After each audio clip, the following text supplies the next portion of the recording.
Hey friends, it's Tom. Welcome to Get Sleepy, where we listen, we relax, and we get sleepy. Thank you so much for joining me tonight. In this episode, we've stitched together some of our favourite autumn stories for you all to enjoy, with a continuous backdrop of soothing rain sounds to accompany each tale.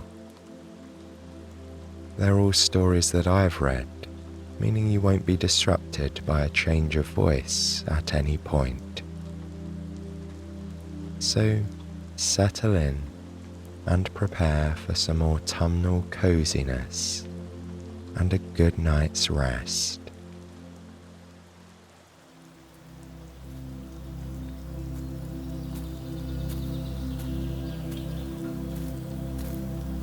The brittle leaves crunch underfoot as you walk down the country lane. Up ahead, you see a sign pointing to your destination. It reads, Gloomy Gourd's Pumpkin Patch, and it's carved into a hunk of wood hung on an old, sun-bleached wooden gate. Far in the distance, forested mountains are covered in a blanket of autumn's favourite colours. The land where you are now is much flatter though, ideal for growing pumpkins. The skyline is a gentle blue, scattered with fluffy, pillowy clouds. Looking down, you spot a perfect maple leaf, dropped here by the red and yellow tree looming next to you. You bend down and carefully pick it up by its stem. Then you hold the leaf up to the sun's soft light and admire the precision of its form. Unlike the other leaves around it, this one is still firm, but not yet crisp, retaining some moisture from its life on the tree. It seems too beautiful to let go, you think, so you carefully put it into your satchel as a keepsake. As you walk towards the gate, a gentle breeze blows past you. You can feel it through the fabric of your top, so you pull your thin wool scarf a little tighter around you to stay warm. The gate is secured with a metal closure. You slide your thumb under it and raise it gently. It rattles and creaks, showing its age. The gate has probably been standing here on this farm for decades, you think. You pull the latch down to close it behind you. As you turn around, the warm aroma of ripe pumpkins and sweet, crisp apples fills your nose. The pumpkin patch begins with a short dirt pathway bordered by several tall, slender trees. Leaves of red, yellow, brown and orange are scattered across the beige trail. Some crunch beneath your shoes, while others are still too soft to make a sound. You approach a small wooden booth where you can purchase a ticket to visit the pumpkin patch. There's a woman sitting here, welcoming visitors. You greet each other kindly and exchange a few words. Then you pull out the appropriate amount of cash from your pocket and hand it over to her. She smiles, clinks open the metal money box, and hands you a ticket. You rub your fingertips back and forth on the papery ticket for a moment and turn it over once or twice before slipping it into your pocket. As you pass the booth, more of the pumpkin patch reveals itself. From where you're standing, you can see gourds of many sizes and colours. Small orange pie pumpkins and the pale, eerie ghost pumpkins catch your eye. You admire the uniqueness of the white ones, with their thick black stem handles and glossy sides. You wonder how they might taste. Bitter or sweet, you muse to yourself. It's been a while since you last came to the patch. You almost forgot about all the colours, shapes and sizes that Mother Nature has to offer. Around you are green, speckled, yellow, and even multicoloured varieties. As you glance around, you notice that aside from the pumpkins, there are many more things to see at this patch. Your gaze lands on a white barn with a black roof nearby, almost mimicking the look of the ghost pumpkins. You can also see signs for a corn maze, an apple orchard, hay rides, and a bonfire. There's even an especially cosy area where a vendor is selling treats and warm beverages. You'll definitely make a stop there later, you decide. To your right, you find a big map displayed on a wooden signpost. You trace your fingers over the map to see how to get to the apple orchard, making a mental note of the general layout. You carry on towards the orchard in search of the perfect, crisp red apple. For a little while, you follow a small path that is lined on either side with displays of painted pumpkins, festive decorations, and large hay bales. Looking around, you can tell that it's a rather quiet day at the pumpkin patch.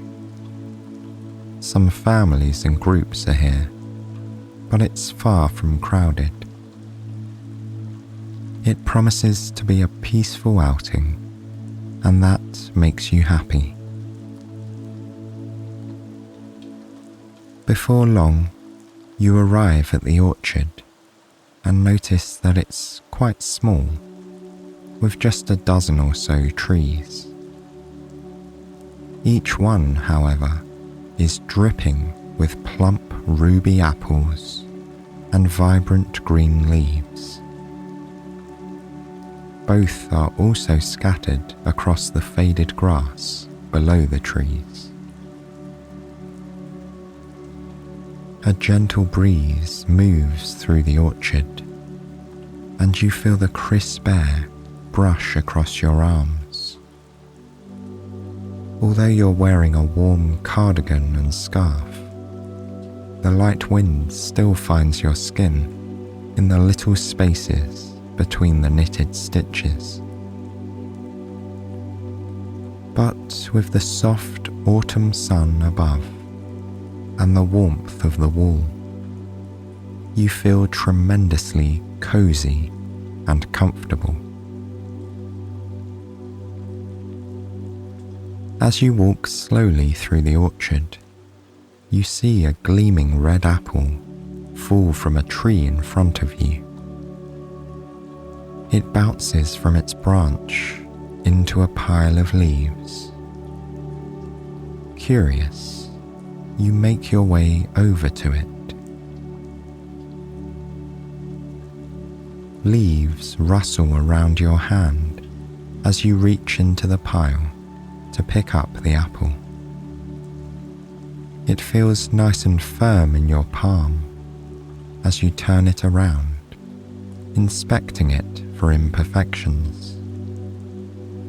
But the fruit is glossy, smooth, and ripe.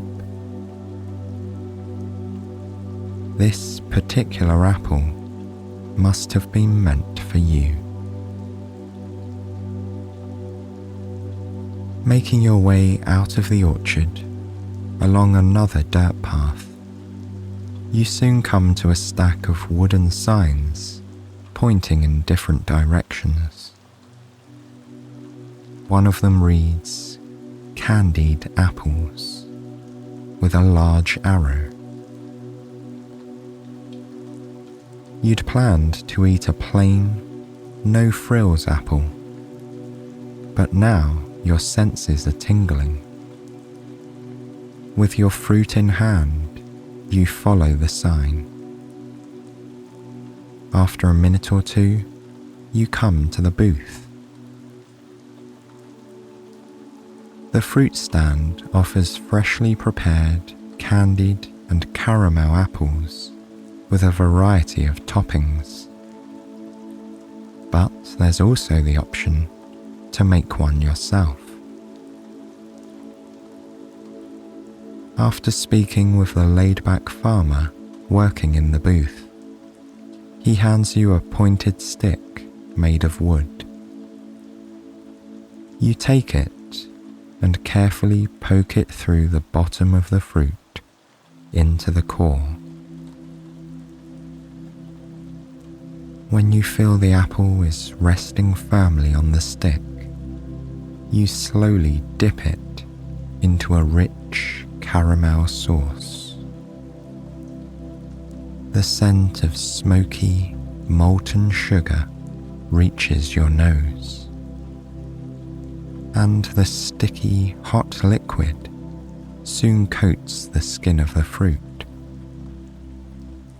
Your mouth waters with delight at the thought of this special treat. As a final touch, you roll the apple over in a bed of chopped peanuts.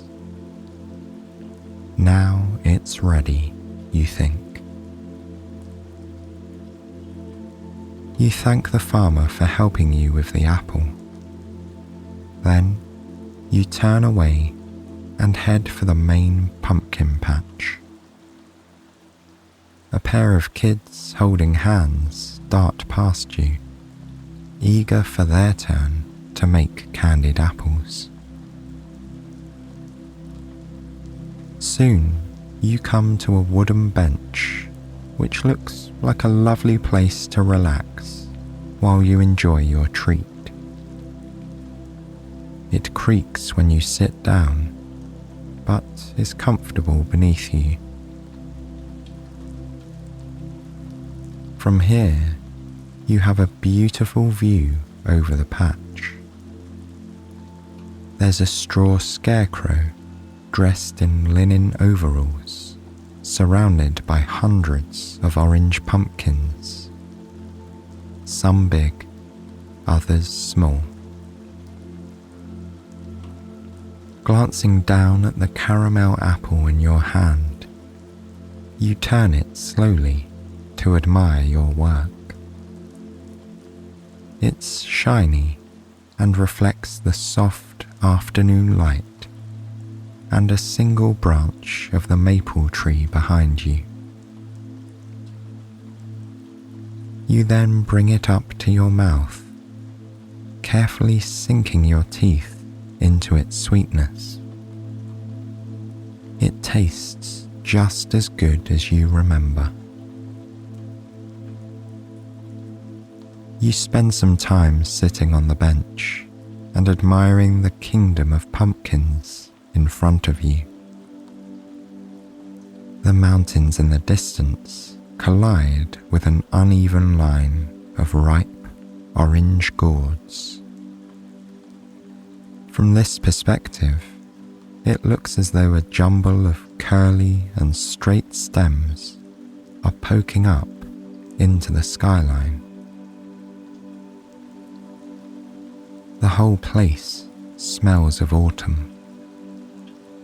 There are hints of cinnamon and apples, and the earthy aromas of caramel and pumpkin spice. They mix with notes of fallen leaves, rich soil, and straw. Everything about this moment makes you feel warm and cozy.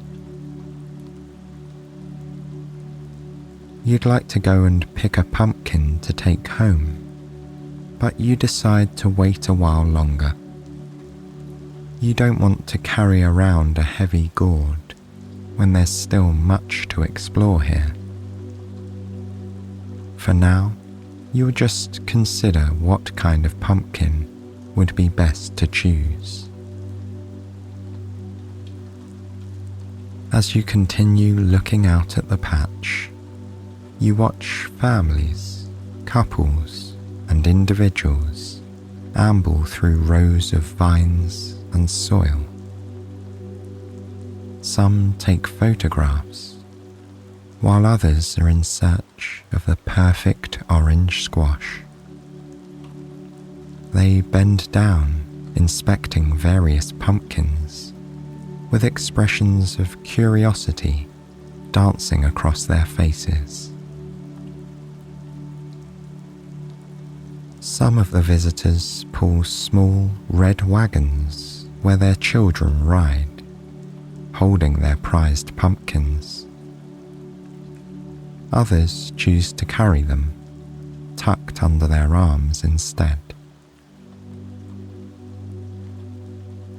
After a few moments, you lift yourself up from the creaky bench and make your way onward towards the black and white barn you noticed earlier. It's just past the apple orchard you've already visited. Instead of retracing your steps to the right, you choose a path heading left. As the day progresses, the breeze grows crisper. You do up another button on your cardigan to stay warm and snug. Walking in the direction of the barn, you notice a few crows soaring through the sky above you, chattering to one another. You look up at the cloudy sky, admiring how the autumnal sun is beginning to fade away. After another left turn, you arrive at the quaint barn. It's situated in the middle of the pumpkin patch, and it seems like a meeting place for the farmers on staff and families and friends visiting the patch today. You see one farmer standing with his foot propped against the side of the barn as he talks to another. Every so often, both sip from steaming mugs held between their palms. One man is dressed in loose overalls and a brown plaid shirt. The other is wearing blue jeans with a simple shirt tucked in at the waist. Both have on comfy-looking boots. Together, they laugh and chat away, enjoying their warm drinks. The relaxing sound of leaves fluttering in a nearby tree catches your attention. You turn and look just in time to see that some have dropped, twirling and dancing together before coming to rest comfortably on the grass.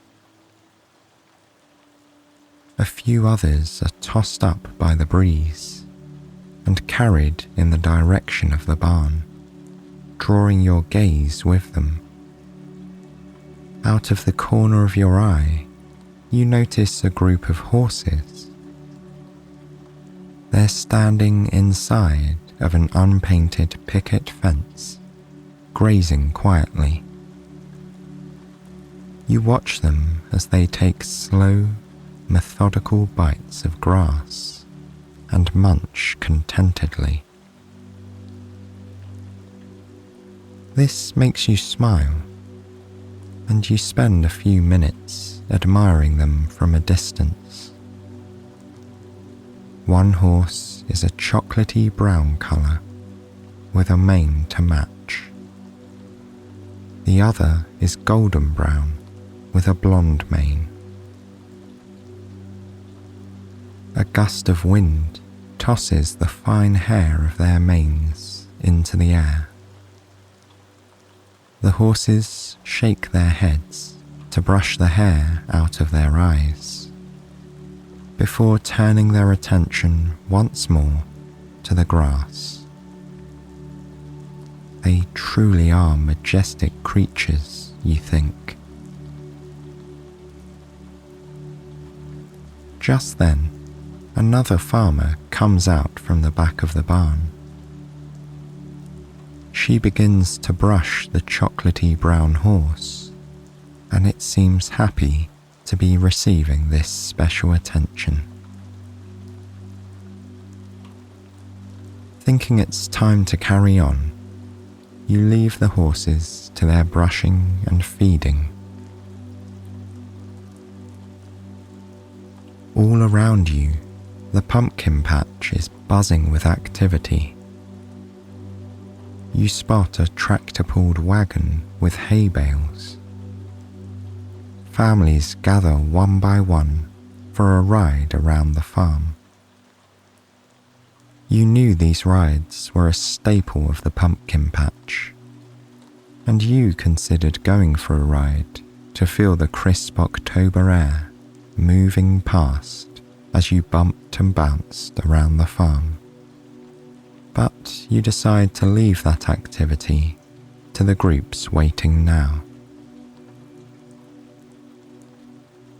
As families fill the wagon and head out for their ride, you're left alone near the barn.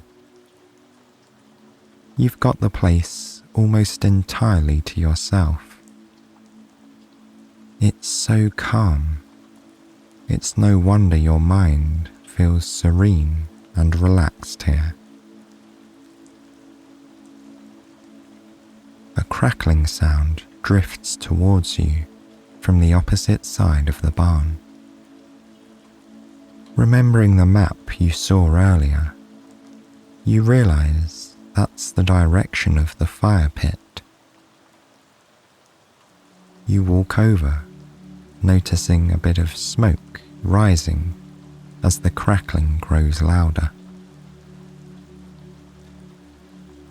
You come to a circle made of cut logs, with a medium-sized bonfire glowing among rocks in the middle of it.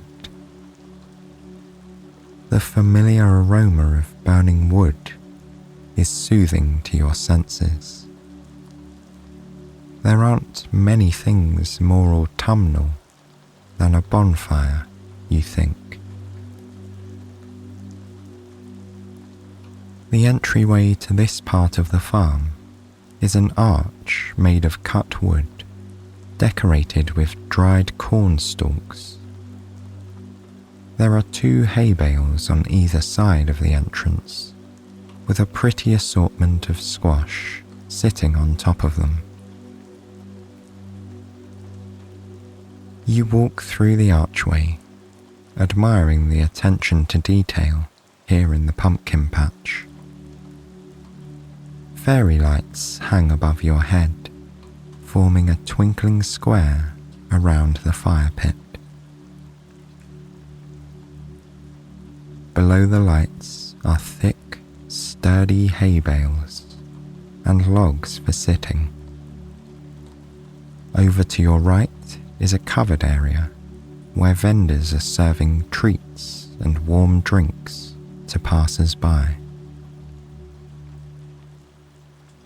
The temperature is growing colder as evening approaches, and you believe a hot beverage will warm you right up. You happily walk over to the covered area, where the smell of cinnamon and spices fills the air. You can still hear the crackling of the bonfire behind you, setting the perfect mood. The menu has been handwritten on a chalkboard, hung on a wooden pillar. You take a moment to read it and see that they serve pumpkin spice hot chocolate, warm apple cider, and coffee. After a moment of contemplation, you decide on the pumpkin spice hot chocolate. You are at a pumpkin patch after all, and their blend is homemade, you read. Plus, you can already smell the earthy, chocolatey aroma, and it seems to be calling to you. The attendant smiles as he hands you your drink. It's served in a dark green ceramic mug with pumpkins painted on it. You pay and thank him before waving goodbye. Turning around, you glance back at the cozy bonfire. You wish you could have one just like it in your own backyard. You imagine yourself roasting marshmallows over the fire, watching them get crispy on the outside before biting into their gooey texture and sweet flavour.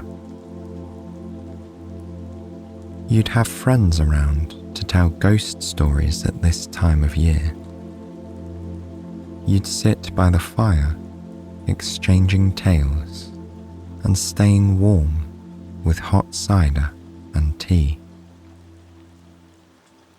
The longer nights would feel shorter in good company. You walk across the grass and take a seat on one of the hay bales. As you move your palm across it, you feel the rough, dry texture of the hay against your skin. You catch a whiff of its dusty scent between notes of the hot chocolate you're holding in your hand.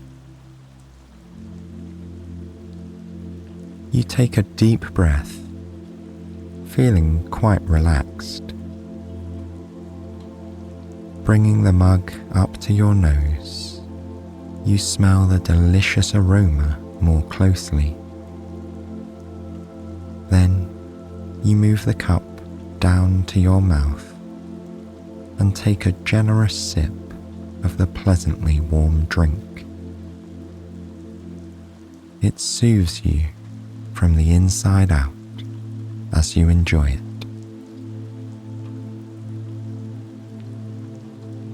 Closing your eyes, you take a moment to focus on your senses. You can hear the rustling of the leaves in the maple and birch trees around you, and the crackling fire next to you. The scents of autumn surround you, and you feel completely at peace.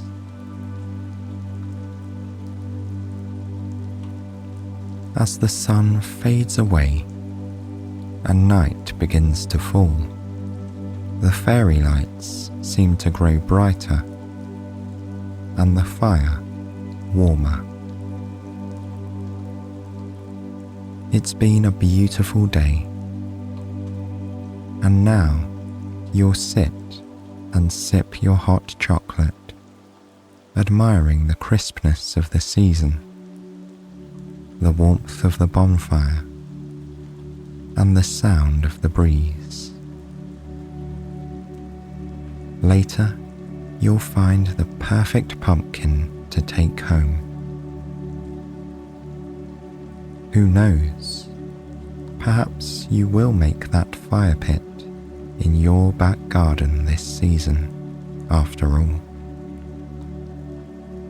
Maybe you'll bring friends round for homemade pumpkin pies and stories. It doesn't have to be a dream, you think to yourself, as the atmosphere of this place fills your senses.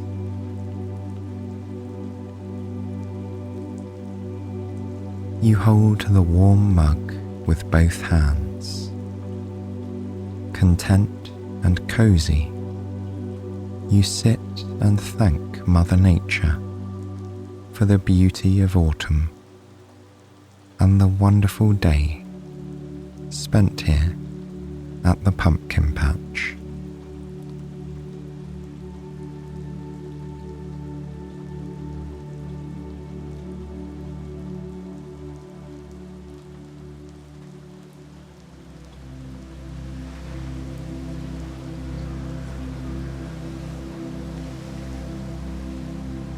A young hooded crow perched softly in her nest.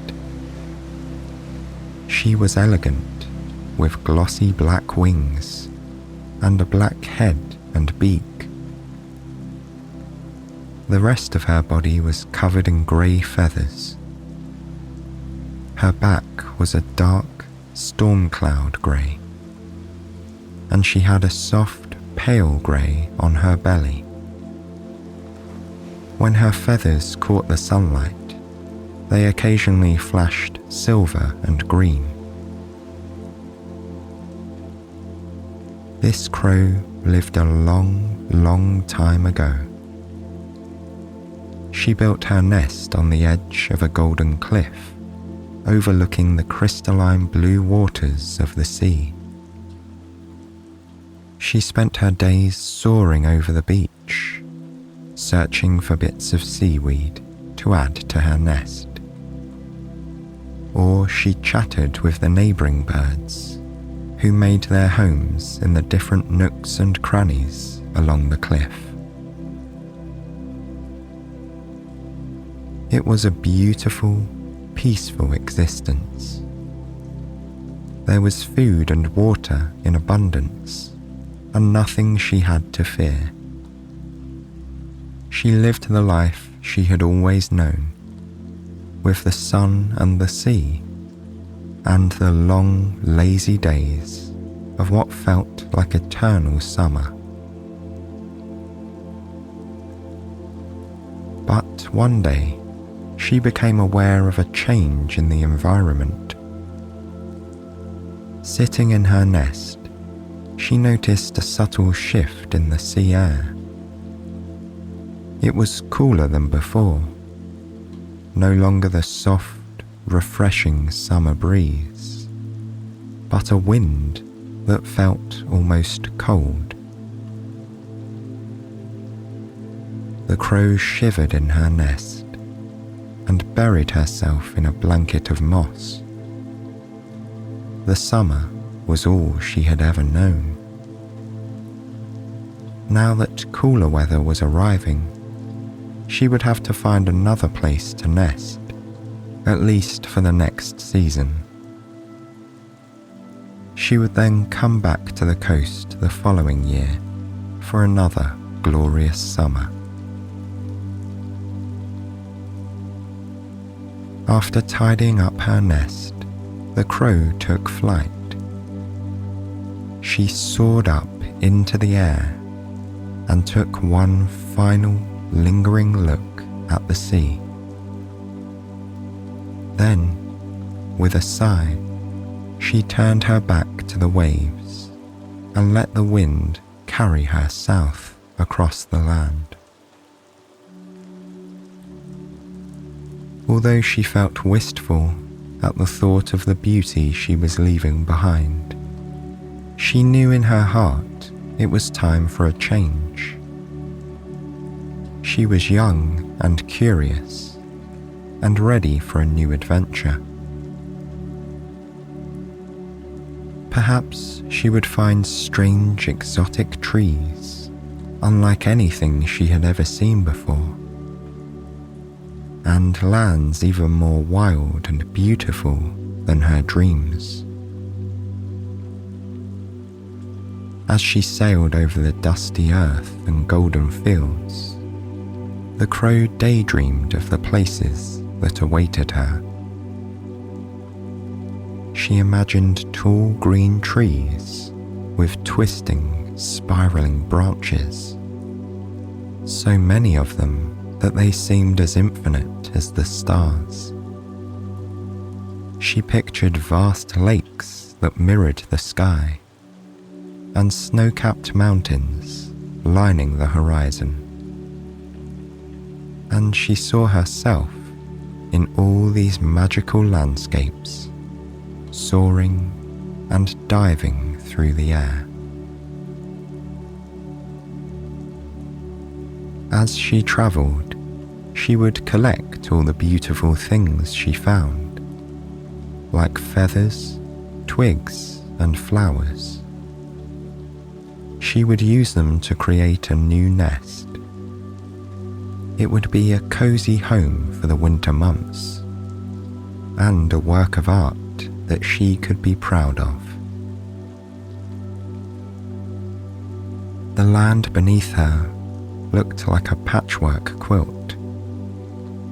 Yellow squares of wheat stood next to green fields. These were sometimes divided in the middle by long straight paths where people and horses travelled.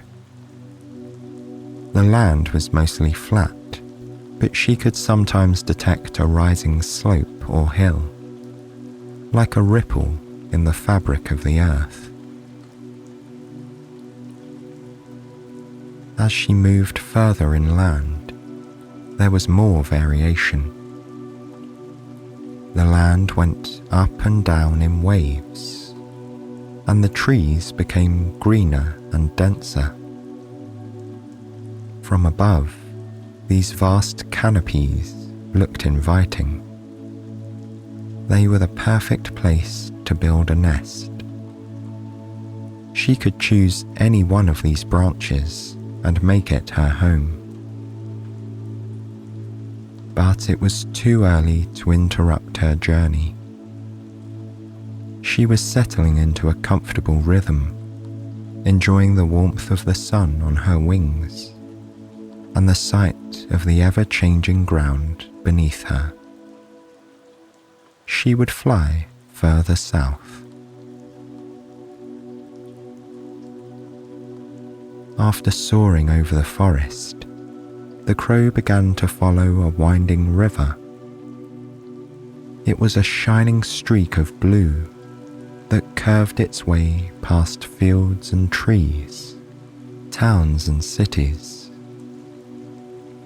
The sight of water was comforting, as it reminded her of the view she had left behind on the cliff overlooking the ocean.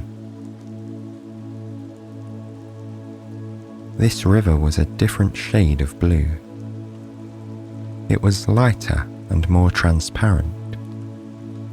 It moved differently too, flowing slowly but purposefully onwards, creating a path for itself across the land. The ocean waves would roll towards the shore, over and over again, advancing and then retreating. The land and the ocean were two separate worlds, But this river moved through the earth, living right in the middle of the woods and the hills. She found herself entranced by the river's beauty and fascinated by the life surrounding it. She saw wild horses drinking from the sloping banks and young men splashing in the shallows. There were small wooden boats too, carried along by the currents. Some of the boats were piled high with boxes, and one was even being used to transport furniture. The Crow saw a table, some chairs, and cooking pots, all tied together and held in place at the back of the boat. It looked as though someone was moving house and taking their belongings with them. But for the Crow, it was far easier to leave everything behind and start afresh. She was looking forward to creating her new home and decorating it with the treasures she found along the way. It was a chance to change, and it meant that she could travel easily with nothing weighing her down. She was completely free. The sun was beginning to set, casting a golden glow over the river. The Crow flew down to the river's edge to drink, sipping some of the clean, fresh water. Then she decided to find a place to rest for the night, so she could sleep for a while before continuing her journey south. She had never flown for so long without stopping, and she could feel the tiredness spreading right through her, from her head down to the tips of her wings. Next to the river was a small grove of trees, including an ancient olive tree. It wasn't very tall, but it had a thick, sturdy trunk as wide as a boulder, and plenty of branches. A couple of birds had already made themselves at home and were resting in the upper branches, their green feathers blending into the leaves. The Crow flew up into the tree and began to explore, walking from one branch to another until she found the perfect spot. There was a long, straight branch that stretched out in the direction of the river. From here, she could watch the sunset over the water. It was the closest thing to the view from her old nest on the seaside cliff. She perched on a comfortable part of the branch and gazed at the leaves and the golden light on the water. She found it so calming that she drifted into a deep, peaceful sleep before darkness fell.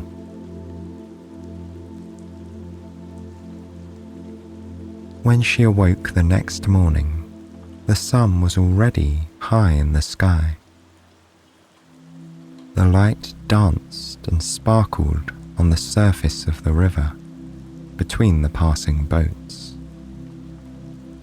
The Crow decided to continue following the water to see where all the boats were heading. She stretched her wings and took flight, traveling directly above the river and mirroring every bend and curve. she noticed the occasional building near the banks, modest huts and farmhouses. Soon, one house became 2, then 3, then a whole street. The change was so gradual, she hardly noticed until she found herself right over the rooftops of an enormous city. She had never seen anything like it. From up here, the city was a vast maze, an intricate labyrinth of rooftops, columns, domes and towers.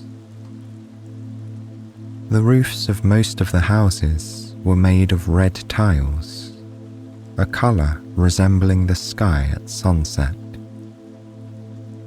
Then there were the golden domes, shining as brightly as the sun itself. The rest of the city was like an ocean of white marble, flowing over the land as far as the eye could see.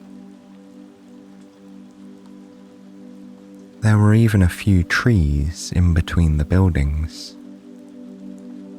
As the crow glided over the rooftops, she spotted huge palm trees swaying in the breeze, and a square lined with purple jacarandas. But although it was beautiful, the crow could not imagine herself living here. She could admire it from a distance, but she would have to keep searching for a quieter, greener space. After one last glance over the glimmering rooftops, she slowly flew away from the city towards the countryside in the south. She had now lost sight of the river, but there were always new things to look at. There were orchards, vineyards, and fields where sheep and cattle grazed.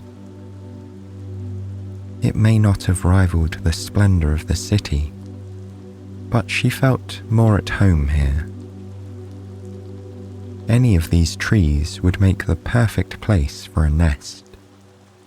But she wanted to travel just a little bit further, to see what lay beyond the horizon.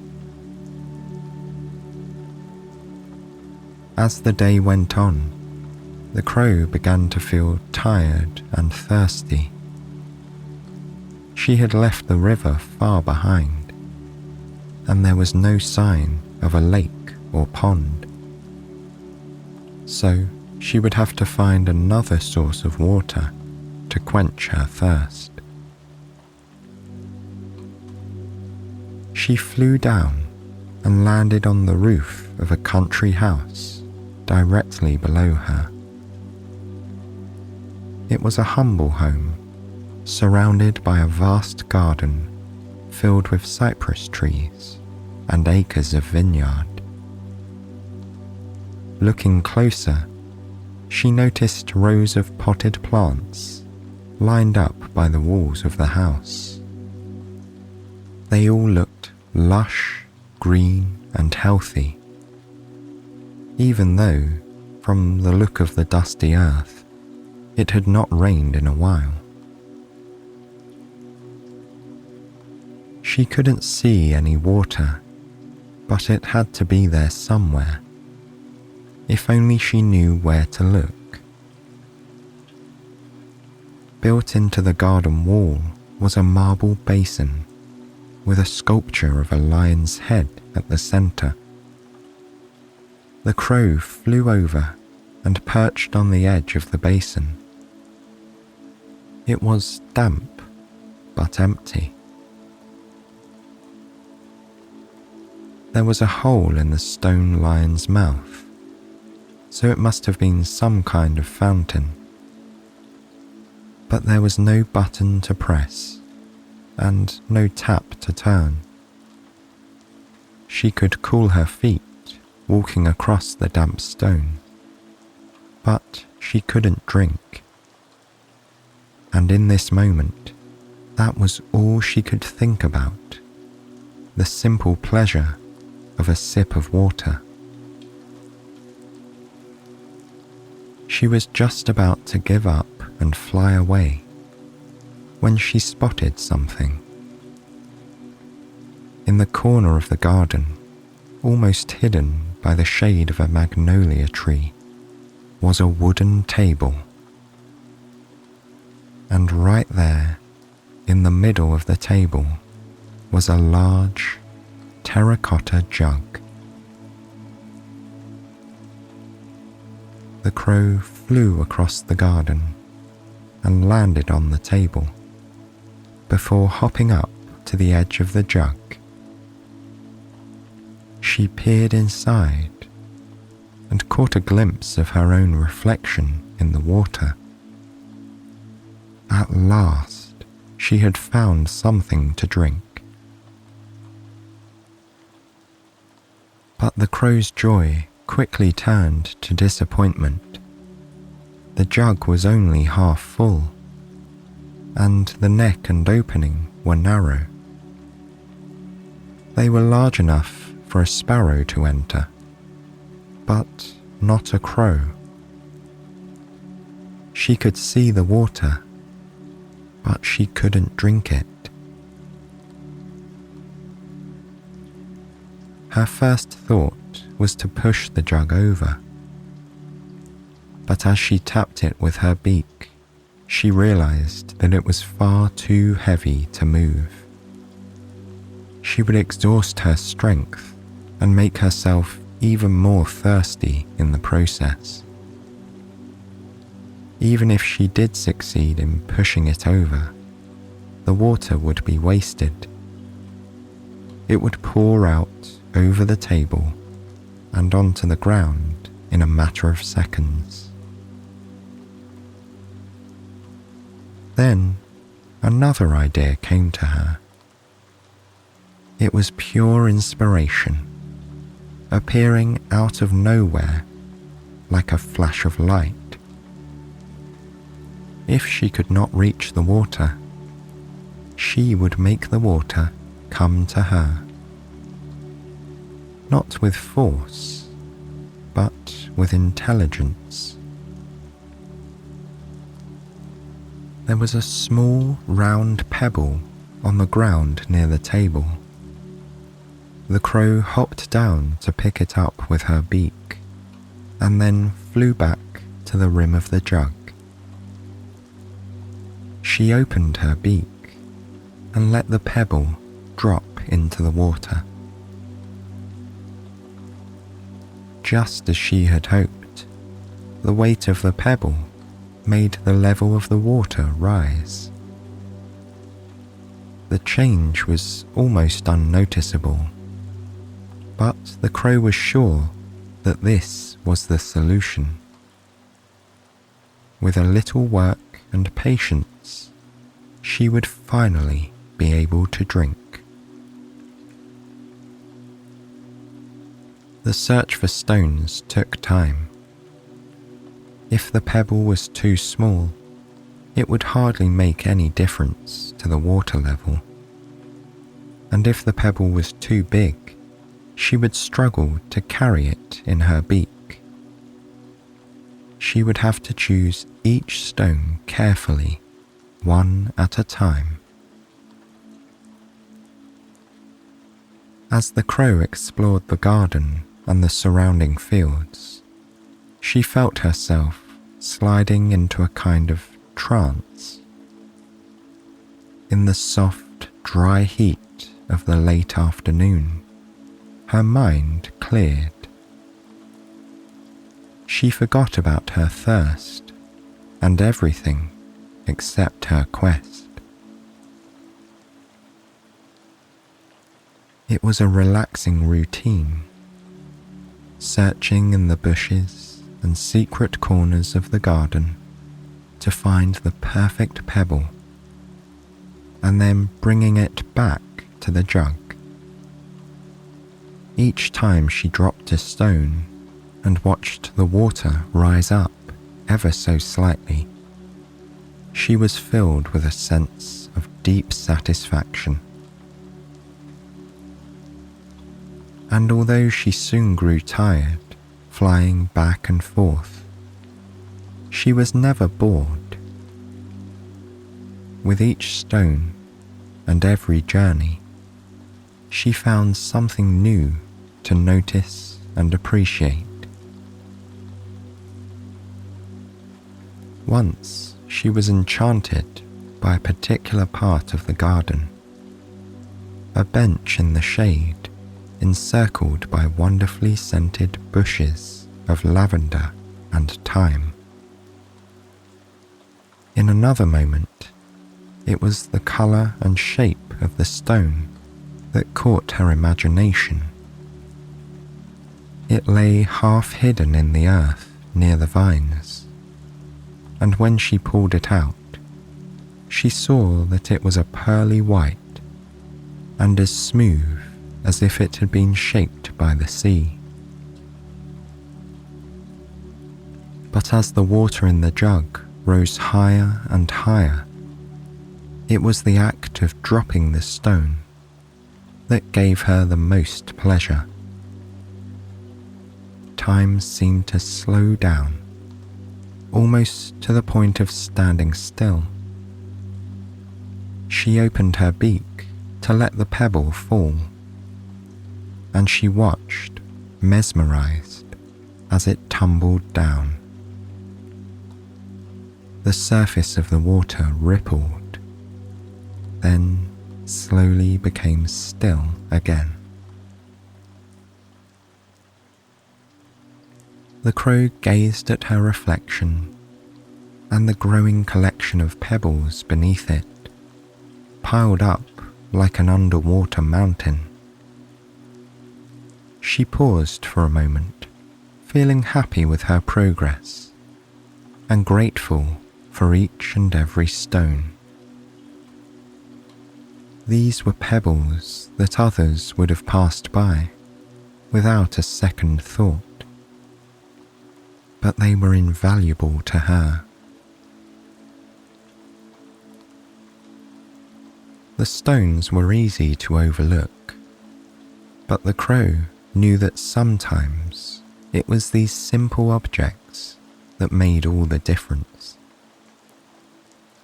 When she built her nest, she often used material that other creatures ignored or discarded, like twigs or pieces of torn fabric. She understood the true value of everything in the world, no matter how ordinary it might appear. By the time the crow dropped the final pebble in the jug, it was dusk. There had once been a patch of shade from the magnolia tree covering the table, but now the entire garden was transformed by the evening shadows. The final rays of golden sunlight were visible on the walls of the house on the far side of the garden. It would soon be night and time for a deep, restful sleep. But first, she would relish this long-awaited drink. After the final pebble had settled in the jug, the crow leaned down and dipped her beak into the water. It was cool and delicious, and left her feeling refreshed after just a few sips. She imagined she could feel the water spreading right through her body, like a deep breath. Now that she had quenched her thirst, she wanted nothing more than to rest.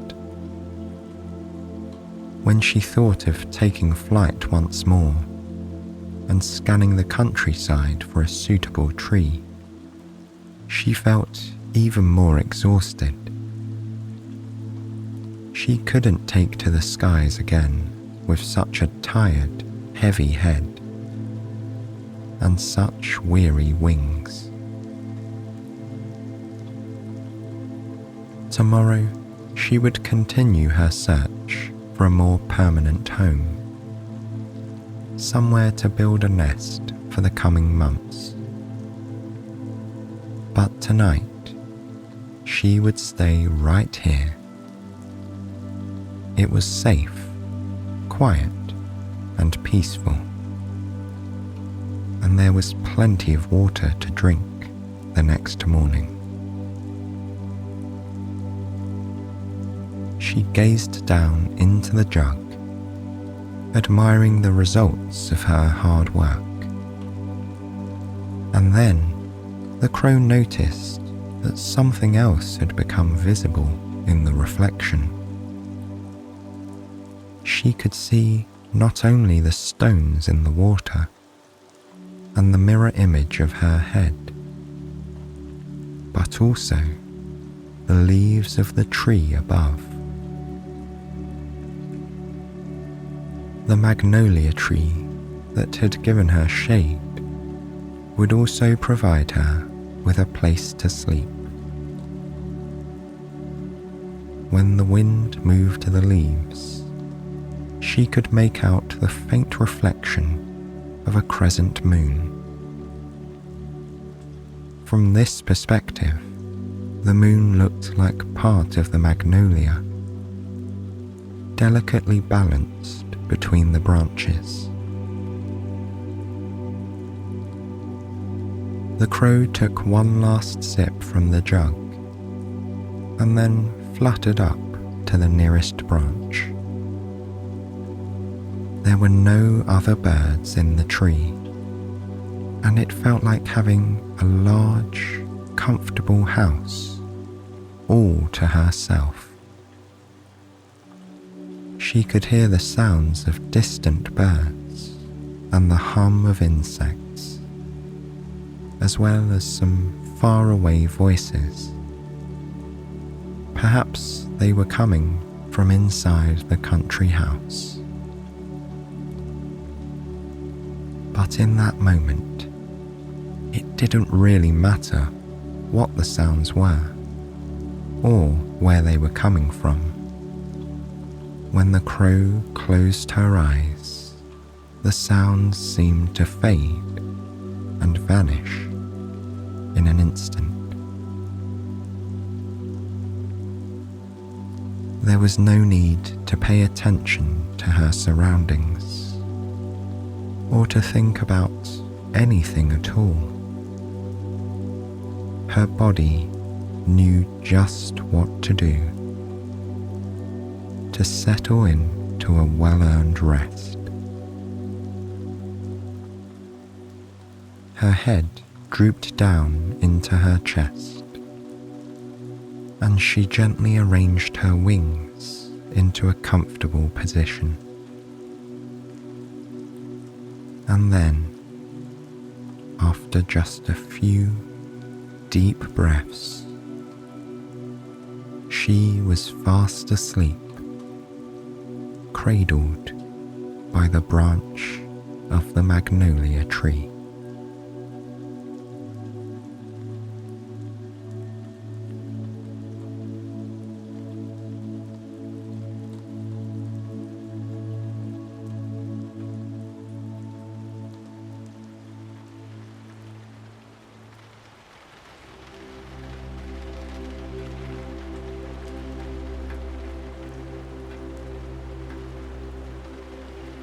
Heavy raindrops tap the window panes near Lily's bed. Every so often, a gust of wind tosses the rain towards the glass with slightly more force. Lily lies under the covers with her eyes closed, listening to the sound of the storm ebb and flow. Its Sure to be a blustery day, she thinks to herself. These final moments in bed before she rises in the morning are some of Lily's favourites, when her thoughts are dreamy and her mind still remembers the feeling of deep sleep. Before long, she feels a yawn overtaking her and reaches her arms up and out in a big stretch. Next, she circles her ankles a few times to the right and then to the left, so they're ready to move when she steps out of bed. Lily takes a deep breath in and then lets it out slowly as her body relaxes into the soft comfort of the sheets. Just a minute more, she thinks to herself, with a hint of a smile. The rain taps the window in waves, as though curtains of water are opening and closing overhead. Another large gust of wind rattles the branches of the tree outside and sends a flurry of raindrops towards the house.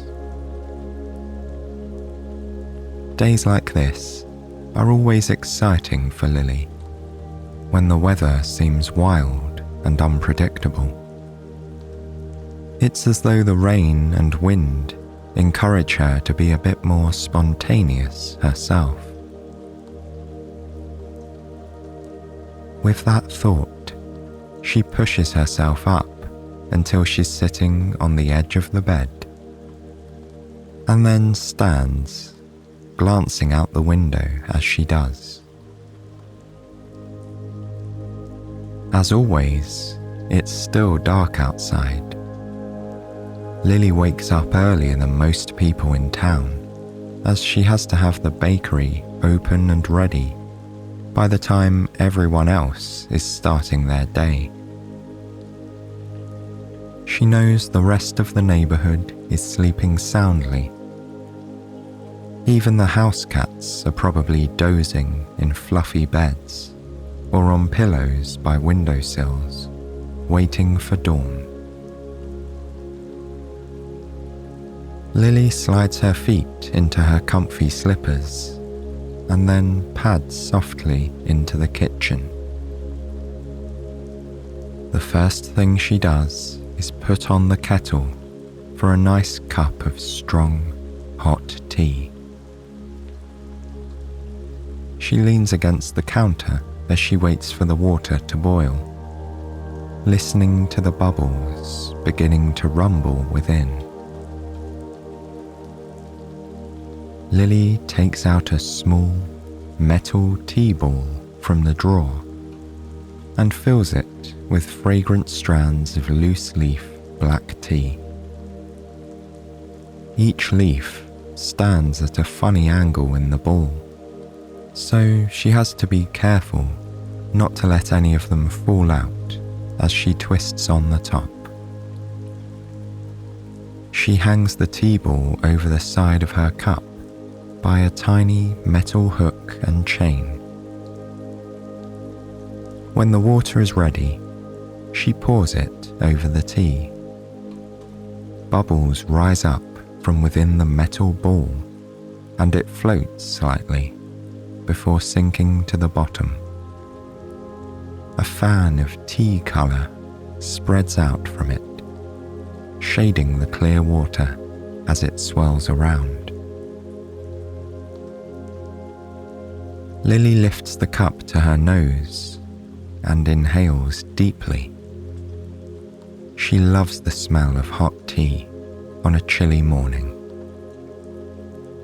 Feeling spontaneous, she decides to skip her usual splash of milk, opting to drink it black today. But still desiring the comfort of her routine, she carries it over to the wooden seat beneath the kitchen window. This is where she always drinks her morning tea, gazing out at the sleepy neighbourhood on the other side of the glass. Some mornings, the first rays of light would already be shining through the clouds by this time. But today, the sky is heavy and dark. A blanket of grey clouds hangs low over town, and the rain is continuous, shifted only by the ever-changing wind. She can see how it bends and sways the branches of the tree across the street. It's definitely coat weather today, she decides.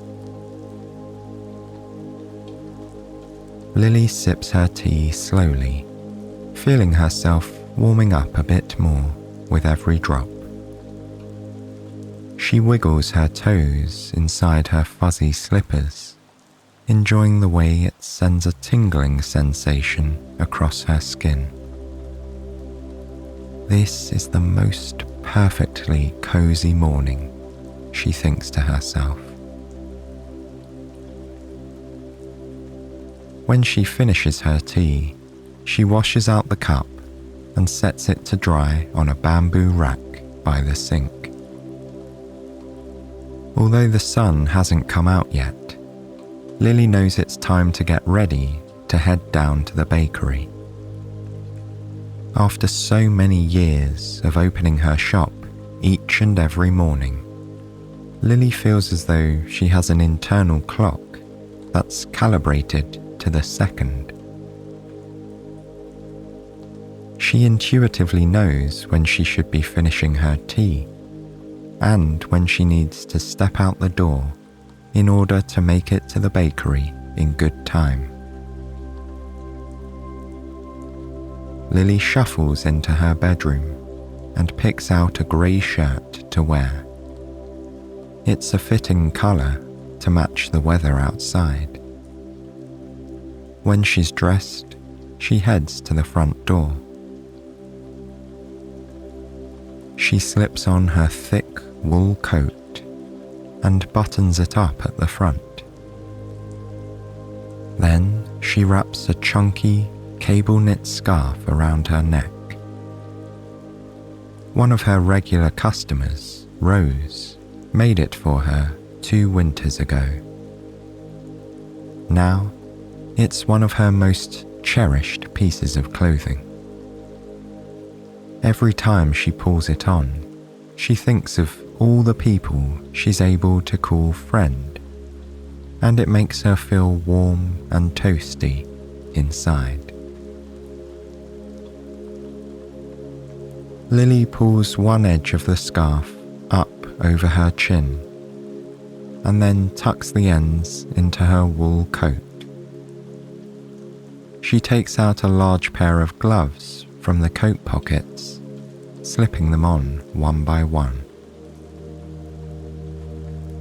The last thing she has to get is her trusty yellow umbrella. Now, she's ready to head out. She closes the door behind her and pauses on the front step to open the umbrella. The wind pushes against it, making it hard to raise the slider up to expand the canopy. But with a little determination, Lily gets it open, adding a splash of yellow to the otherwise dark morning. Bracing herself against the wind, she steps out onto the sidewalk. Heavy raindrops thunder against the fabric of the umbrella. The sound is magnified beneath it, so she can hear the plop and splat of every drop. On her right, she spies the small white cat that's always waiting for her in her neighbour's window. But This morning, the cat is still asleep in the warmth of the house, with its pink nose tucked under its fluffy tail. Usually, the cat is awake and washing its paws, or following her path with watchful eyes. But today is a lazy day for the white cat. Lily watches as it naps contentedly behind the glass. For a moment, she wishes that she too could be at home, tucked up in bed. But then she thinks of her regular customers, and it brings a smile to her face. They are the reason she gets up each and every day, rain or shine, and opens the door to the rainy day bakery.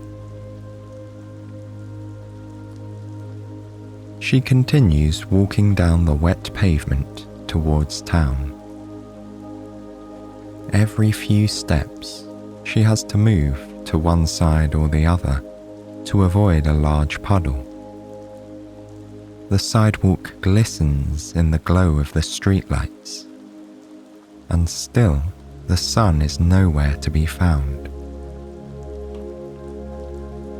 This will probably be one of those days where it stays dark until noon, she thinks. Up ahead, she catches a glimpse of the brightly painted bakery door. Even in the dim light, the brilliant colours stand out, welcoming in all who pass by. It's a haven for people on a day like this. They can come inside, drink a cup of something hot, and have a slice of pie or a cinnamon roll, and read a good book. Some customers prefer to chat to one another, enjoying the company of new friends and old in a familiar place. Her bakery really has become part of the fabric of this community, she realizes. It's a home away from home, a spot where everyone can find something to make them feel happy and content. Just as this thought crosses her mind, a gust of wind rumples the fabric of her umbrella. The handle jumps in her fingers, and before she knows what's happening, the top canopy of the umbrella has blown backwards. No longer protected from the rain, Lily makes a dash for the colourful door. She pulls out her set of brass keys and inserts the right one into the lock. She clutches her bent umbrella under her arm and pushes open the door to reveal the dark, silent bakery. Lily wipes her feet on the entry mat so she won't leave quite as many wet footprints in her wake. Then she flicks the light switch with her fingertip, illuminating the small shop. Now that she's able to see a bit better, Lily looks down to inspect the damage to her yellow umbrella. Unfortunately, several of the connecting pieces of metal are bent in the wrong direction. Also, the slider no longer catches, so the canopy doesn't stay propped open anymore. With a sigh, she places the umbrella down on the ground in the entryway. It has served her well for many years, but it's time for a replacement. Lily had planned to be in the bakery all day, so she isn't sure when she'll have time to shop for a new one. It might end up being a very damp walk home tonight, she thinks to herself. But that's all right. She's used to the weather here, and she'll just have to make the best of it. Lily takes a deep breath to clear her mind, and then exhales, refocusing on the tasks of the day. She smells the familiar hints of espresso beans, flour, and pecans, lingering from the evening before. On a typical day, she makes cinnamon rolls first thing. But like with her tea, she's feeling spontaneous. Maybe it's the wind or the rain pattering heavily on the ground outside. But Lily thinks it's time for a change. She heads into the cozy seating area and leans down to plug in a strand of fairy lights. Within moments, they twinkle on overhead like diamonds. With a bit more pep in her step, she walks back into the pantry. She runs her gaze over the shelves, stacked high with baking supplies and ingredients. But what do I want to make today? She whispers to herself. She made a blueberry pie 2 days ago, lemon squares and pecan rolls yesterday, and chocolate muffins last week. Those are all favourites with the customers. But then, Lily considers what would make her happy. A few years back, Lily found her grandmother's cookbook on a shelf in the family house. While she was leafing through it, she came across a recipe she'd never tried before. It looked intriguing, so she marked her place with a piece of scratch paper in the spine. Lily's grandmother's cookbook now resides on a dark wooden bookshelf standing against the back wall of the pantry. With a smile, Lily walks over to the book and opens it to the correct page. The recipe is simply titled Baked Apples. In the margins of the page, yellowed with time, Lily sees her grandmother's recognizable scrawl. Her note reads, "Perfect for a chilly autumn day." Here and there across the page, her grandmother wrote in corrections to the original recipe, little tips and slight changes of measurements to make the final product even better. This is what I'll make today, Lily decides. It's time to try something new. The ingredient list is fairly simple. She needs butter, brown sugar, cinnamon, nutmeg, rolled oats, chopped pecans, and several large apples. Lily gathers the ingredients and carries them back behind the counter. She leaves the butter out to soften. Then she begins preparing the nuts. She chops them coarsely and sets them to the side before measuring out the oats. Finally, she turns on the oven and leaves it to preheat.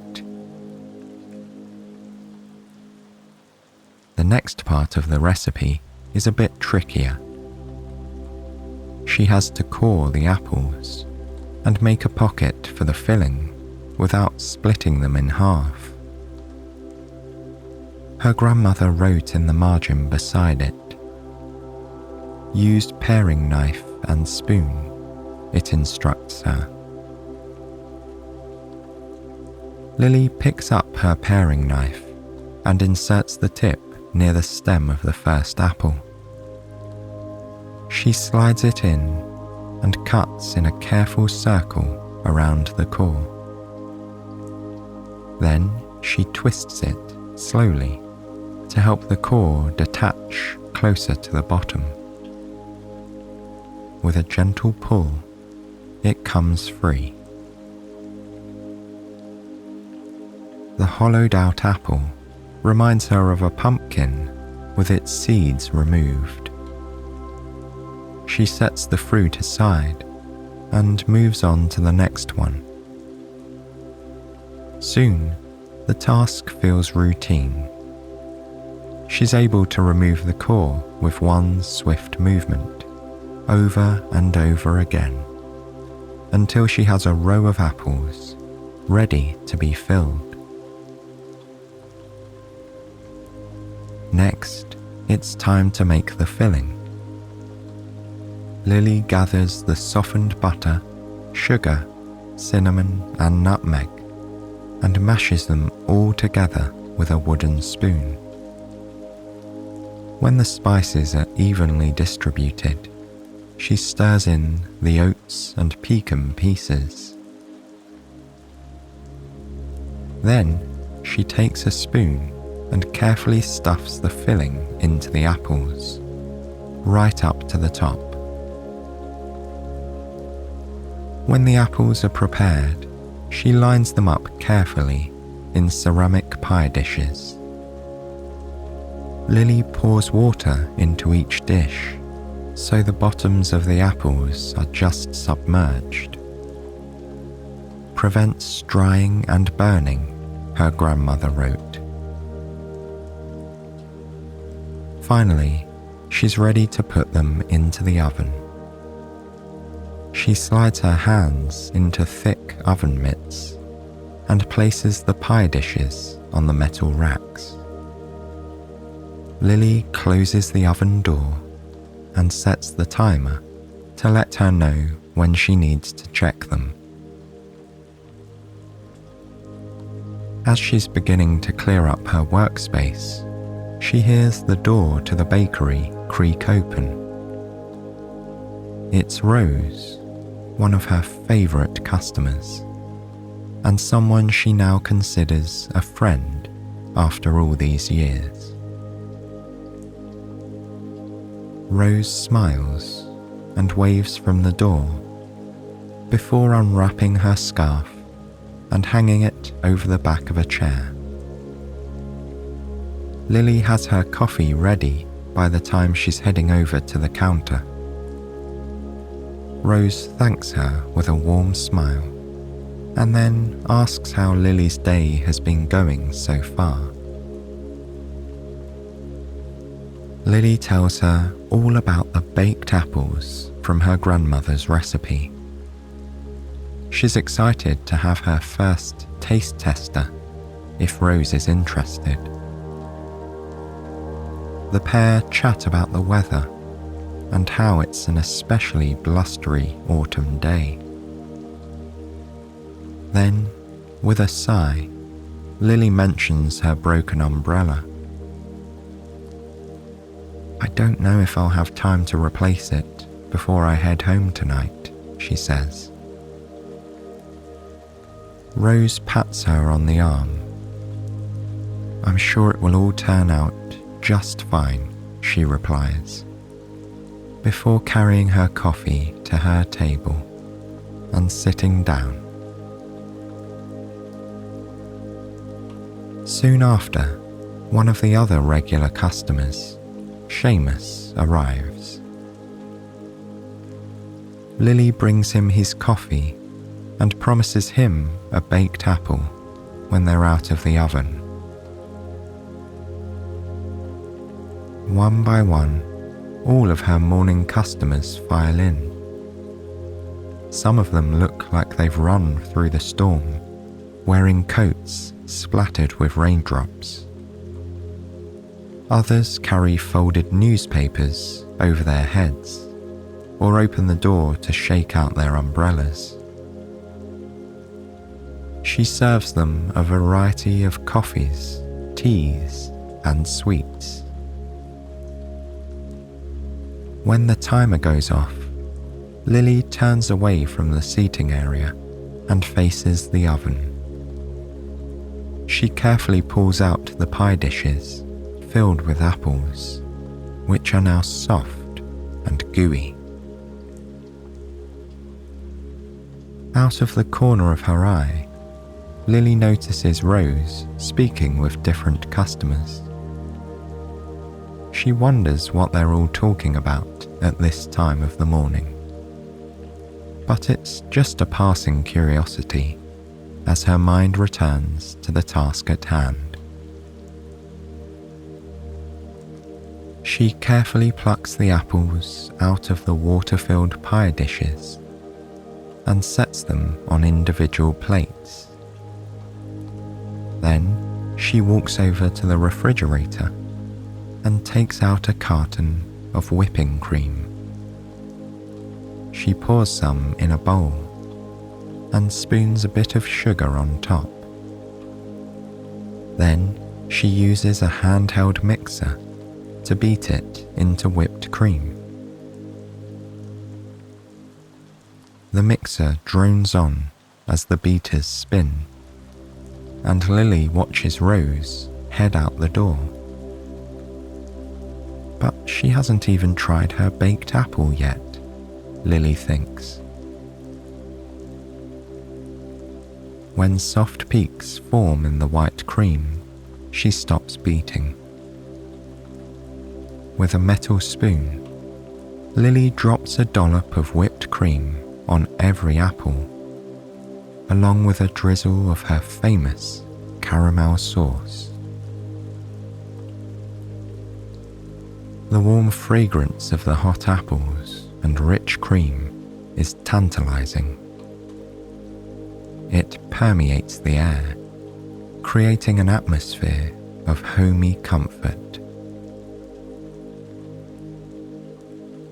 She carries the first plate out to Seamus and sets it in front of him. Next, there are plates for the family in the corner, the woman with the newspaper, and the man who usually orders cranberry scones. As she's distributing the apples, Lily sees Rose walk back through the door. In her hand is a long, thin package wrapped in shiny paper. Rose beckons to Lily, who comes over. "This is for you," she says, handing her the package. On it is a handwritten note. "To Lily, from all your friends at the Rainy Day Bakery." Lily pulls open the paper to reveal a brand new umbrella inside. This one is green with yellow polka dots and a handle in the shape of a duck's head. "This might be the most cheerful umbrella I've ever seen in my whole life," Lily tells Rose as she admires it. "Thank you all so much." Looking around the room, Lily can see that the other customers are smiling widely too. This was a present from all of them, she realizes. A present from all of her friends. The thought fills Lily with warmth and joy. This place and these people give her a true sense of belonging. "I've got something for you too," she tells Rose with a wink, handing her one of the last 2 baked apples from her grandmother's recipe. The other Lily keeps for herself. Together, they sit by the window, gazing at the wet, grey and windy day outside. But here in the rainy day bakery, everything and everyone is safe, warm and loved. Lily uses a spoon to scoop out some of the soft apple and gooey filling. It's perfectly spiced and deliciously sweet. And it's made even more so, knowing that her grandmother guided her along the way. And she's sharing it now with the best of friends.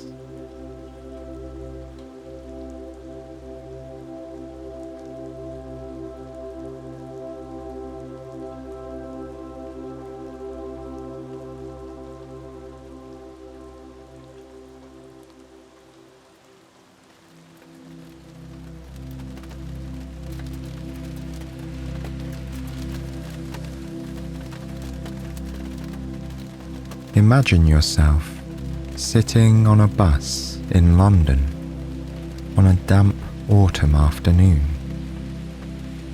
You've found a seat on the top deck at the front, so you're surrounded by windows.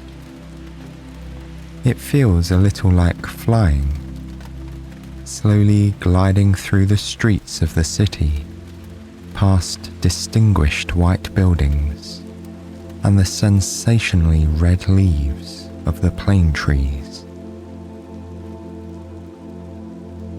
It's cool outside and raining lightly on and off, the typical drizzle of an English autumn. But the bus is warm and cosy with all the heaters on. This difference in temperature makes the glass steam up. Every now and then, you brush your hand against the window next to you, clearing the moisture so you have a better view. You're in a relaxed, dreamy mood. All you want to do is watch the world go by, enjoying every detail, from the street signs to the pigeons perched along the window ledges. Your gaze drifts down to the people walking in the street below, covered up with coats and umbrellas. And then you look up again to the scenery right beside you. Because you're on the upper deck of the bus, you're at the same level as the second floor windows of the buildings on the street. When the bus is moving slowly or stopped at a traffic light, you can see inside offices, hotel rooms, and even people's living rooms. A few of the windows offer homey scenes. The bus slows down and stops at a red light. You clear the condensation from the glass with your fingers, creating a clear circle in the window, and peer through. You now have the perfect view into the window of a cozy flat where you can see a study lined with bookshelves. A tall standing lamp is switched on, as well as a couple of smaller table lamps which shine with a warm yellow light. You can see an elderly man sitting at a desk, deeply absorbed in his work, with a mug of tea or coffee next to him. He's leaning over the pages of a large book, his index finger following the lines of text as he reads. There are some pictures on the wall behind him, a portrait of a woman and what looks like a print of an old map. But then you feel the engine of the bus rumble into action as the light turns green. You're off again, leaving the man and his study behind. You love getting these little glimpses into people's lives. They're like portals into other worlds, revealed for just a few fleeting seconds. Late afternoon is the perfect time to gaze through windows. It's too early for people to close their curtains, but the fading daylight means that all the lights are switched on, so the rooms are illuminated. The bus soon halts again. It's stuck in a bit of traffic, and you gaze through another window to find a young woman playing the harp. She's perfectly framed in the glass, and the ceiling lamp above her shines down like a spotlight on a stage. It seems almost intentional, a silent performance for anyone passing by on the bus. You watch her fingers glide across the strings in quick, flurrying movements and try to imagine the sound of the music.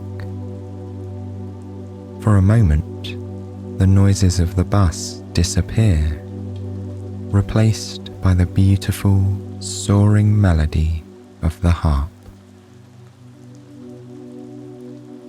Then, the bus moves on, slowly and purposefully, making its way through the city streets. But these moments of peace stay with you. You feel comfortably cocooned in the warmth of the bus, happy to let the world pass by outside, like scenes from a slow, relaxing film without a plot. You enjoy watching through the windows, but you can also daydream, perhaps even closing your eyes for a while and resting.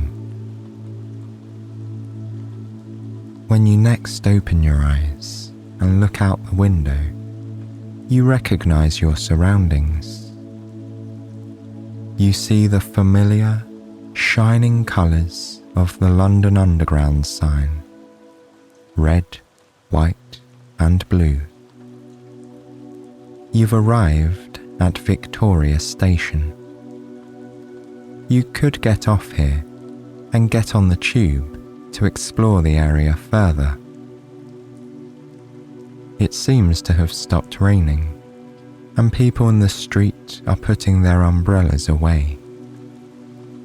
But you're so comfortable on the bus, so you decide to stay for a while longer and see where it takes you. The bus continues through the streets of Westminster, and at the next stop, it fills up with tourists.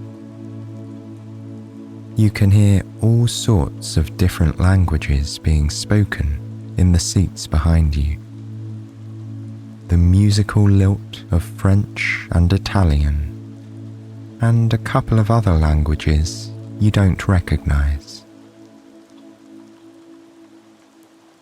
You may not understand the tourists' conversations, but you can tell from the tone of their voices that they're happy and excited to be exploring the city. They're transfixed by the view from the window, pointing to signs for Buckingham Palace and Westminster Abbey, and looking out for other London icons like red telephone boxes and black taxi cabs. you turn around and see a child sitting behind you, her face pressed to the glass. In this particular moment, there's nothing special outside, just a red brick apartment building and a woman coming out of the front door, walking a small black dog. But the child is staring through the bus window, fascinated, as though she wants to absorb every little detail of the city. She seems to understand that these ordinary places are part of London too, just as representative as any famous site or tourist attraction. You're tempted to stay on the bus and continue this relaxing city tour, but you decide to make the most of the remaining daylight and take advantage of the fact that the rain has paused, at least for a little while. As the bus pulls up to the next stop, you carefully make your way down the narrow steps and through the open doors into a quiet street. On the other side of the road, there are no buildings, only an endless line of golden trees. This is St. James's Park, the oldest royal park in London. You cross the street to the entrance and walk slowly down a wide, tree-lined avenue. This park is usually full of people, office workers enjoying a lunch break, or tourists on their way to Trafalgar Square nearby. But the recent rain means that this afternoon it's quieter than usual. There are only a few people near you. A couple walking arm in arm, and a family of tourists wearing plastic ponchos for the rain. As you continue down the path, looking all around, you notice other signs of life. There are pigeons pecking at the ground beneath a bench, and tiny sparrows flitting between the trees. A small grey squirrel hops across the path in front of you, and then stops just a metre away from where you're standing. The squirrels that live here are so tame and so used to the presence of humans that they'll even take food right from your hand. This squirrel pauses to look at you, its nose twitching, and then it scampers away, over the grass and up the trunk of a large tree until it's lost among the leaves. But once you've spotted one squirrel, you start noticing more. Suddenly, they seem to be everywhere, crouching in the grass or running up and down tree trunks. It's enjoyable to watch them, following their quick, nimble movements across the park. You're struck by their sense of purpose. Unlike the pigeons, who sit or walk around in aimless circles, each squirrel seems focused on its own secret mission, darting quickly from one place to the next. You follow the path round the park, taking care as you walk across the damp, fallen leaves.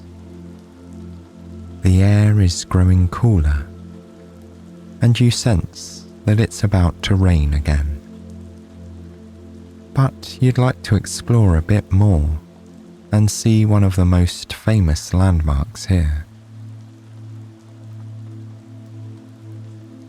The park is divided by a beautiful long lake. Passing through the trees, it seems to appear out of nowhere.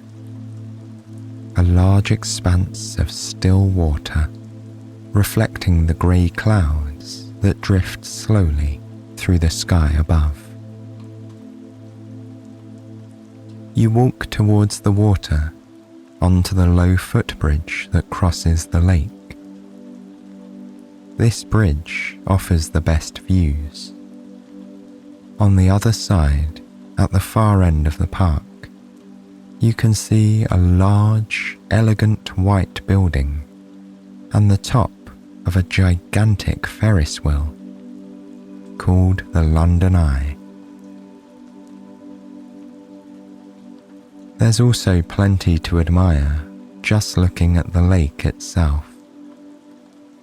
The red autumn leaves are reflected in the water along the sides of the lake, creating beautiful mirror images. Nothing disturbs the quiet stillness of the lake except for the leisurely movement of a single swan gliding effortlessly across the water.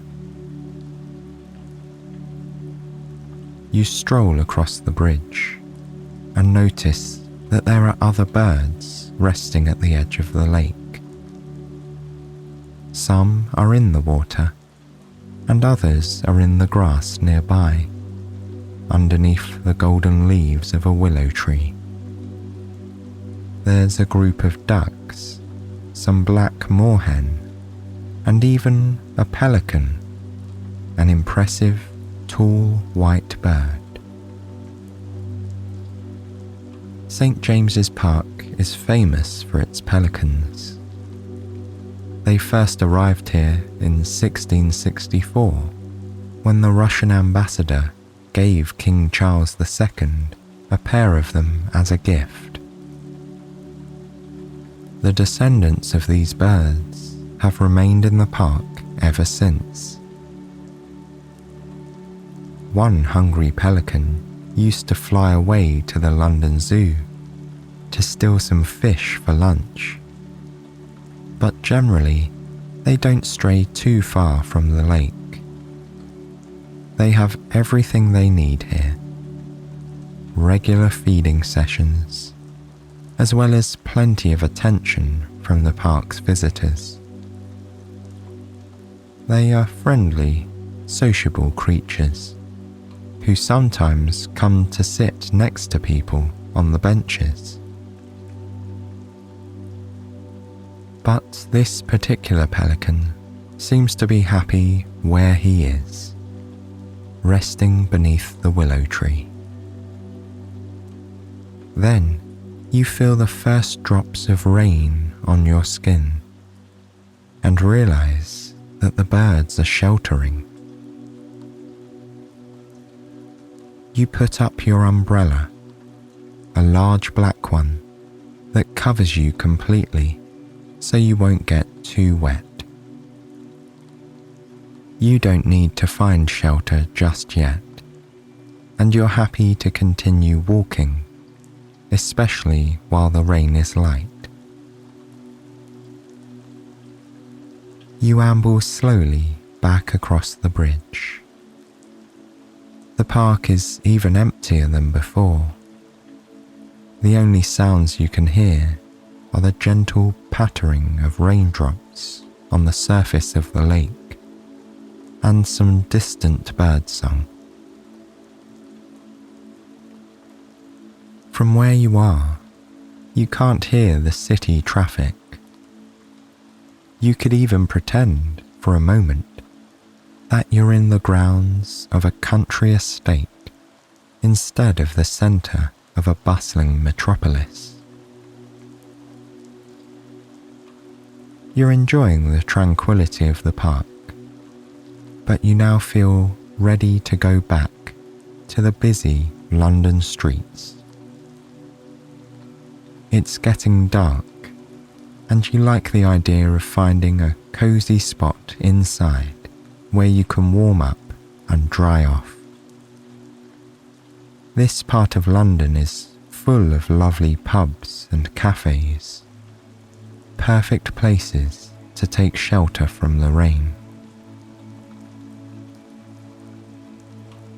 You leave the park, cross a wide road, and then enter the back streets. You don't have a particular destination in mind, but you're curious to explore and see what you might stumble across. This part of the city is full of interesting sights. Historic pubs and old buildings with blue plaques on the walls commemorating famous people who once lived there. Everywhere you look, there are reminders of the past. Even the shops seem to belong to another age. You close your umbrella as you enter a covered arcade of shops, which seems almost frozen in time. There's an old-fashioned hat shop which has so many hats stacked up against the window that you can only catch a glimpse of the interior. You see light emanating from a sconce on the wall and the edge of an open door leading into another room. On the other side of the arcade is a smart, traditional barber shop with wood-panelled walls and stylish vintage furniture, like something from a film set. You walk slowly through the arcade, peering through shop windows, listening to the echo of your shoes tapping against the stone tiles. There's some faint, jazzy background music, but you aren't sure where it's coming from. When you come out at the other end of the arcade, it's like a time warp back to the present. You're greeted by cars and taxis, and the neon light from a supermarket sign. The rain is gradually starting to get heavier. The pitter-patter of raindrops on your umbrella is louder now, and small puddles are forming on the grey pavement. You pass a few cafes and coffee shops that look inviting. There are free seats and tables inside, but you feel like walking just a little bit further.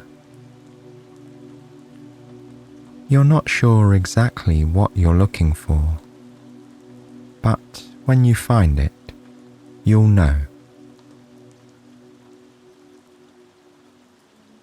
No matter what the weather is, there will always be some shoppers and tourists in this part of the city, and nobody seems to really mind the rain. People walk briskly, carrying umbrellas or wearing raincoats. Even the dogs are dressed for the weather. As you turn the corner, you pass a small brown dog that resembles a teddy bear, wearing a miniature plastic coat. It's trotting happily next to its owner, carefully navigating around each puddle to avoid its paws getting wet. You walk on and on, deeper into the heart of the city. You follow your instinct, hardly aware of which direction you're heading in. On a whim, you turn off the main road and into a quiet street, even though, at first glance, There's nothing there but the back doors of shops and restaurants. The facade of one building seems particularly anonymous, with black walls and frosted glass windows you can hardly see through. There are no signs to indicate what it might be. But then you look up and see a glowing sign in the shape of a lantern sticking out from the side of the building. The sign feels somehow familiar, although you can't explain why. It's like something you read about in a book long ago, or saw in a dream. The sign bears a traditional English pub name. Like many of the pubs in the cities, it's probably been around for hundreds of years. So, you're curious to see what the interior looks like. The door is hidden on the side of the building, down a narrow alleyway. You close your umbrella and shake off the raindrops, push open a creaky old door, and walk inside. Your first impression is one of warmth. There's a crackling fire in the middle of the room, and the people sitting at the tables have taken off their coats and jackets. They look comfortable and relaxed, chatting happily over their drinks. A couple of men in the corner are even playing a game of chess. In some ways, it looks more like a living room than a pub. There are other signs that this is no ordinary room. The walls are decorated with an eclectic display of mirrors and old paintings, and the wooden floor is covered with sawdust, an old-fashioned technique for soaking up spilled liquid. A wall near the entrance is covered with newspaper clippings, dating back more than 100 years. A nearby sign says that this is one of London's oldest pubs, and has been a gathering place for writers and artists for centuries.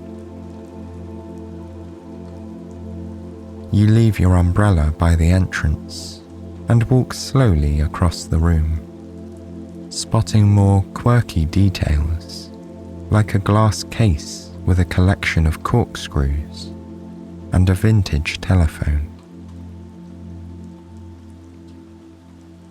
And then you spot something moving near your feet. A black cat hurries past you. It pauses halfway up the steps of a nearby staircase. Instead of a collar around its neck, it's wearing a white Elizabethan ruff. This aristocratic cat sits on the steps, watching you. It looks as though it's waiting for someone to take its photo or paint its portrait. Then it suddenly turns and continues up the carpeted stairs, out of sight. You decide to follow the cat and see what's upstairs. There must be another part of the pub, a secret room, perhaps. As you climb, you notice a sign in the shape of a pointing hand. It's another invitation to keep exploring. you can hear the steps creaking, the soft murmur of voices, and some faint music. Cheerful jazz from the 1930s playing quietly in the background. When you reach the top step, you find the source of the sounds. You're standing in a vintage tea room where people sit and chat over cups of tea. A vinyl record spins round and round on a record player in the corner of the room. You were expecting to find yourself in another part of the pub, but this is a separate cafe that just happens to be connected by a staircase. Next to the stairs is a sign in cursive script that reads, "Welcome to London's secret tea room." A few of the tables are occupied by other people, but the small one in the far corner is free. It's a low wooden table next to a plush velvet love seat. There's also a standing lamp with an old-fashioned tassel lampshade which emits a warm golden glow. And nearby is a small window with lace curtains. From here, you can see its glass is covered by trails of raindrops. You cross the room, walking past a couple enjoying afternoon tea with scones and sandwiches, and a young woman on her own reading a book as she waits for her steaming cup of tea to cool. Then you sit down on the comfy sofa and sink into the cushions. It's only now you realize just how much you needed to get off your feet and relax for a while. After your long walk, you've earned an equally long rest. A friendly waitress in a white apron comes to take your order. And then, a few moments later, you're greeted by another friend, the black cat. He purrs and jumps up onto the cushion beside you. You stroke his fur and scratch him behind his ears, noticing how wonderfully warm and soft he is. The cat seems to relish attention and affection, purring happily and nudging his head against you, encouraging you to keep petting him. While you wait for the tea to arrive, you gaze out of the window. The glass is becoming wet and is steaming up, so it's harder to make out the details. But you can glimpse the darkening sky and blurred golden shapes. The autumn leaves of a tree moving gently in the wind and rain. You feel so happy to be here, warm and dry, in the tea room on a wet afternoon. And you find it deeply relaxing to watch the rain. If you listen carefully, beneath the piano music that crackles softly on the record player, you can also hear it.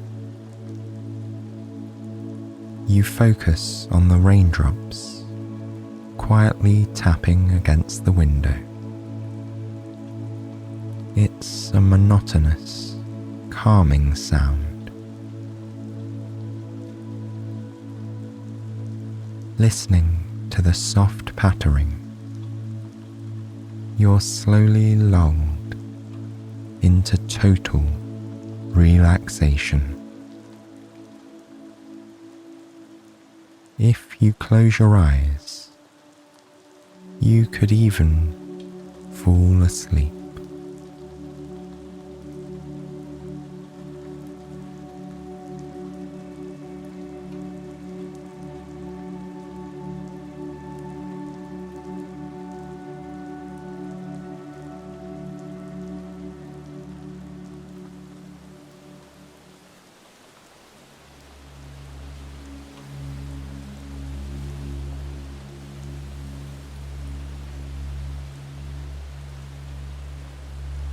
The crisp air quietly whistles through the tree branches, which sway in harmony outside Sarah's cabin.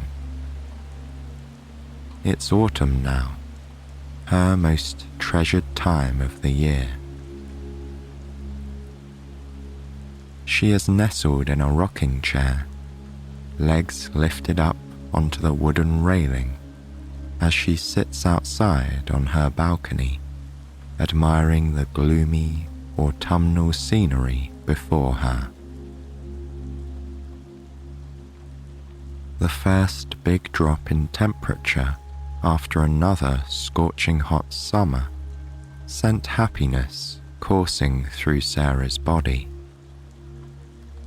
Now the leaves have begun to change, and Sarah is at the very heart of her favourite season. Dressed for warmth, Sarah is wearing long, cozy trousers and a luxuriously soft mohair jumper she knitted last spring. Her shoes sit on the wooden floorboards in front of her, and her feet are bare. She can feel the breeze moving in between her toes. Earlier, she prepared a fresh chai latte using spices gathered from both her neighbours and her own back garden. She also used oat milk that she'd made yesterday morning after a long, quiet walk in the forest. That walk was wonderful, Sarah remembers, with leaves crunching beneath the soles of her shoes.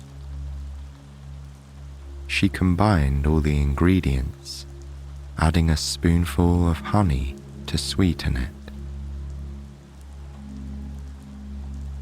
Now the warm beverage sits on the table next to her, its spicy, sweet aroma wafting up into the air. Next to the latte is a paperback book. Sarah has it turned page side down as she's taking a reading break to admire the autumn views. The sky is a bright shade of grey and white, as if the clouds have all joined forces to hide the sun that radiates behind them. The air out here smells of a coming rain, Sarah thinks, as she takes a sip of her chai latte. Luckily, the roof of Sarah's cabin stretches out over the balcony, and a set of stairs leads down to the ground. So, if it starts to drizzle, Sarah will stay comfortably dry right where she is. As she looks back out at the view, she can see the green pine trees intertwining with a sea of other trees, boasting their autumn hues. Shades of burnt orange, deep yellow, mahogany, and crimson are scattered throughout the forest. To Sarah, it's the most beautiful time of autumn, when the leaves are slowly falling, but the trees themselves are still bushy and full. As the wind continues to rustle the trees, bundles of leaves spin around and dance together harmoniously. It reminds Sarah of ballet. Her eyes follow the dancing leaves, and in her mind, she is at the theatre. The curtains are drawn, and the leaves are centre stage, giving another timeless performance of the season. Soon, they fall elegantly to the ground, and the audience gives a standing ovation. The view from Sarah's balcony has many layers. First, there is a hilltop meadow, which she can reach quickly by descending the staircase next to her. From there, the terrain transforms into a deep forest with spectacular walking paths that lead to quaint mountain streams and moss-covered boulders. There are also shortcuts she can take to visit some of her neighbours. The houses in her village are all generously spaced out, so Sarah often feels she has the whole world to herself. Then, behind the forest, are layers of mountains that blend together in various shades of blue. Sarah always finds this view captivating, even on a grey afternoon like this one. Soon, Sarah will return to the warmth of her cabin and prepare a batch of pumpkin chocolate chip cookies in her kitchen down the hall. But for now, she remains with her feet kicked up, drinking from her warm mug and embracing the autumn air. She lifts the mug to her mouth, closes her eyes, and takes a big, generous breath in through her nose before enjoying another smooth sip of her chai latte. She remains like this for a moment, cupping her drink to warm her hands. The moment has completely taken her away from the book she was reading, but Sarah doesn't mind. She will have plenty of time to read this evening, she knows. After just a few more minutes, Sarah lifts her feet off the railing and slips them into a pair of fuzzy house slippers. With the mug in her hand and her book squeezed between her arm and side, she walks across her balcony, looking down at several pumpkins she has placed for decoration. Then she slowly pulls open her door with the stained glass. As usual, it creaks just slightly as she opens it. She always thinks she should fix it, but never does. At this point, the gentle creaking sound is both familiar and comforting to Sarah. Walking inside, She feels the warmth of the fireplace in the living room just to her right. It is a beautiful brick-covered fireplace with logs assembled inside, crackling every so often. Today is only the second day she has used it this season, and she is still admiring the wonderful smell of burning wood. She rarely uses scented candles during the colder seasons. Why would she when the fireplace and her baked goods create the most tantalizing scents all on their own? She takes one final sip of her chai latte, feeling the warmth of it glide down her throat. Then she places it on a coaster on her credenza, along with her book. Now she feels ready to bake her favorite autumn cookies. Her grandma loved these particular cookies just as much as she does, and whenever Sarah makes them, she always follows the family recipe. She walks down the hallway, soon arriving at her kitchen. She draws open the curtains above her sink, bringing in a bit of light to complement what's coming in through the windows of her back door to the right. The room is airy, but nonetheless still a bit dark. So she flicks on one of the tall standing lamps located at the edge of the kitchen. Sarah then moves over to her quaint square dining table. It is situated in the left corner, closest to the hallway. On it is a small beige lamp and a stack of books. Both are pressed against the wall, with only enough room at the table for 2 diners. She pulls down the beaded cord to turn on the lamp's yellow-tinted light. Much better, she thinks as she looks around.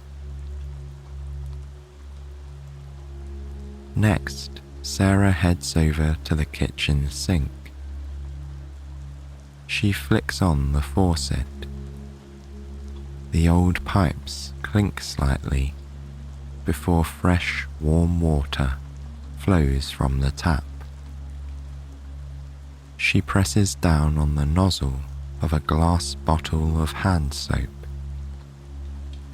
The luxurious scents of vetiver and amber spill onto her hands. She takes a relaxing moment to wash them, moving the soap between her thumb and fingers before she rinses the suds down the drain. Now, with freshly washed and moisturized hands, Sarah feels even more relaxed than before.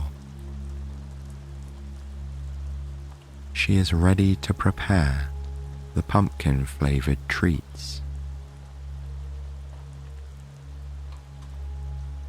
She first turns on the oven to preheat it. Then she crouches down to grab a baking sheet from the cupboard near the sink.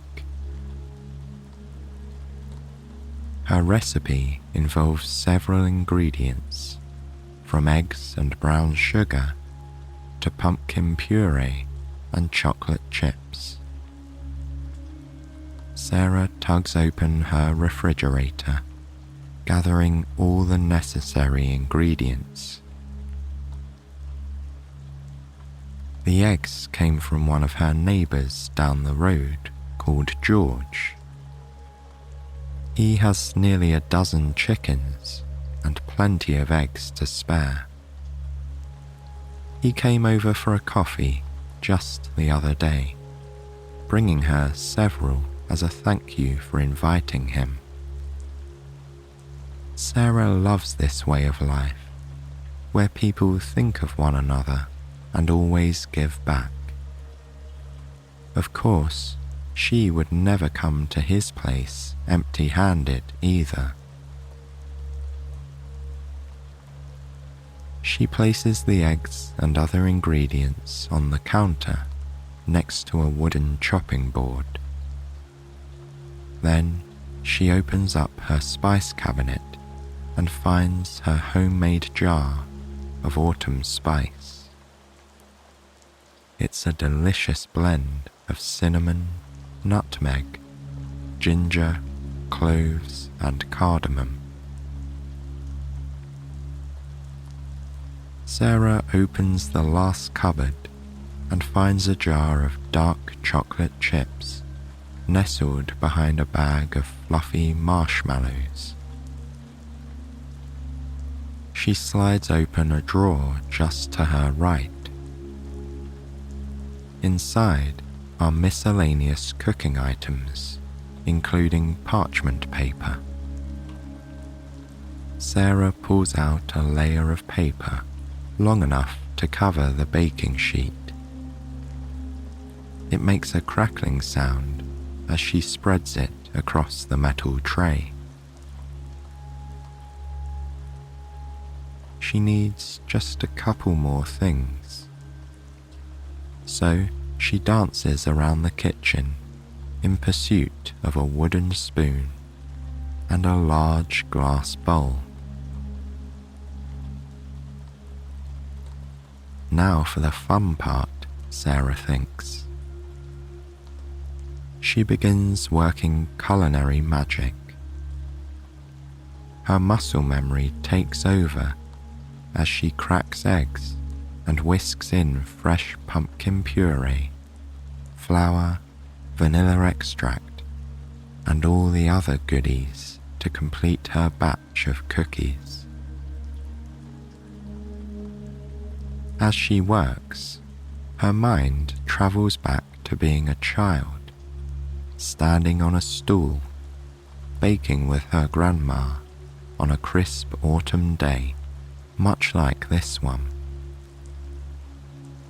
From learning how to knit to getting into baking, Sarah's grandma taught her a lot of handy skills that she uses nearly every single day. Before she knows it, Sarah hears a little ding, informing her that the oven is properly preheated. And now that she has whisked and blended her cookie dough into a beautiful orange-tinted clump, she can begin forming it into circular shapes. Using the wooden spoon, she scoops out sections of dough and then balls them up by rolling them in the palm of her hand. Then, one by one, they are placed evenly across 2 rows of the baking sheet. Easy as that, Sarah thinks as she rinses off her hands, excited to sink her teeth into these gooey cookies in just a little while. The oven clinks as she pulls down the door, feeling its captivating warmth as she places the baking sheet in the center. She grabs her timer. It clicks as she moves it to 12 minutes. Then she leaves it on the counter and turns off the standing lamp as she makes her way down the hall. Soon she's back in the living room with the sound of the crackling fireplace soothing her mind and spirit. The room is comfortably sized. There is an old rocking chair facing the window, and a cozy sofa with throw pillows, knitted blankets, and a low coffee table in front. There are unlit taper candles scattered on the mantel above her fireplace, and on the opposite side, Sarah has a record player and a narrow bookcase stuffed with books of various genres. Her large windows that face outward towards the mountains are letting in that classic soft autumnal glow. She looks out and watches leaves travelling through the air. Over by the mantel, she picks up a pack of matches, eager to make the room extra cozy, especially to complement the cookies she will be eating soon. She lights several of the unscented taper candles on the mantel, cupping her hand to light one, and then using the first to light the others. Then she walks over to the table where the antique record player is, and lights a thick cream-coloured candle to fill the room with a warm glow. Naturally, Sarah places the original candle back on the mantel. She turns around and admires the room. The soft glow from outside mixes beautifully with the redness of the fireplace and the light orange hue of the candles. She looks at the watch on her left wrist and calculates roughly 6 more minutes until the cookies are ready. So, she plops herself down on a comfy seat located by the bookshelf. Sarah admires her books, scanning her eyes across the rows, smiling at particular ones that sparked her soul. It feels like her own little bookstore as she notices some books she has still yet to read, and others she's almost forgotten even having. Grabbing one in particular, she holds it in her hands and runs her fingers across its smooth, simple cover. It's a contemporary romance novel that caught her attention when she discovered it in an independent bookstore in a larger town near her village. It's going to be her next book, she tells herself confidently. She looks over her books with admiration one last time before standing up. Back on her feet, Sarah can smell the captivating aroma of chocolate, autumn spice, and pumpkin twirling in the air. As she makes her way down the hall, the smell grows stronger and more enticing. And like some magical clockwork, she flicks on the lamp and the timer chimes in unison. She slides a thick oven mitt onto her right hand, and then pulls open the oven door with her left. The warmth embraces Sarah once again, this time carrying with it the spicy autumnal scents. She places the tray on cork circles on the other end of the counter. Then she looks over the cookies, inspecting them curiously and breathing in the tantalizing aroma. It's truly the smell of the season in one sweet treat, she thinks. Giving them a few minutes to cool, she places the glass bowl in the sink, fills it with water, and adds a bit of washing up liquid. Afterwards, she grabs a soft spatula and a large ceramic plate. Sarah carefully removes the cookies one by one so that the bottoms don't burn. Looking at the cookies on the plate, she feels a sense of pride at how beautifully they turned out. Then, instead of bringing the whole plate of cookies to the living room, which would be too tempting for Sarah to resist, she chooses a few and places them on a smaller plate. She pours herself a glass of oat milk.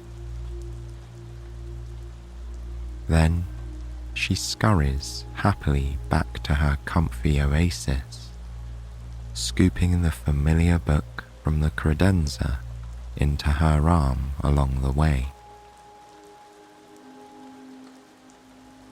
The plate and glass of milk clink as she places them on the coffee table with the book. Sarah sits in her favourite spot on the sofa, leans forward and picks up one of the cookies. It feels warm and soft to the touch, and Sarah cannot wait to taste it. She brings it up to her mouth and slowly takes a generous bite of the gooey dessert. The notes of spice, pumpkin, and dark chocolate captivate her taste buds. She lets out a satisfied sigh before taking another bite. It tastes just like an autumn day, Sarah thinks. With the flavour of the cookie still in her mouth, Sarah takes a cool sip of the oat milk to wash it all down. Then she begins to hear the trickle of rain outside. It taps on the window behind the sofa. She looks towards the mountains and sees the rice-shaped specks of rain coming down peacefully. Where Sarah lives, autumn is the rainiest season of the year.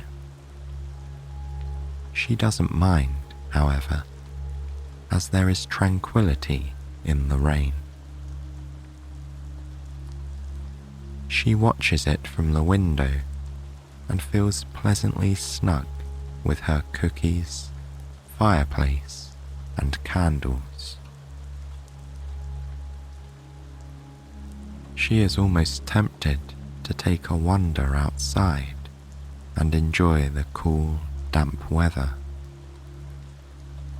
Perhaps later she will slip on her rain boots and her long, water-resistant coat and enjoy a quaint walk into the forest before it gets dark. But for now, she will treat herself with cookies and another chapter from her book. And so, she lifts the paperback off the coffee table, removes the bookmark, and continues reading, cookie in hand. Oh, the beauty of an autumn day in the mountains, Sarah thinks to herself, feeling so lucky.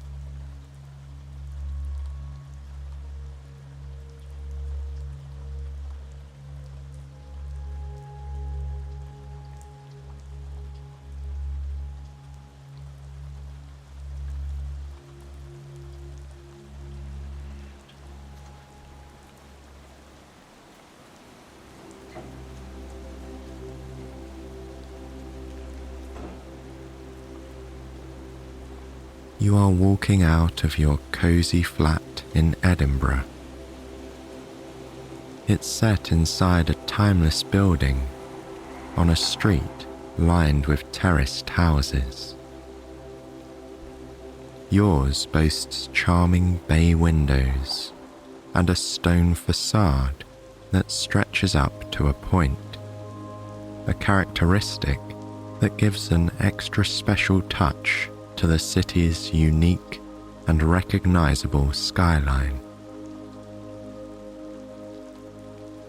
Closing the door, you are greeted by a crisp autumn breeze as you step onto the cobbled street. The weather outside is chilly but comfortable. The sky is filled with unique puffy clouds that hang above you, sometimes revealing a pale blue sky or soft shades of grey. You are wearing warm boots with your favourite trousers, a dark green jumper, and a light rain jacket that comes down to your thighs. Covering your head, a cosy wool hat provides warmth on this crisp and windy day. You also have a tote bag with a book and umbrella, just in case it rains, you think. Your flat is next door to the meadows, a grassy, tree-lined park just south of the old town. And you find yourself coming here often with a small picnic blanket in hand, spending an hour or maybe two reading or drawing among other park visitors. What you truly love about this park, however, is the distant view of Arthur's Seat, an ancient volcano and the highest peak in Edinburgh. You admire its curved arches peeking out high above the park's flat tree line. Sometimes you nestle yourself in the grass and draw this particular view. Other times you simply prop your head up on your backpack and stare out at the distant hill, allowing your mind to wander and drift like the fallen leaves of autumn. Now your boots tap against the pavement as you make your way into the meadows. Today, the park is draped in the season's captivating foliage. The grass is still a vivid green, which provides a delightful contrast to the burnt orange and pale yellow leaves that are scattered across it. There are paved walking paths going both around and diagonally through the park. This time, you are walking across one of the diagonal paths so you can explore Edinburgh's Old Town on this perfect day. The pathway is lined with leafy trees on either side, standing tall and reaching for the cloudy skies up above. Your shoes press against fallen leaves, some brown and crunchy, others soft and in shades of yellow and orange. The day is surprisingly dry so far, but reminders of a previous rain still linger, dampening some of the leaves and covering the grass in a sparkly dew. As you walk, you notice a man playing fetch with his fluffy beige dog.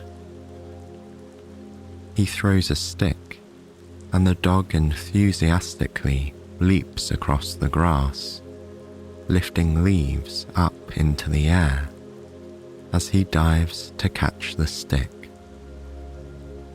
It brings a little smile to your face. Soon you are across the park, walking along a pedestrian-only path, sprawling with murals, a lively cafe, and university students. From here, you can see some parts of the 16th century University of Edinburgh. The university's historic sandstone buildings fit perfectly with the mood of the city in autumn, you think. When you reach the end of the pedestrian pathway, you go over the zebra crossing and arrive at the other side of the road. You continue straight for just a minute, passing shops and restaurants until you reach a set of gates on your left-hand side. It is the entrance to Greyfriars Kirkyard, a 16th century graveyard offering a museum and walking tours. It's considered to be one of Edinburgh's most famous places. You take a few steps inside to admire this historic location. The paths are decorated with vibrant orange leaves that spill over onto the green grass. You can see old tombstones dating back more than 400 years and glimpse sandstone buildings that poke out beyond the walls of Greyfriars. An autumn walk through Edinburgh is hardly complete without a stop here, you decide. So, you pass through the black wrought iron gates and feel the coolness of the shade around you. The autumn weather suits the stillness of this curious grey place. Your gaze follows the path that leads up to the church, around the graveyard, and towards an exit on the other side. You actually prefer to take this path when walking home, and often you do. It's much more peaceful than going past all the shops and restaurants that line the street on the other side of the thick stone walls. Perhaps you will amble through it properly on your way home. Looking up, you see lingering grey clouds above. A walk through Greyfriars on a rainy afternoon is just the kind of experience you'd like. In your mind, you hope for a little drizzle later today. But for now, you carry on further into Old Town. The crisp air embraces your skin as you approach the cobbles of Edinburgh's most notable street, the Royal Mile. This captivating street is full of life today.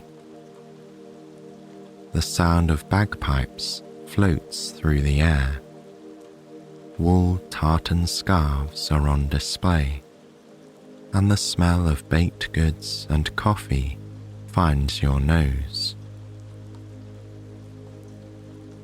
You adore the Royal Mile for many reasons.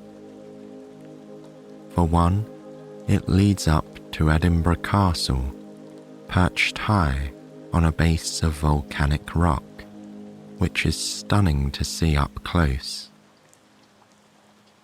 However, it is also full of fairy tale-like stone buildings with sharply pointed turrets, and the Gothic St. Giles Cathedral with its open spires and sculptured turret.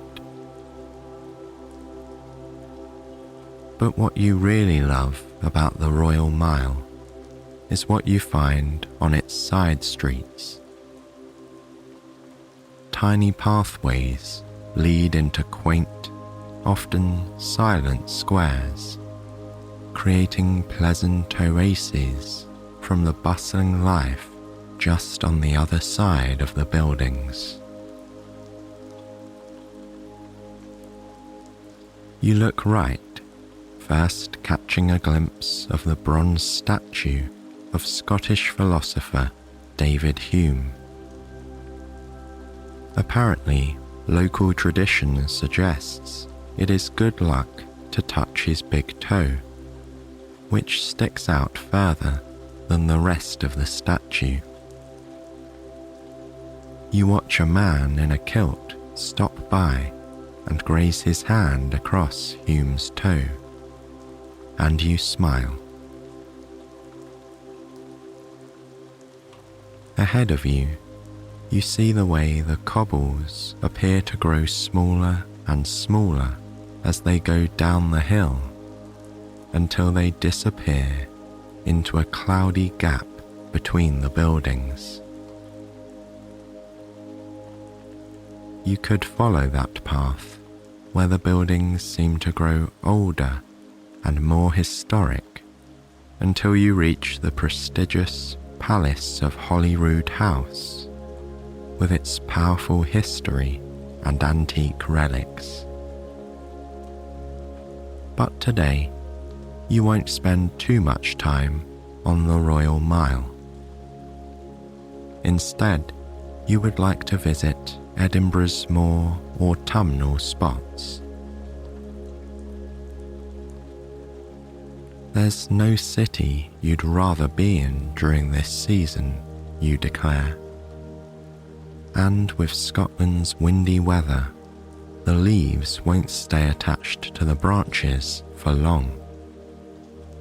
So you know just where you would like to go. You head right, and then take a quick left onto a quaint alley called Warriston's Close. The path leads down a massive set of stairs that fall onto a charming, curved street near the Waverley train station. If you had to choose a favourite set of stairs, these would be yours.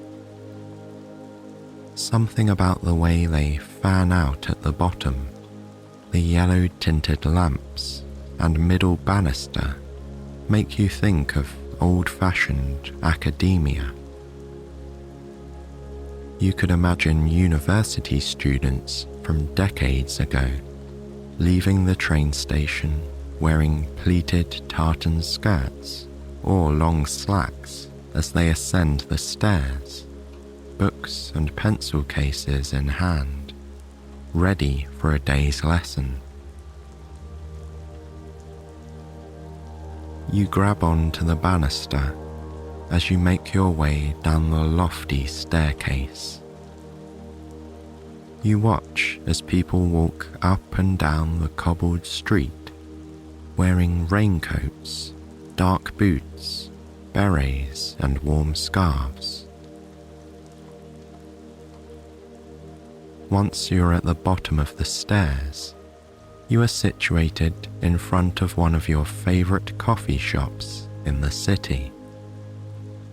It has the best view of the steps of Warriston's Close, and with its indoor and outdoor seating in a snug and cosy setting, it is the perfect stop during an autumn walk in Edinburgh.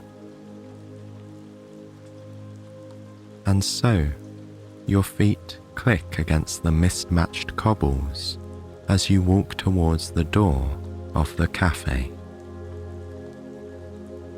Inside, you hear the hissing of the espresso machine and the clink of ceramic.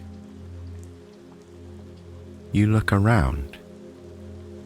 There is a window seat for two with homely cushions, and a few seats nestled against the cool stone walls. Just in front of you is an espresso bar, serving artisan coffee, hot chocolates, and teas. Then, behind a glass counter, you admire tasty treats, from pumpkin spice cinnamon rolls to thick, buttery croissants. You smile and say hello to the barista. She greets you in return. Then you kindly request a hot spiced tea and a warm pumpkin spice cinnamon roll, something you have never tried here before. She tells you that they were just added to the menu today, and you feel a tingle of excitement that you get to try them this afternoon. You choose to take a seat outside. After all, you're enjoying the fresh autumn air on your face.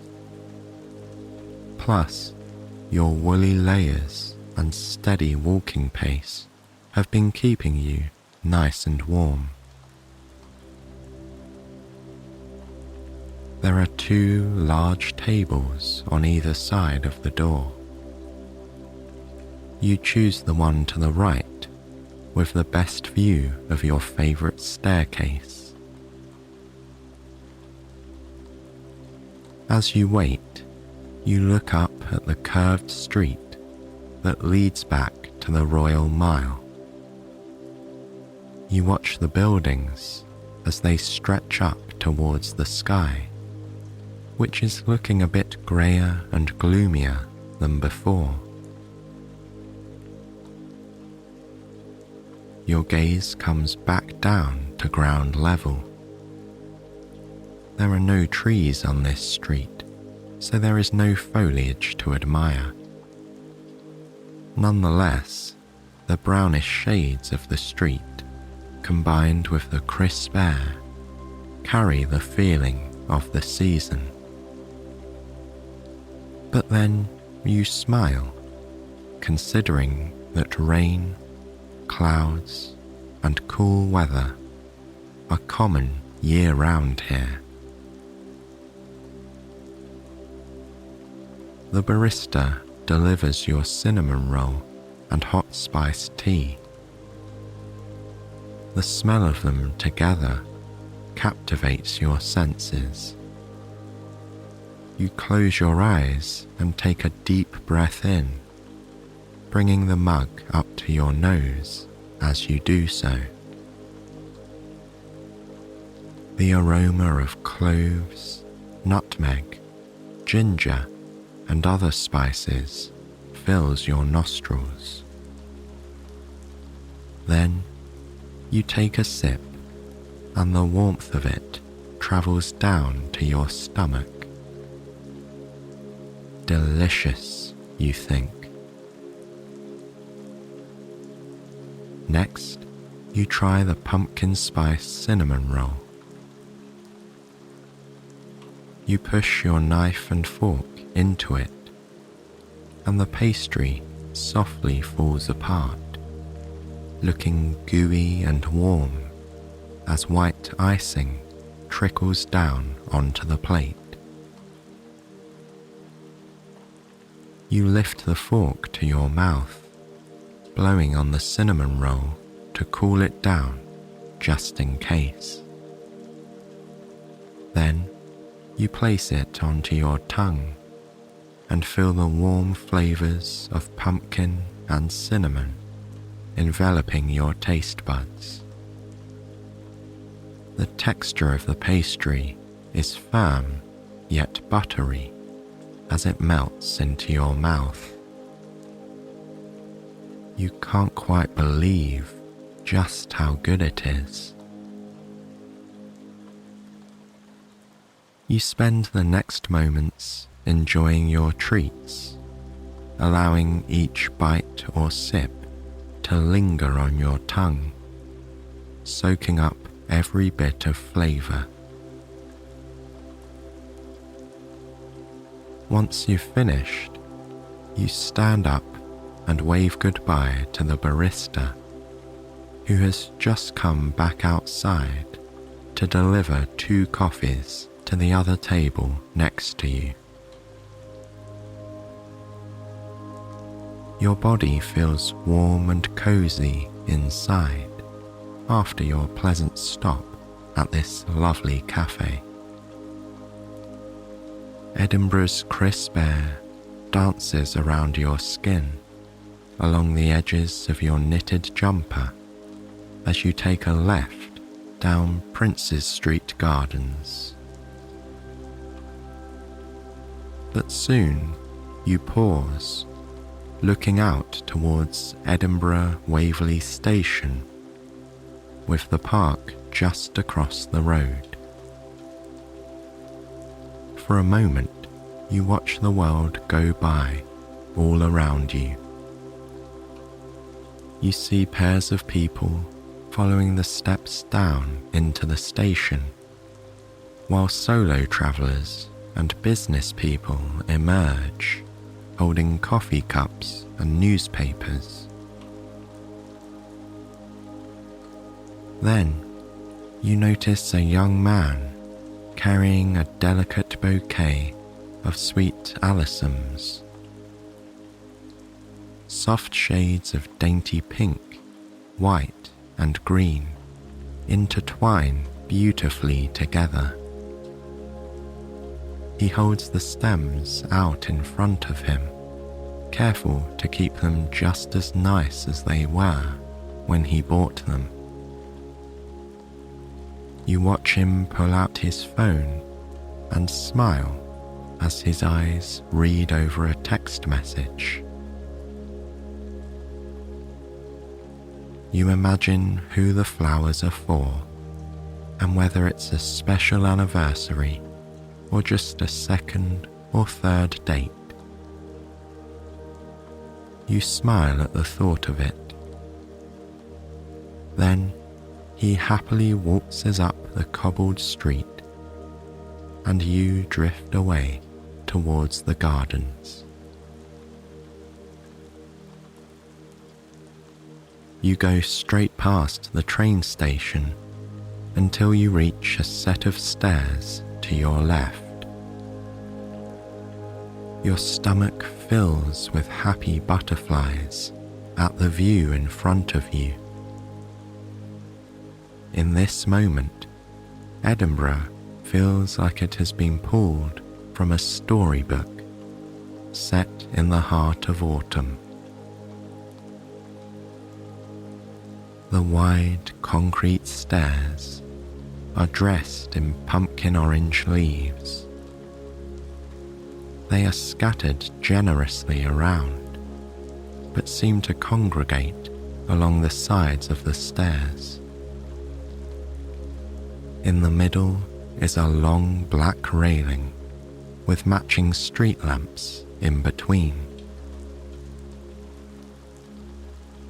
Here, the trees are barer than the ones in the meadows, so you admire the patterns of their branches as they loom over the stairs. Further out, you can see thick, bright yellow, orange and red trees dotting the park. But, best of all, you have a splendid view of the grand volcanic rock and Edinburgh Castle that consume much of the impressive grey skyline. The stunning panorama makes you feel very glad to have taken such a wonderful walk on a magical day like today. You glide your fingertips along the handrail, which points to a paved footpath that wraps around the park. From here, you're able to take in more of your surroundings. Bushy, dark green shrubbery meets the bright green of Scottish grass, covered with mounds of fallen leaves. The piles of leaves are just waiting for someone to jump into them, you think with a smile. Then you notice a tiny drop of rain fall from the sky and splatter on your jacket. You are wearing a light raincoat today, and the droplet glides off your sleeve, plummeting onto the pavement. It's a good thing you remembered to bring your umbrella with you, but you decide a couple of drops here and there don't warrant bringing it out just yet. This is Scotland, after all. You are no stranger to rain here. So for now, you carry on towards the majestic Ross Fountain with its cast iron display. The castle hill slowly reveals more of itself as you walk. Little droplets tap sporadically against your jacket, yet you aren't bothered. You look around and notice one or two umbrellas carried by other people going through the park today. But most are proudly meandering, with just their coats to protect them from the drizzle. Besides, there is beauty in the rain. This is evident in the vibrant green grass that covers Edinburgh, and the way the city looks majestic on a grey day. The rain suits this place, you decide. This thought sends a tingle of happiness through your body as your feet move rhythmically across the damp pavement.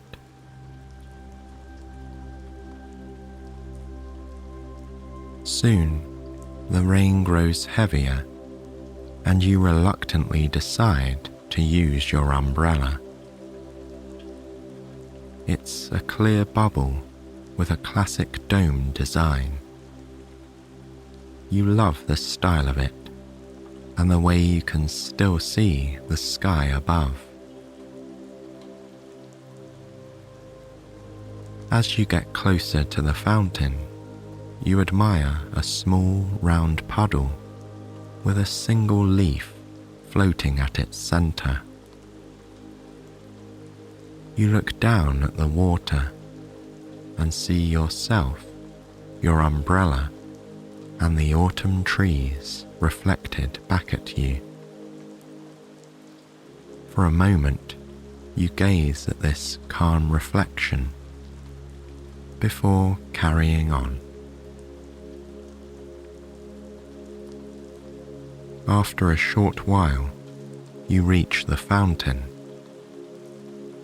You cherish this spot because it is so unbelievably gorgeous. The fountain is turquoise and gold and made of cast iron. At the base of the fountain, there are charming mermaids, walrus and lion heads, and even cherubs. Then, as the eye travels up to the top, there are 4 female figures designed to represent science, arts, poetry, and industry. But what makes this spot all the more special is how spectacular it looks, with Edinburgh Castle perched so proudly at the top of the volcanic rock. It makes you appreciate this city even more deeply. There truly is no place like Edinburgh, you think. As the rain continues to drizzle, drumming against your umbrella, you decide to retreat to a pub. You follow the footpath towards a park exit and make your way to one of the cosiest pubs in Edinburgh. Once inside, you're greeted by the warmth of a fireplace and the sound of folk musicians seated in a circle. You hear the familiar tones of flutes and fiddles and admire the backdrop of stained glass windows and quaint yellow lights. The welcoming environment lures you deeper into the pub. You order something warm to drink, nestle yourself into a tartan-covered booth near the fire, and relax to the sound of the music. Perhaps you will pull your book out of your tote bag and read as you enjoy the captivating ambience and perfect retreat from the crisp autumn air and drizzly rain outside. But for now, you sit back, listen, and let it all sink in. It has been a wonderful day for an autumn walk in Edinburgh. Of this, you are sure.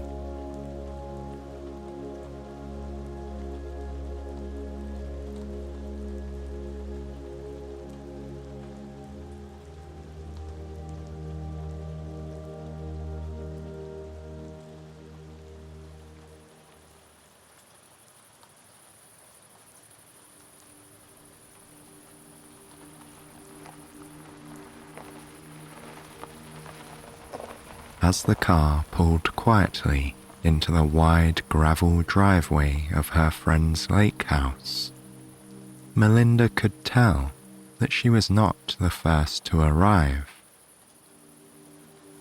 She could see her friends' cars tucked politely off to the side, leaving room for the other guests who would be arriving. According to Jack, who was hosting, it was a group just large enough to be festive, but small enough not to ruin the cozy atmosphere. Parking in a sensible spot, she breathed a happy sigh. She was looking forward to the evening. Melinda stepped out of the car and stood for a moment, appreciating the refreshing coolness of the early autumn twilight. The air was still, and the temperature was pleasant. It was a perfect September evening. She could hear voices and quiet laughing coming from behind the house near the lake. As she turned to open her back door, where her picnic basket was waiting, a single orange leaf drifted down onto the top of the car. She stopped and picked up the leaf with a grin, turning it delicately in her hand. It was a welcome sign that autumn was truly beginning. Melinda retrieved her basket and a soft cardigan from the passenger seat and closed the door gently behind her, turning to face the house. It wasn't a showy place. Jack's parents had owned it since before he was born. It had that unassuming, lived-in look of family homes that didn't have anything to prove. With a peaked roof, dark shingles, and brown siding, the house faded into the shelter of the trees as if it had always been there. Melinda had been to this house many times over the years.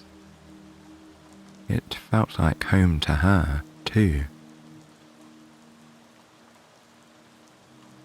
She followed the paving stones around the side of the house, hopping from one to the other as if she were crossing a stream. Melinda remembered how she and Jack and their other friends used to play games there years ago. When they played, there was a rule that everyone must keep to the paving slabs and nobody could touch the grass. Ultimately, somebody had always done so on purpose, and some sort of water fight or other gleeful event had ensued. Now that she was grown up, the stones seemed much smaller and closer together, but she still observed the tradition out of nostalgia. As the backyard came into view, she saw Jack and two of her other friends lounging around in chairs. At their feet, there was a large plaid blanket spread across the grass. One large table and a couple of smaller ones had been placed here and there for laying out food and holding drinks. She could see her friends had already helped themselves to a large pitcher of cider that someone had contributed. As she approached them, she waved her free hand in greeting, and the others sent up a small cheer. Everyone seemed ready to enjoy this relaxing evening on the lawn.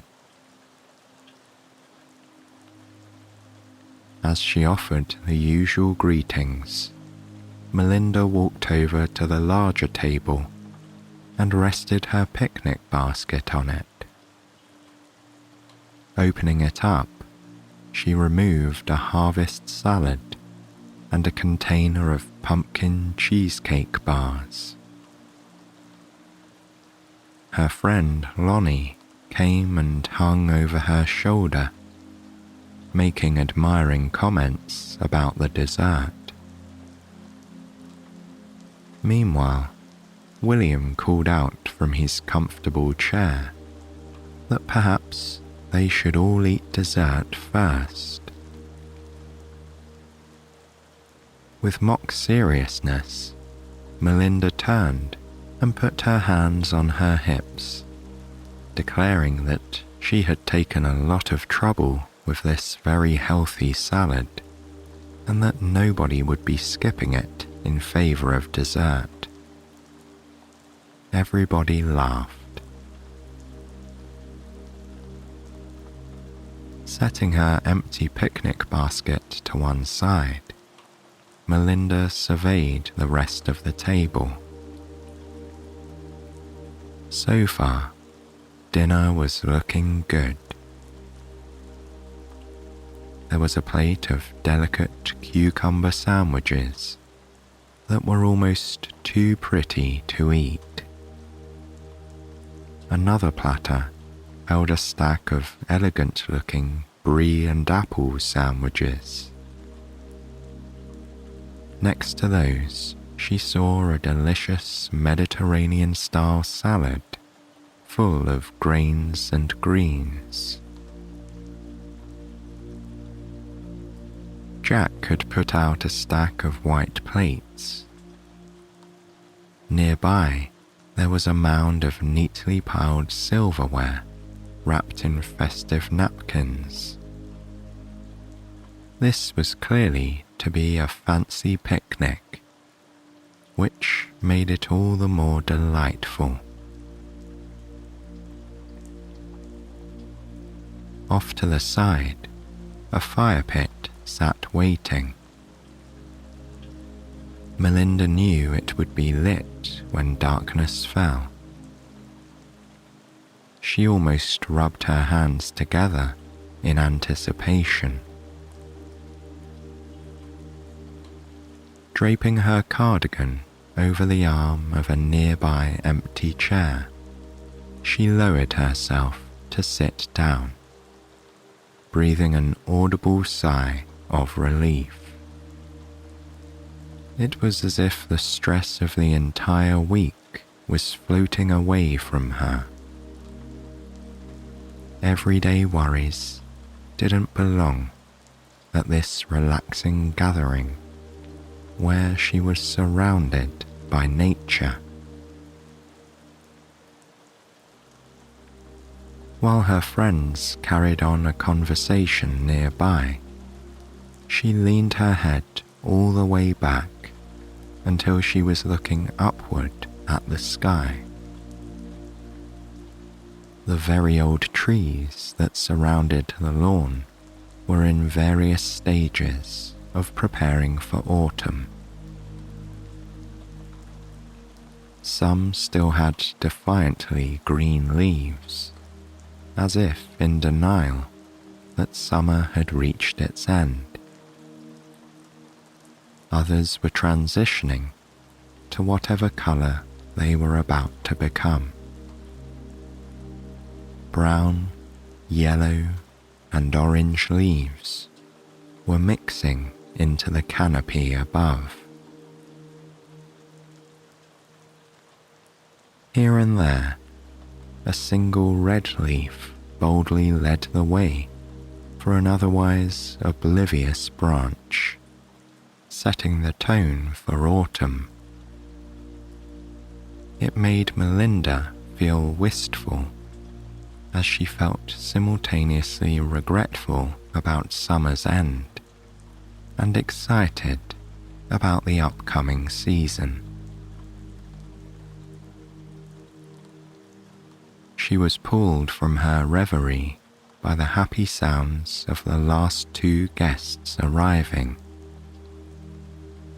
Sarah and Anne triumphantly rounded the corner and approached the gathering. As greetings were given, Sarah held a huge bag of marshmallows and a box of graham crackers over her head for all to see. Melinda smiled widely, glad that s'mores were going to be coming up when the fire was lit. She could already taste the unique combination of graham crackers, toasted marshmallows, and milk chocolate. Gazing around, she could see that it wouldn't be long until a fire would be needed. Across the shining waters of the lake, the sun was dropping low on the horizon. As if in sympathy with the season, the sky was filled with a beautiful golden and orange sunset.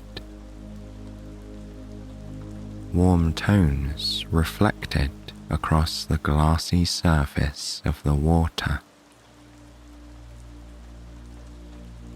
As if on cue, Jack walked over to the back of the house and plugged something into an outlet. Like magic, the fairy lights illuminated the trees bordering the lawn.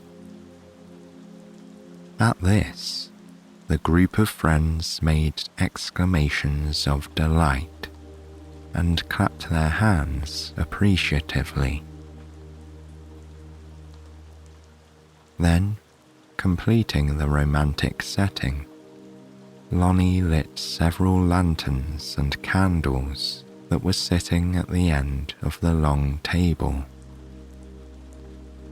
They placed them around the group so that there was a little bit of lighting on every surface.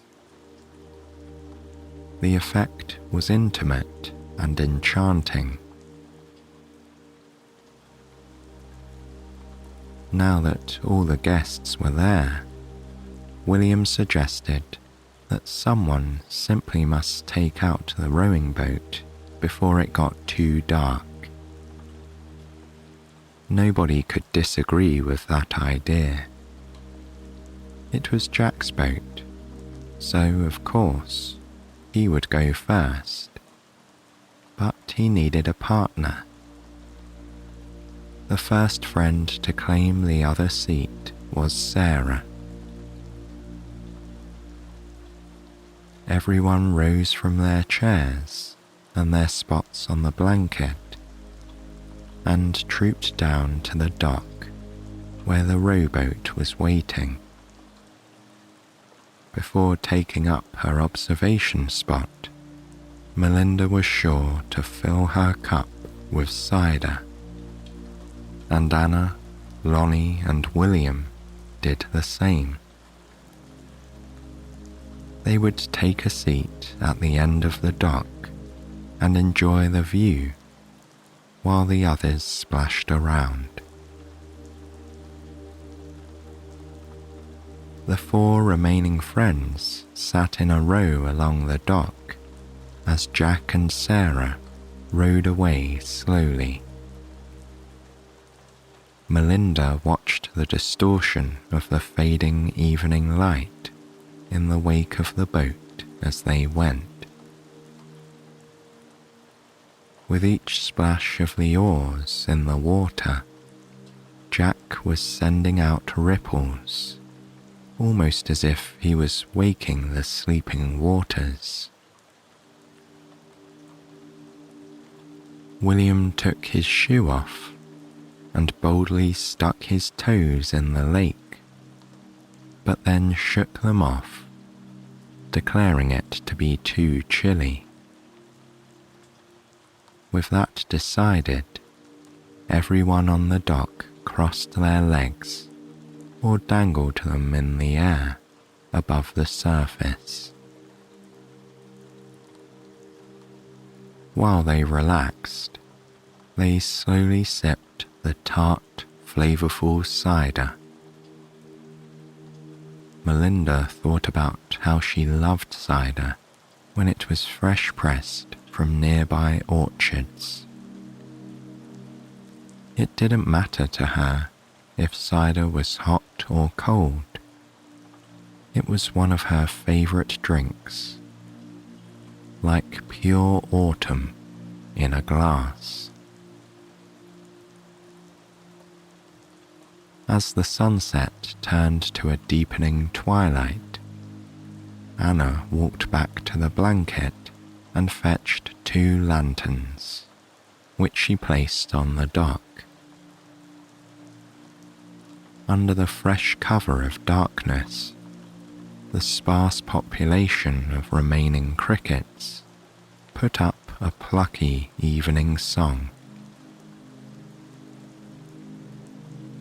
Connecting after months of being apart, the 4 friends there exchanged tales of their respective summers. After about 20 minutes, Jack returned to the dock. Then he and Sarah got out and stretched their legs, fetching a cider of their own. Seeing their chance to get out on the water, William and Lonnie took the boat for just a brief paddle. It was, after all, almost getting to be dinner time. Melinda watched the rowing boat splashing in the rising moonlight as she listened to stories of Sarah's summer trip to Mexico and Jack's hiking excursion along part of the Appalachian Trail. Then Sarah told them all about the art seminar she had attended for a week in July. Everyone had something new to share. When the boat was safely returned and tied back up, the entire group strolled back to the picnic table to enjoy their outdoor feast. With the fairy lights, lanterns, and candles working together, their picnic space was beautifully lit and inviting. Taking turns and murmuring approvingly over the tempting sandwiches and beautiful salads, each person loaded up their plate with their choice of food, then found a comfortable seat on the blanket or in a chair. Jack hinted that in addition to Melinda's enticing cheesecake bars and the s'mores, there would be yet another surprise after dinner. With a humorous expression, he emphasized that they should definitely leave room for dessert. The picnic was in full swing now, and everyone was engaged in some type of small conversation. And of course, here in Jack's backyard, some of them fell to reminiscing about lazy afternoons and evenings of the more distant past. Cries of "Do you remember?"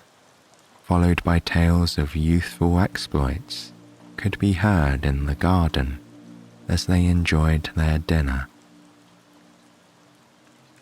From floating on the lake on inflatables, to reading in hammocks and building fairy villages, these 6 friends had spent many a memorable day in this very spot. It seemed like a perfect time to relive the fun. They were so engaged in their stories that they realized at some point that all the sandwiches had been eaten. "Never mind," said Jack. There was a ridiculous amount of dessert coming. At this, he held up a finger imperiously and said he would be right back. Before he walked away, he suggested that the others make themselves useful by lighting the fire pit. The friends gladly applied themselves to this very important task, each one offering strong opinions to the others about how it should be done. In the end, Lonnie and Anne ruled the day with their knowledge from Scout Camp. Melinda found the fire to be a welcome addition. She pulled her cardigan on as the crisp September evening began to make itself known, and she moved in a little closer to the flames to enjoy the warmth. The friends may have been enjoying the remnants of summer an hour ago, but there was no doubt about the change in seasons, what with the temperatures dropping the way they were doing now. A light breeze blew through the picnic area, bringing with it the smell of autumn leaves. As if they had all felt it at once, the group gathered more closely around the fire pit, pulling up chairs or sitting on their knees nearby. Melinda put her hands up to the festive little campfire and closed her eyes happily, briefly basking in its lively warmth. They heard footsteps approaching on the grass, and Jack emerged from the gloom, carrying a tray. An exclamation could be heard among the group as he proudly produced a large tray that featured several miniature pies. He happily declared that they were warm from the oven, and that everyone could choose between apple and blueberry. After all, he pointed out, the seasons were now just overlapping a bit. Why not have a pie from each? Determined to get a little bit of everything, Lonnie showed impressive initiative by managing to cut each little pie down the middle, using only a fork. The results were a tad messy, but nobody minded. Each person dived in with a large spoon to liberate the pie portions from their adorable little tins and scoop them onto their plate. Melinda passed around the pumpkin cheesecake bars as well, so that each guest was able to sit down with a taste of every dessert.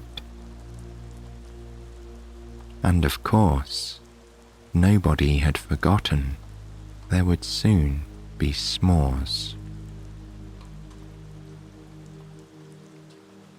The pies were warm and sweet, and the crust was just right. Taking small forkfuls, Melinda closed her eyes and savoured each bite. First blueberry, as if bidding summer farewell. Then apple, feeling a small thrill of excitement about all the autumn fun that was coming. Then she pulled her cardigan more tightly around her and looked around the group as they discussed the merits of the different types of pie. Very slowly, she ate one of her pumpkin cheesecake bars, savouring the thought of the holidays on the horizon. At that moment, Sarah leaned over to her and asked if she wanted to go and visit the old tree stump. Melinda nodded enthusiastically and set her plate at the end of the table. Then she picked up a lantern for herself and another for her friend. Nobody seemed to question why they were slipping away as they headed outside of the ring of light from the fire and disappeared down a well-worn path into the trees. They didn't have far to go.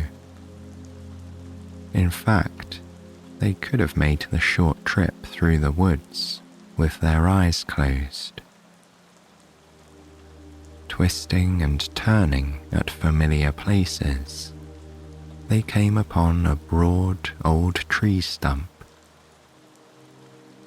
It was in a small clearing that was lit by the nearly full moon above.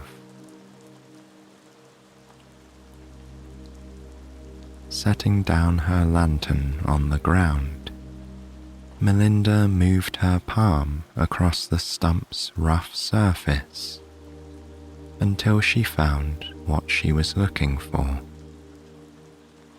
It was their initials, one mark for each of the 6 of them that had been carved into the surface of the dead wood long ago. Sarah ran her fingertips over them too, and then the two sat back to back on the stump, arms folded around their knees. Silently, they leaned back onto each other's shoulders to look at the moon. A small light moved across the sky, blinking. Probably a plane, or maybe a satellite. Melinda and Sarah sat in companionable silence, listening to the breeze as it rustled through the leaves. Just once or twice, they could see a leaf that was fluttering gracefully to the ground. Soon, the entire floor of the woods would be ankle deep in autumn. They both sat up when they heard an owl hooting in the darkness. They laughed and stood again. Sarah admitted she was getting chilly, and Melinda agreed that she felt the same way. Then the two of them picked up their lanterns and tripped back through the trees in the direction from which they'd come. They'd only been gone for a few minutes, but their forest fix had done them good. As they approached the picnic blanket and the fire pit once again, they could see that Jack had taken some of the empty dishes inside and returned with a canister of hot chocolate and a can of whipped cream. Nobody was ready to dive in just yet, however. They were all too busy making jokes about William, who appeared to be dramatically preparing to play something on his infamous ukulele. He'd had this instrument for many years and had never learned to play anything more than a few chords. However, William seemed to find this knowledge quite sufficient to compose an endless number of comical songs. He was known to trot these ditties out at any gathering where he could get a laugh. Tonight, he promised to do improvisations. He invited people to call out topics and then proceeded to make songs up as he went. He was really quite gifted at rhyming on the spot and managed to deliver a few very funny tunes, one after the other. It wasn't long before everyone found themselves laughing nearly non-stop. Finally, Anne begged him to have mercy and put the ukulele away for the night. Seeing that he had accomplished his goal of entertaining the group, he bowed graciously and set the plucky little instrument aside. As the graham crackers, marshmallows and chocolate for the s'mores were being assembled, Sarah reminded all the assembled guests of their elementary school days when they'd had to practice the recorder for school concerts. This inspired a great deal more levity, because naturally, not a single one of them had produced anything tuneful at the time. Lonnie pointed out that they should all send a thank you note to their music teacher from the era, who was now happily retired. Everyone agreed that the patient lady probably no longer allowed any recorders in her home. Someone stoked the fire while another person handed out skewers. Soon they were all clustered shoulder to shoulder around the fire pit, preparing to roast the marshmallows for their s'mores. Whether they ventured to stick 2 or 3 on their skewer at a time, each friend was determined to have the patience to roast their marshmallows the correct way. Much discussion ensued about what this entailed. The general agreement was that a perfectly toasted marshmallow would be very light brown on the outside and extremely soft in the middle. The challenge, of course, was waiting long enough for that moment to arrive, and then skillfully removing the skewer just in time, so that the marshmallows didn't blacken, catch fire, or worst of all, fall off the skewer. Regardless of their years of experience, they had varying levels of success. Many laughs were had when that perfectly toasted marshmallow didn't make it to the cracker before falling victim to gravity. Melinda applied great concentration to this task, keeping her gaze focused on the skewer She turned it ever so slowly over the dancing flames. Although she was fixated on her marshmallow masterpiece, the crackling fire in the background was enormously soothing. She almost felt herself getting sleepy, but she was determined not to burn her treat. Some in the party were more successful than others at this task, but luckily there were extra marshmallows to pass around. Eventually, at the point when everyone's face was a bit too warm and their fingers were covered in liquefied marshmallow, each friend had their long-awaited s'more.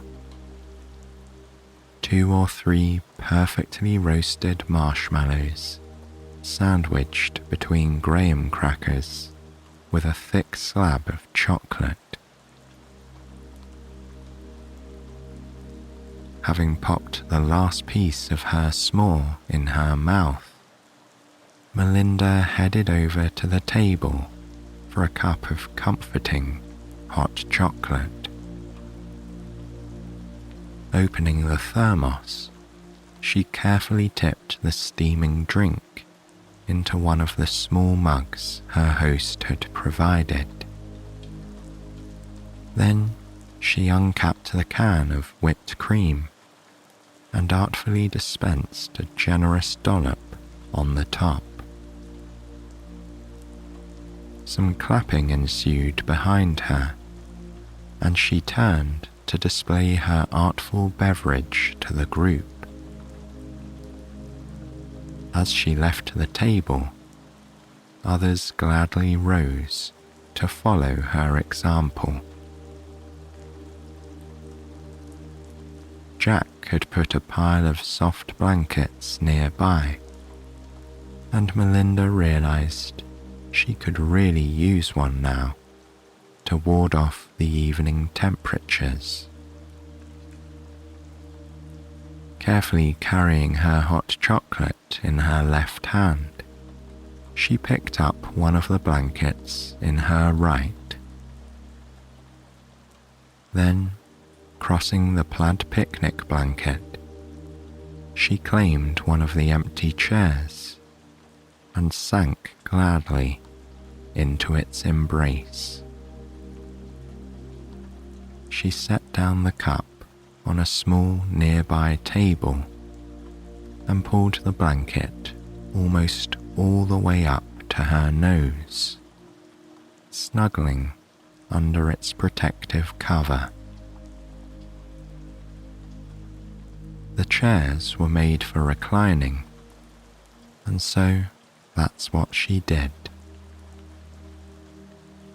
As her friends sorted out their own cocoa and chose new places to sit, she noticed the contrast between the cold air that was nipping her nose and the warmth where she was slowly exhaling under the blanket.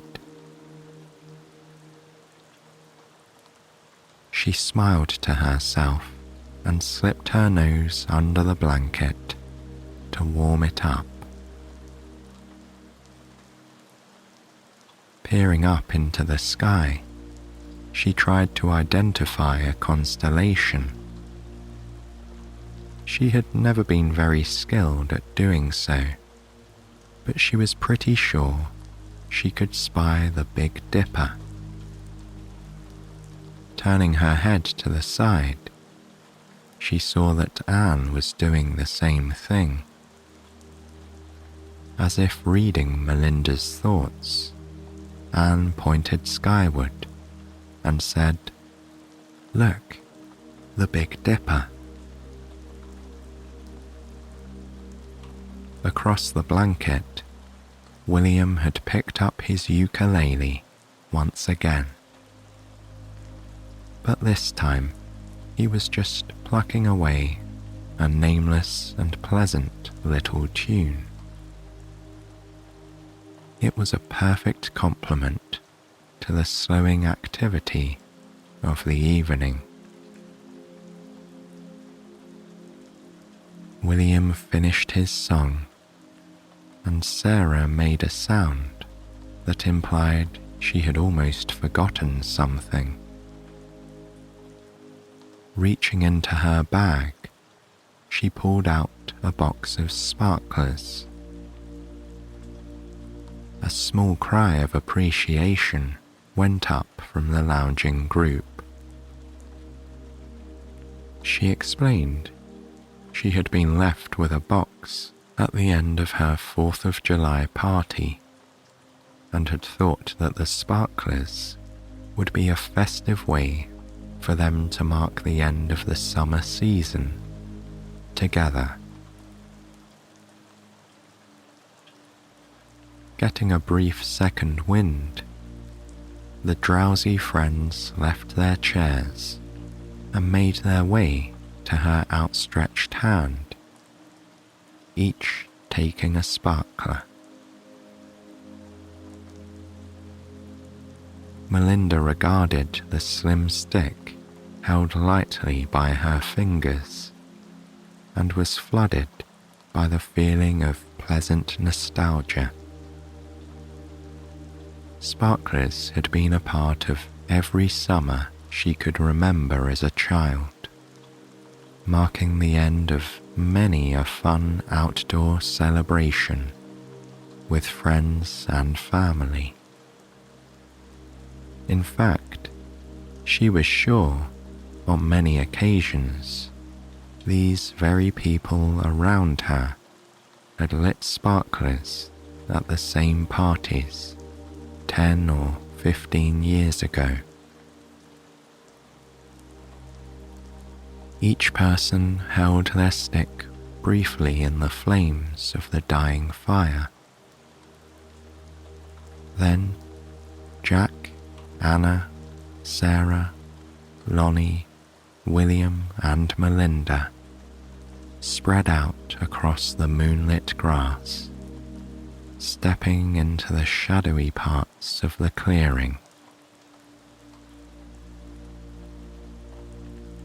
Dancing in circles, they created vanishing arcs of light in the air as the tiny white sticks burned with glorious brightness. Each sparkler was like a happy conclusion to a party, a season, a year, and each brought on a trove of wonderful memories, especially those from the lake. When the sparklers had burned out, everyone pulled a blanket over their shoulders, acknowledging that it really was getting very dark and rather cold. Unanimously, if reluctantly, they agreed that this might be the perfect way to wrap up their autumn dinner picnic. Soon, the baskets were repacked with empty serving plates. The blankets were folded up, and the fire had been completely extinguished. The departing friends walked back around the side of Jack's lake house. A front porch light cast a warm and helpful glow on the driveway, where they all stood saying their goodbyes and promising to get together again very soon. Perhaps a Friendsgiving meal in November, one person suggested. Or how about a winter gathering with ice skating on the lake? Another offered. Definitely a spring garden party, a third friend added. they laughed at their promises. They knew that it might take some time, but they would eventually get together again. After all, that was the way it always worked.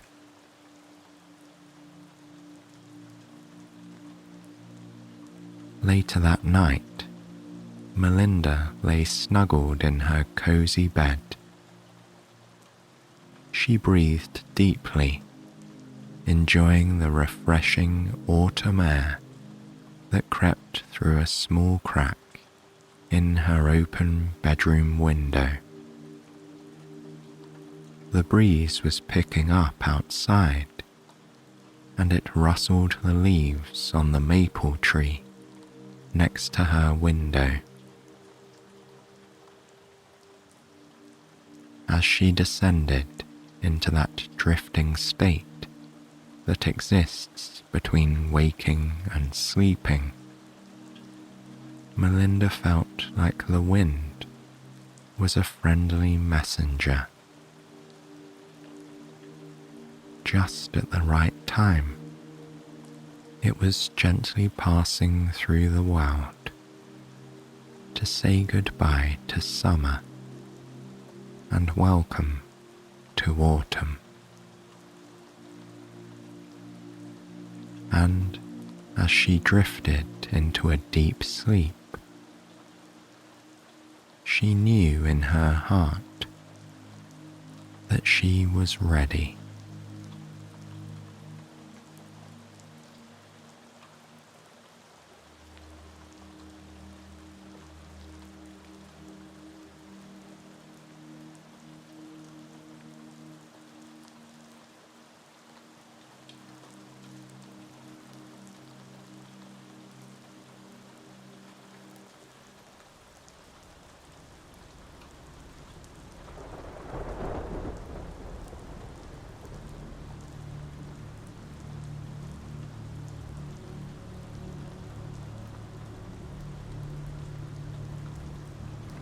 You're in the car, following the road to the outskirts of town. You're on your way to Sleepy Hill Manor, an old home perched atop a little hill not far from here. It's the perfect place to spend a quiet autumn weekend away from the demands of everyday life. You've never been out this way before, and had never heard of Sleepy Hill Manor until recently, when your friend invited you to come for a few days. It was a strange series of events that led to the invitation, your friend told you. One day, they'd been sitting at home when they heard a knock at the door. A man in a suit was on the doorstep, with a small wooden box in his hands. When asked, the man explained that your friend was the apparent heir of an old Victorian home, located on a sprawling hilltop estate. It had been left by a very distant relative, someone your friend had never met. Inside the box was a heavy, ornate bronze key, the key to Sleepy Hill Manor. Your friend and the man agreed the key would be held in the care of the resident groundskeeper, and your friend would be welcome to visit the property whenever they'd like. It did, after all, belong to them now. So they got in touch and asked if you'd like to join them for an autumnal getaway, to Sleepy Hill Manor. It didn't take much to persuade you, and before you knew it, you'd packed your bags and were on the road.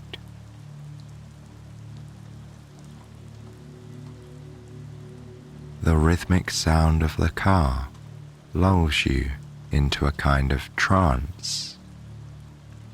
You're still paying attention to where you're going, of course, but you allow yourself the space to really take in your surroundings.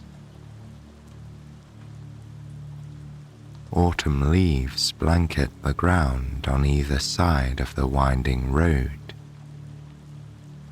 A few specks of yellow and orange dot the pavement, like flecks of paint on a black canvas. The sky overhead is moody and dark. Stormy weather, you think to yourself. You're excited to see what Sleepy Hill Manor looks like.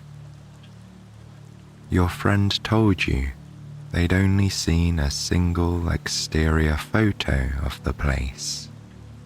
A beautiful old Victorian home with towers, gabled roofs, and bay windows to spare. You almost feel it isn't fair that you'll get to see it for the first time before your friend does, especially since they are the rightful owner now. They sent you a message this morning to let you know they'd been delayed.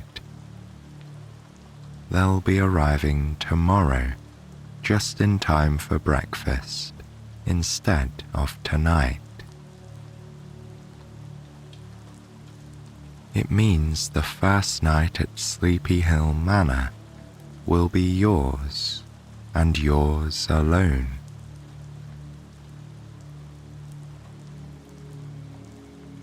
The road before you narrows, becoming more of a country lane. It still winds upwards, climbing the hill gently but purposefully. You feel as though you're being carried along to another reality, a secret hideaway not too far from town, but removed from the concerns of the world.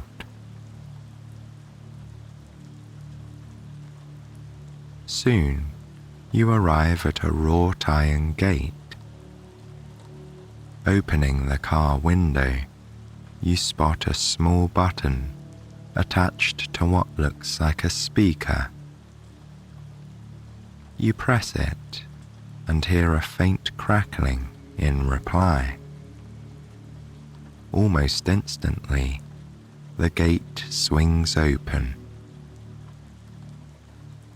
I suppose that means I'm in the right place, you think to yourself.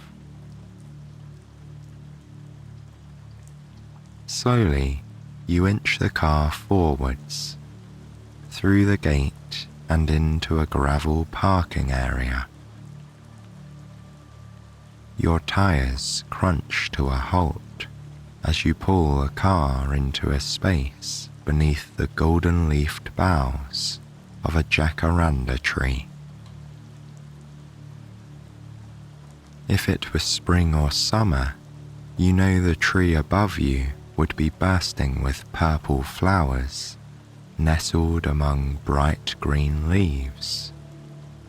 But autumn has brought its dusky palette to the grounds of Sleepy Hill Manor. Stepping out of the car with your bag, you notice a few of the jacaranda's fern-like clusters of leaves on the ground. You pick one up, gently brushing your fingertips along the rib, similar to a stem, feeling the tiny leaves fan beneath your skin. It's similar to running your fingers up a feather or along the side of a zipper. Moving your fingers back to the bottom of the rib, you hold them in place and pull the rib quickly downwards. The leaves detach, remaining pinched between your fingertips in a tiny bouquet. You drop the now barren rib to the ground and then release the rice grain leaves, watching as they flutter delicately down to join it.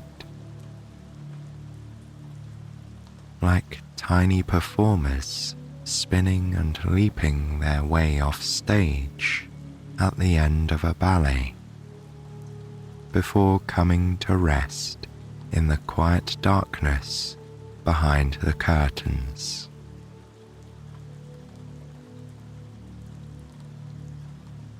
You take a deep breath of the cool evening air.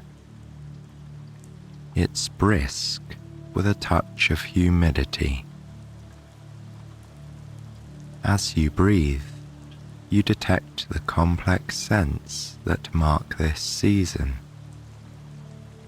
There's the smell of decomposing leaves mixed with damp wood and soil. There's a cold freshness, no flowers or pollen, just bare branches and quiet garden plots. And behind it all, there's a hint of wood smoke, aromatic and familiar. Turning to find the source of the wood smoke, you notice a small cottage at the edge of the property, near the gate. Standing just outside is an older man wearing a flat cap and an olive-coloured knit vest. He nods to you when your eyes meet, and you make your way over to him. Perhaps this is the groundskeeper, you muse, and your suspicion turns out to be correct. A man of few words, he introduces himself brusquely and presents you with the large bronze key. You take it and thank him, feeling its cold weight in the palm of your hand. He nods in the direction of the manor, just down the gravel drive beyond a nearby cluster of trees. It's obscured by the autumn foliage, but you gather it's only a few minutes' walk.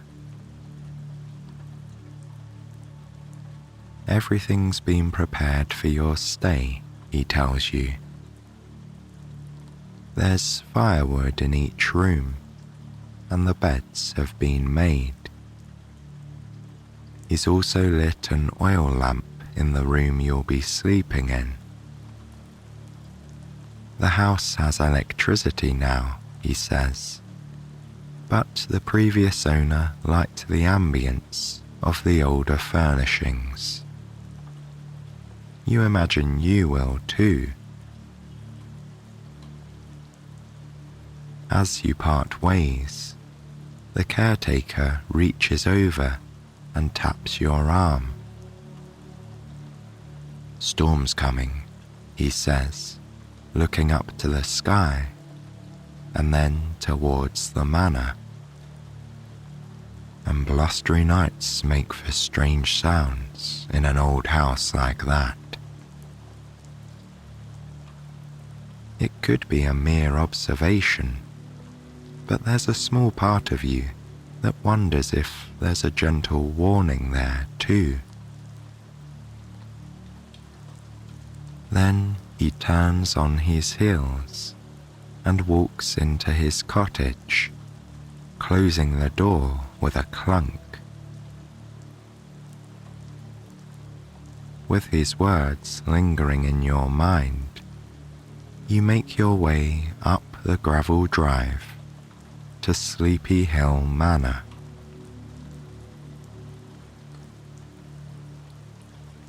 Just ahead of the caretaker's cottage, the drive curves sharply to the right.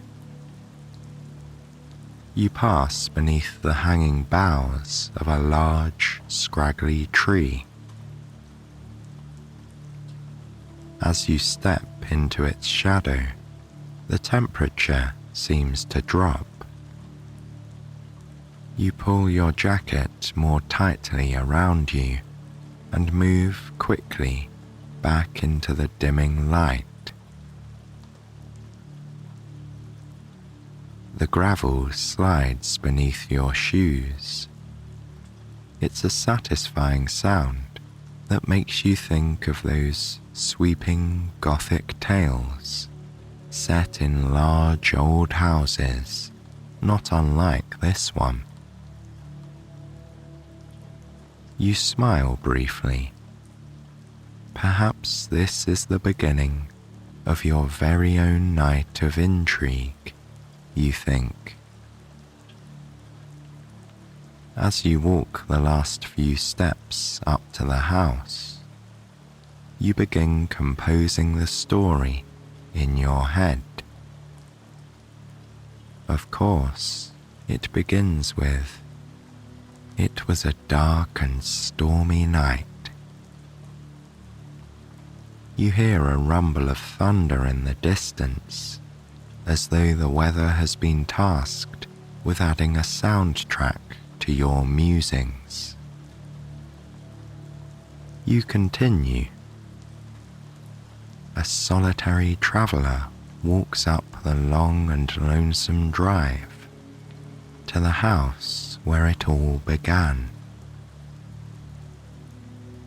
As you finish that thought, Sleepy Hill Manor appears in your view for the very first time, right on cue.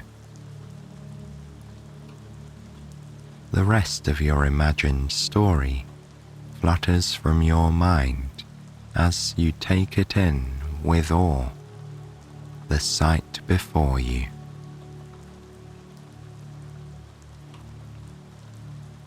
Sleepy Hill Manor is breathtakingly beautiful and mysterious, you think. Its wine-red exterior blends in with the long evening shadows and is punctuated by black and gold trim. Rounded turrets and angular towers jut up from various corners of the house, complemented by enormous bay windows and countless smaller windows that dot the exterior. The roofs are steeply pitched, and a large covered porch, shrouded in darkness, sits at the front to greet you. A set of thick steps leads up to a round keyhole-style entrance to the porch. Beyond the round entry, tones of cherry and slate fade to black near the door.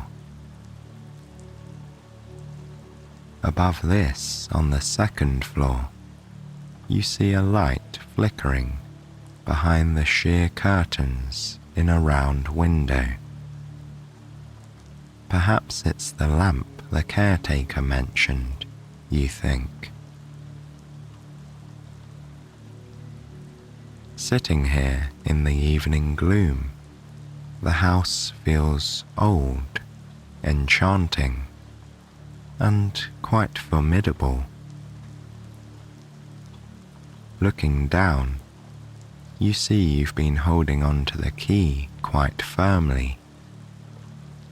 It leaves a slight imprint on your palm as you loosen your grip. "It's just you and me tonight," you whisper to the house. Then you make your way up to the door, insert the key, and step inside, just as the first drops of rain begin to fall.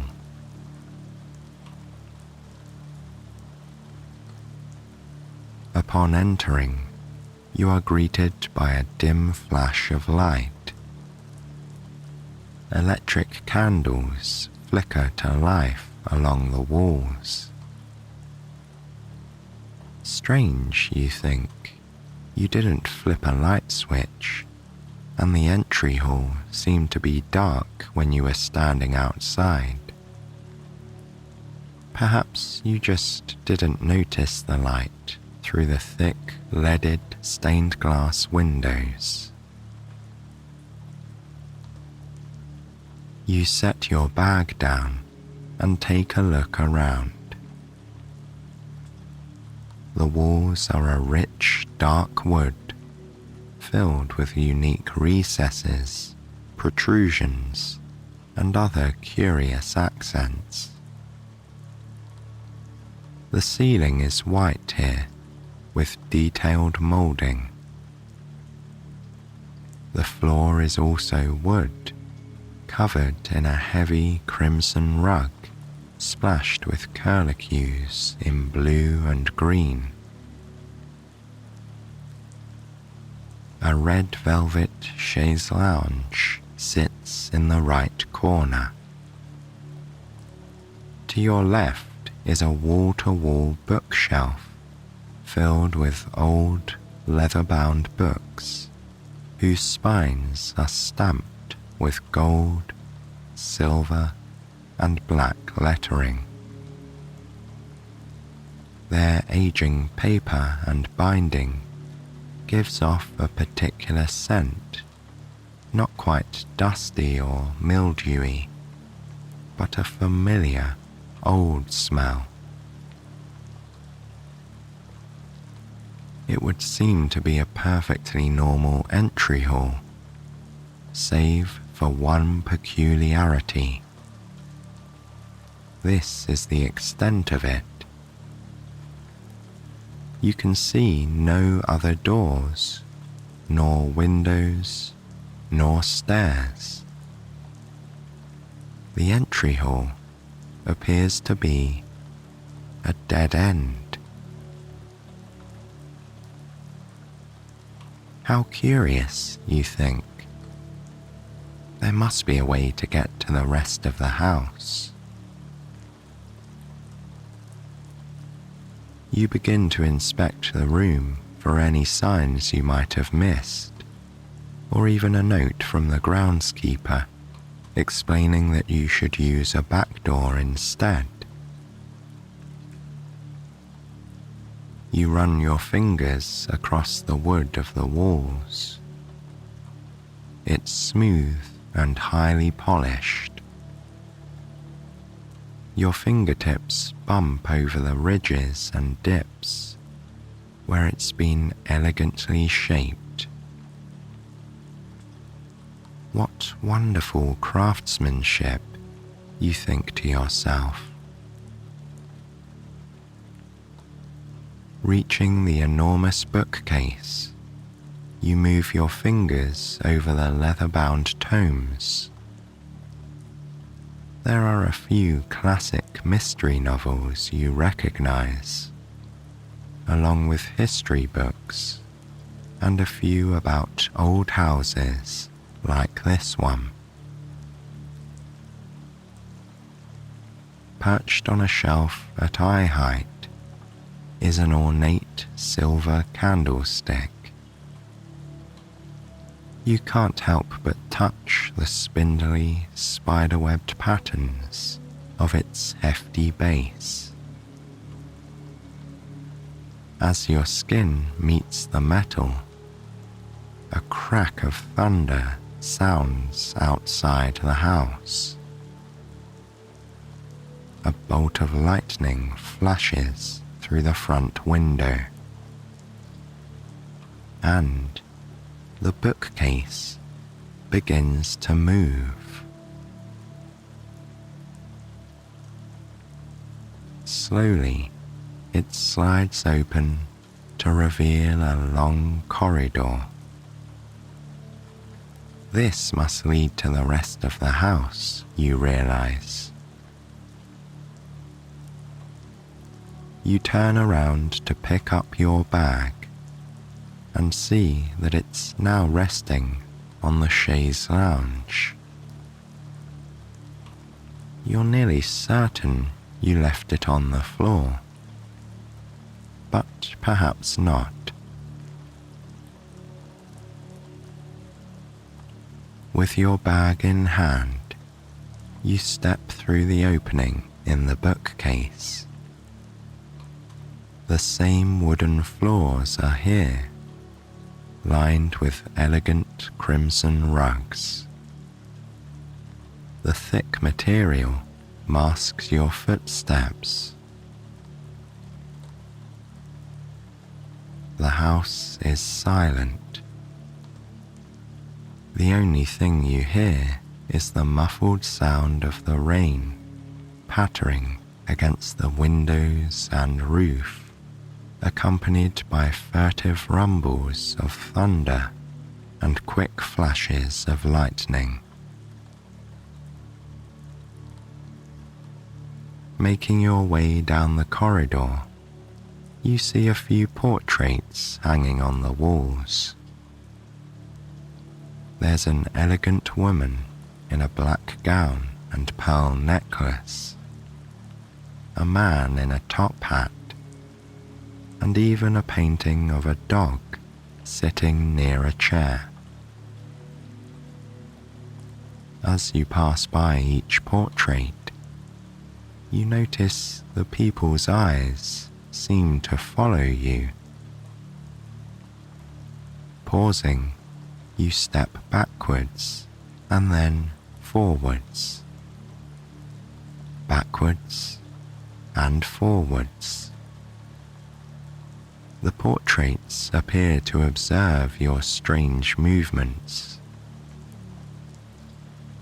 It must be an optical illusion, you realize. Some trick employed by the painter to make the portraits more lifelike. You give a quick nod to the dog and then smile to yourself. Painted or not, animals can be such a comfort in unfamiliar spaces, you think.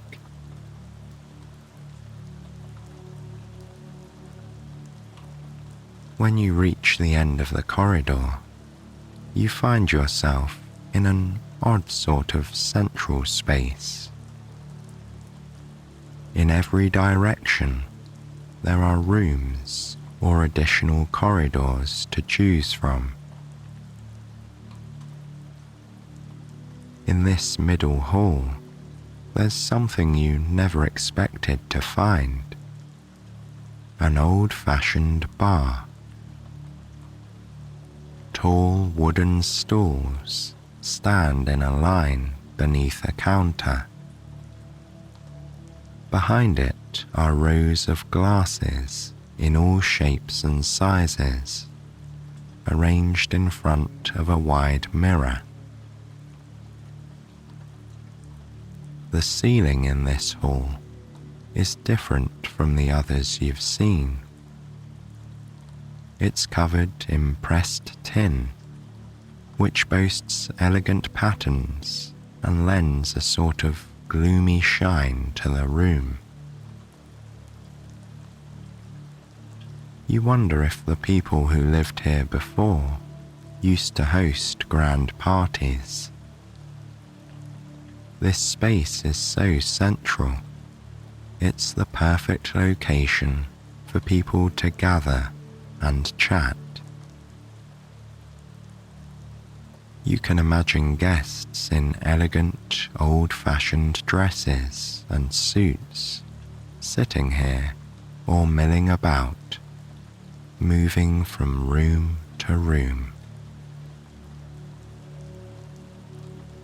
As you're daydreaming, you catch a flash of movement out of the corner of your eye. Turning towards it, you find the hall is still empty. For a moment, you thought you saw the heavy fabric of a long skirt moving through a doorway, but it was probably just a trick of light. Moving on from the bar, you make a left into a small chamber, only big enough for a piano, a few stools, a wingback chair, and a tall standing table. Softly, you run your fingertips over the yellowing keys of the piano. They plunk down gently under your touch, sending solitary notes into the room.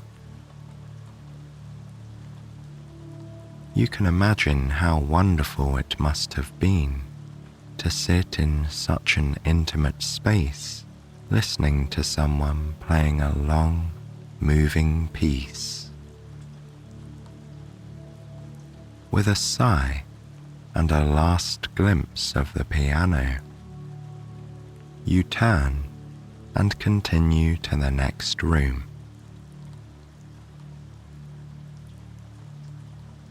Here, you find a treasure trove of books, countless volumes bound in red, green, and blue, standing at attention on wall-to-wall bookshelves.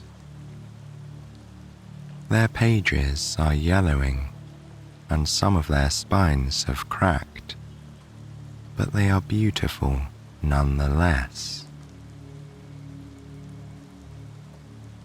You find books on geography and history, along with famous novels.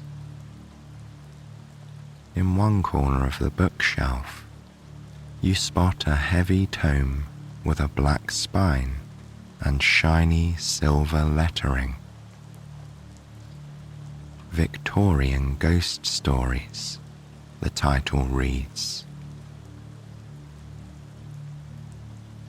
Outside, a boom of thunder rattles the windows.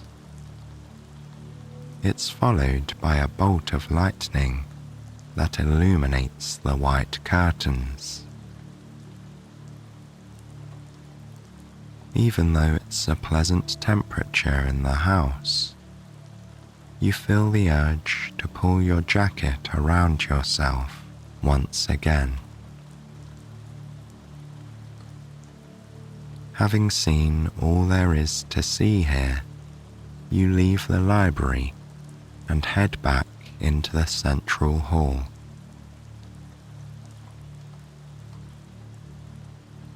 Resting your elbows on the bar, you stifle a yawn. You hadn't realized how sleepy you were until you began exploring the house. Now, what you'd really like to do is have a good, long rest. Your friend will be arriving early tomorrow, just in time for breakfast. You smile at the prospect of getting a full night of sleep once you find your room. You've seen the piano room and the library, but off to the right is another corridor. Third time's the charm, you whisper to yourself. As you're heading for the unexplored territory, you think you hear a faint sound coming from behind you. Pausing for a moment, you close your eyes and listen carefully. Yes, you think to yourself, that's the unmistakable sound of a piano. You turn back, walking past the bar and into the music room. When you enter, you feel some cool air that you hadn't noticed before. It flows over the skin on your arms, raising tiny goosebumps. Old houses can be drafty, you remind yourself, mentally making a note to close any windows you might find open. Cool temperatures aside, the room is just as you left it. The piano and the furniture are all undisturbed. You shrug and leave the room. It was probably just the storm, you tell yourself. It's time to find where you'll be sleeping tonight.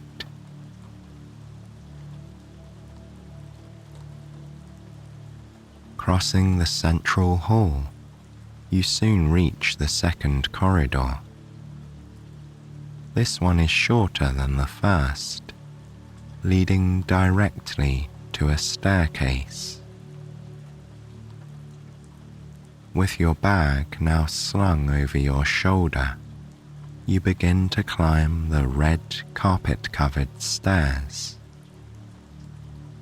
It feels regal, exploring this vast and strange house alone.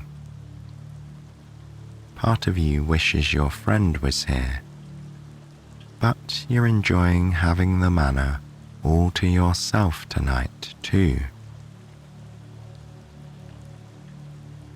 At the top of the stairs, you realize you've reached the living quarters. There are 5 rooms, all roughly the same size, arranged in a semicircle around the same kind of central hall. Just then, you recall the flickering of the light you'd seen through the window outside. You're nearly positive that once you find that oil lamp, you'll find your bed for the night. You peer into the first room and see it's been done up for a child. There's a tiny bed, much smaller than those for adults, a few toys, and a little white wooden rocking horse. Somehow, the same draft that found you downstairs has made its way up here. A hint of cool air moves around the room, and the small wooden horse rocks ever so slightly. You smile, thinking of what a perfect room this would be for any lucky child. Moving on to the next room, you find it nearly empty. There are no furnishings here, just a built-in bookcase that's been left bare. The walls are painted the same white as downstairs, and the ceiling has ornate moulding. The only object in the room is a large, dark painting hanging above the unlit fireplace. You hear a rumble of thunder in the distance. Soon it's followed by a flash of lightning. The flash illuminates the whole room in an instant, allowing you to see even the smallest details of the painting in stark relief. You realize the painting is of this very house, Sleepy Hill Manor, on a dark and stormy night just like this one. The details are so fine, you can make out individual raindrops pounding on the windows, as they are at this very moment. Once the brilliance of the flash subsides, you're left standing in the half-dark room. There's something about the painting that leaves you feeling strange. Maybe it's too large for the wall it's on, or perhaps the details are a little too realistic. Or maybe it's that even once the flash of light was gone, you still thought you could see the flickering of a single light in one of the upstairs rooms.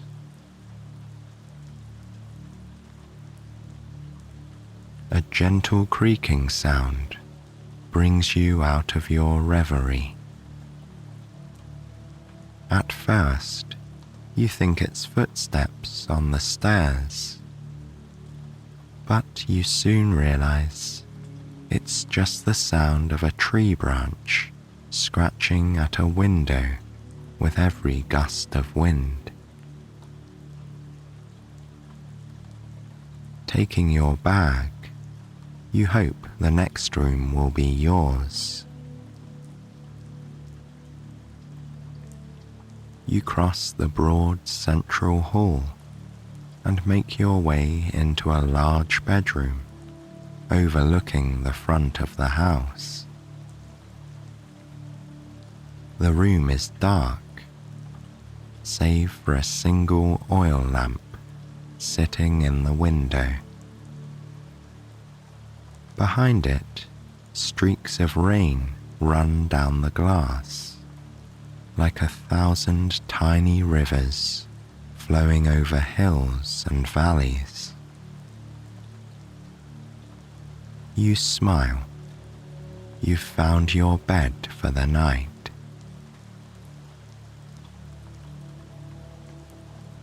You flick on the electric light switch, flooding the room with a soft yellow glow. Then you turn and close the door behind you. There's a small silver key in the lock, and you turn it until you hear a gentle click.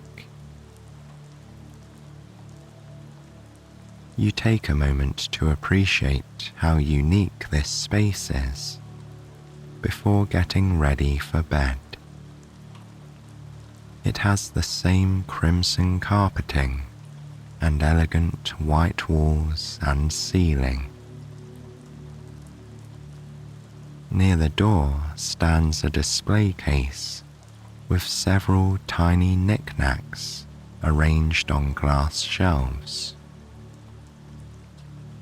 You spot an old playbill from a theatre production, a spyglass, a deck of playing cards, and more. A large clawfoot tub sits near the door to the bathroom. You also have your own chaise lounge, as well as a large, rich red velvet armchair and mahogany writing table. The bed looks inviting too, covered in crisp white sheets. You can't wait any longer to lie down. You change into your pajamas and brush your teeth in your private bathroom. Then you flick off the electric lights. The room grows dark, save for the single oil lamp in the window. You carefully walk over to it and extinguish it as well. Then you draw the curtains and slide into bed. The cool sheets envelop your body. At first, they feel chilly, but soon you're nice and warm and cozy. What a strange and fascinating old place this is, you think to yourself. You're excited your friend will be arriving in the morning. There's so much more to explore, both in the house and on the grounds.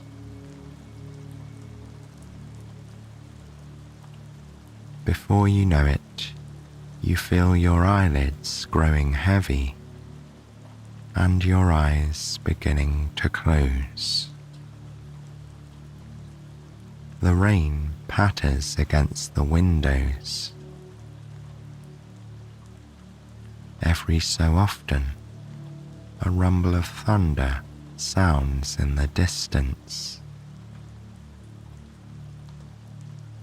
And just as you're starting to drift off to sleep, you think you can almost hear a few solitary notes from an old piano floating through the air here at Sleepy Hill Manor on this dark and stormy night.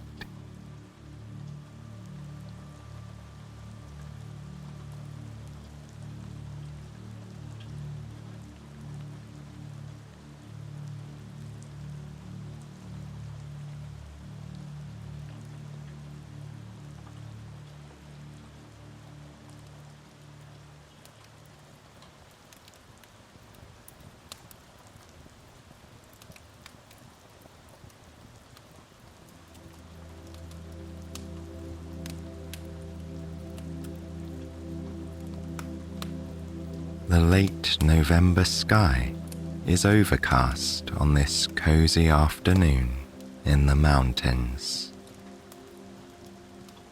Sarah is relaxing in the living room, looking out of her large casement windows as a few dark brown leaves cascade down from above. There is a yellow-tinted lamp with mosaic glass on the side table next to the sofa where she is sitting.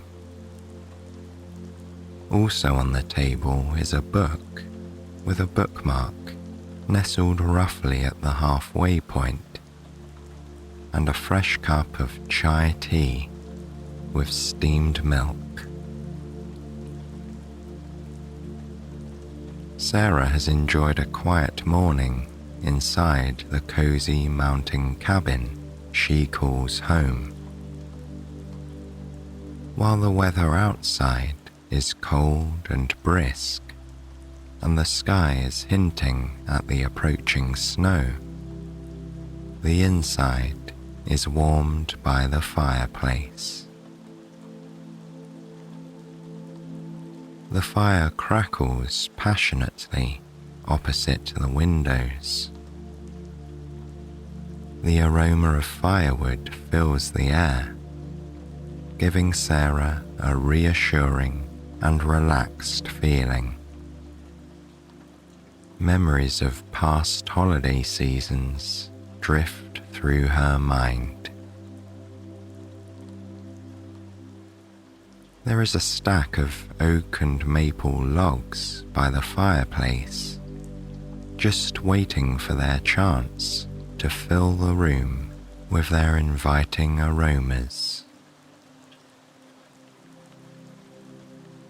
This morning, Sarah took care of some things around the house. She swept the wooden floors with her corn broom, folded the clean laundry, took out the compost and recycling, and dusted everywhere, from the hallway credenza to the picture frames and candle holders on the living room's brick mantel. Now she has settled in for the afternoon and is enjoying her chai tea as a warm treat on this cold day. Sarah tugs on her cardigan and sits up, sliding her feet into the house slippers resting in front of her. Then she takes a generous sip of the spiced tea. For a moment, she ponders how she will spend the afternoon now that the cabin is tidy. But of course, she already knows what is in store for her today. With November nearing its end, it's about time she finishes knitting her winter jumper. It's a project she began working on last week, and with signs of snow in the air, she is eager to have it done. And so, Sarah gets up and walks across the room to her record player. She sifts through a small wooden crate full of vinyl. Though she usually listens to music, one of her friends recently gifted her a record filled with poetry. This will be perfect to listen to while knitting, Sarah thinks to herself. She carefully nudges the vinyl out of its thin cardboard case and steadily holds the flat black disc in her hands while opening the lid of her record player. She slips the vinyl on the turntable and moves the tone arm to the very edge of the record, setting it into place. Now, Sarah is ready to turn on the machine. She grabs the circular toggle with her thumb and index finger and gently shifts it clockwise to turn on the record player. Quickly, sound comes from the machine, and Sarah adjusts the volume to suit her mood in this moment. Not too quiet or too loud, she thinks. It is poetry she'll be listening to, after all. Once she settles on a volume and the audible introduction has finished, lines of poetry begin to fill the room. Now that Sarah has some extra entertainment on this cozy autumn day, it's time for her to begin knitting. She walks back towards the sofa and grabs her knitting basket which rests on the storage shelf underneath her coffee table. The woven basket crackles as it's lifted out from under the table and placed on the soft brown sofa. Sarah then sits cross-legged next to the mosaic lamp and her mug of warm tea. She shifts her torso to the left and easily scoops out her current knitting project, the half-finished jumper. It feels soft to the touch as she holds the piece of clothing out in front of her to examine it. The jumper has a long turtleneck that folds inward for a warm and snuggly fit. As for the material, it is made with one strand of medium-weight merino wool and one strand of lace-weight mohair silk yarn. The mohair silk yarn is made of 70% mohair and 30% silk, and all three of these materials combine to make for one luxuriously soft winter jumper in a delicate shade of off-white. Sarah can't wait to finish, especially as winter is just around the corner. She knows she will get plenty of use out of it this season.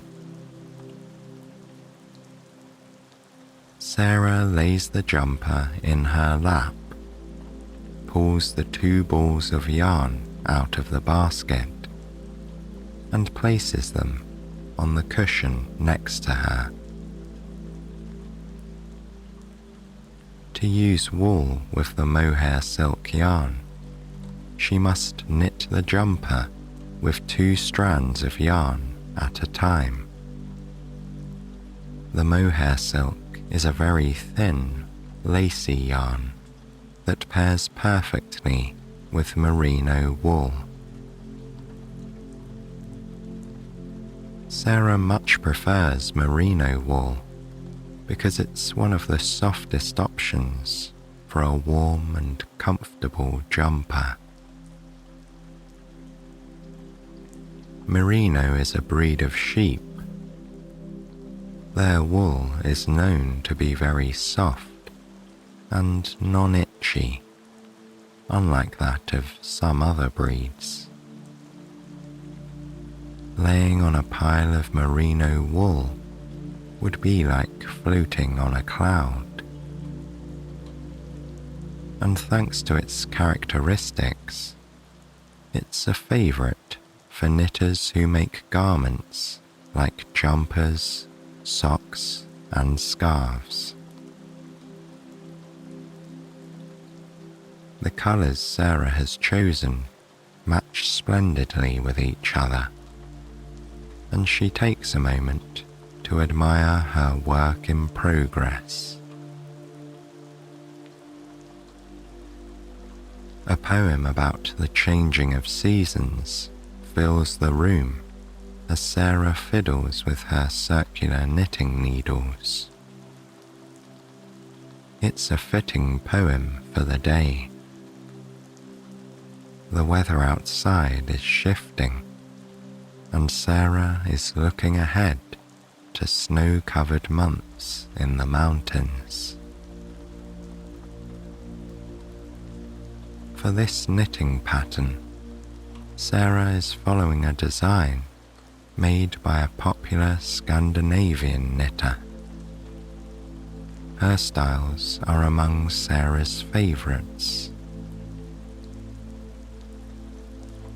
The pattern follows a top-down approach, done in a raglan style with circular knitting needles.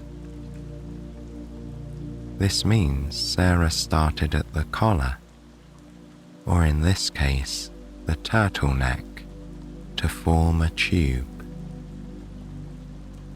She knitted until the neck was long enough to fold over for a snuggly fit. The turtleneck was done in a simple 2x2 rib stitch, meaning 2 knit stitches, followed by 2 purl stitches all around. The rib stitch makes the neckline nice and stretchy, so it doesn't feel restrictive. After Sarah completed the turtleneck portion last week, she moved on to the body. Raglan jumpers are knit as one piece rather than knitting the front and back portions separately and sewing them together at a later time. The body of the jumper is done in a simple knit stitch. Over the course of a few days, Sarah worked on the raglan increases to make the jumper large enough to cover her chest and shoulders. This shaped pattern is called the yoke. She does these raglan increases by adding stitches to every other row to divide up the shoulders and the jumper's front and back. This gives the jumper some simple details and makes way for 2 armholes. Yesterday, the yoke of the wool jumper was long enough to divide the armholes. She did this by moving both armhole stitches onto 2 separate strands of yarn. They've not yet been bound off. Rather, Sarah can come back and pick up those stitches on her knitting needles and finish each arm. From there, she connected all the remaining stitches to form the body of the jumper and worked on it for another half an hour or so, warmed by her fireplace on a chilly night. Now, as Sarah sits on her sofa, she can clearly see the formation of her jumper as she continues her knitting. She has the beautifully chunky turtleneck, the soft yoke with its increases, and the 2 open spots for the armholes, and half of the body portion complete. It currently looks like a crop top with a wintry turtleneck. It would almost be a jumper vest, but the yoke gives it more of a short-sleeved look. Catching a whiff of the spiced drink next to her, Sarah places her knitting in her lap and leans over to scoop up the mug. It feels warm in her hands as she cradles the ceramic and brings it up to her mouth. Its autumnal spicy taste fills Sarah's senses with delight. She takes one more sip before placing it back down on the side table. Sarah picks up the knitting once again. She is working round after round of knit stitches. These form a lovely V-shaped pattern that travels horizontally down the garment. Thanks to the vinyl record, Sarah has listened to several poems. One about finding love in little moments, one about the changing seasons, and now one about happiness. It seems to be sending the message that happiness is enjoying the day instead of rushing away because business awaits, and reveling in the delight of just living. Sarah particularly likes this one. She enjoys a leisurely life. She has enough to keep her little cabin in the mountains, spend time with her loved ones, and go away on holidays a few times a year. That's really all she needs at this point in her life. Sarah takes such delight in the small things, like tending to her garden, making homemade treats for her neighbours, and knitting in a cozy environment. She knows how lucky she is to have this life, and she is always careful to never take it for granted.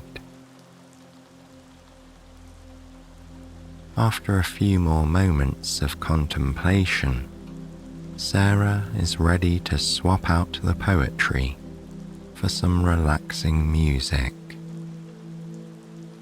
She doesn't want to listen to all of the poems on the record too soon. She'd like some time to really reflect on the ones she's already heard, and music will help her do just that. She sets down her knitting and walks across the creaky floorboards to her record player. Sarah stops the record, lifts the needle, and removes the vinyl from the machine.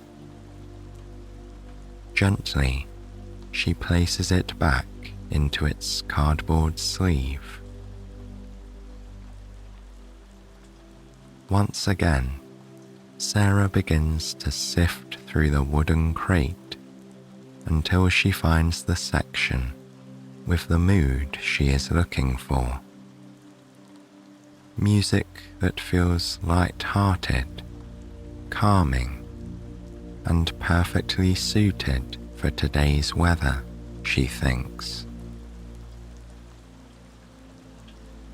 After a few beats, Sarah decides on a particular vinyl. It's something a little old school, yet timeless. It will do the trick, she decides. As she sets up the record, her eyes are drawn to the window. The sky outside is darkening, but the sun has not yet set. In fact, it looks like a snowstorm is on its way. The room is comforting to her with its soft lighting. The table lamp is on, as is a tall standing lamp in the corner. There is a dull glow from the window, and a warm, reddish hue from the crackling fireplace. To capture an even cozier mood, Sarah lights some of the pillar and taper candles she has placed around the living room. There is a chunky off-white pillar candle near the record player. After the record is properly set up, she reaches into the drawer below her to take out a pack of matches. She slides open the cardboard box that holds the matches and removes one long wooden stick with a black tip. She quickly swipes the top of the match against the side of the box, and a small flame takes hold. The smell of the match catches her nose as she cups the top of the pillar candle to light it. The candles around her house are all scentless, which is Sarah's preference. She bakes too often to require scented candles. Sarah would rather enjoy the aroma of the fireplace, mixed with that of freshly baked cinnamon rolls, or spiced cider heating over the stove. Going around the room, she takes her time to light a few more candles. She makes her way over to the fireplace, where two taper candles rest, near photos of her family and friends. However, her match goes out after lighting the first one, so instead she tilts the wick of the taper candle towards the soft flame and watches as it ignites, casting a small plume of smoke into the air. Now, Sarah looks around her space and admires how warm and inviting it feels. Gazing out the window again, she feels butterflies of excitement rise up in her tummy. She is eager for a snow day, and it looks like one is fast approaching. Sarah happily makes her way back to the sofa, fueled by her anticipation for the coming snow and the rhythm of the music that flows from her record player. She settles once again into her coziest knitting position.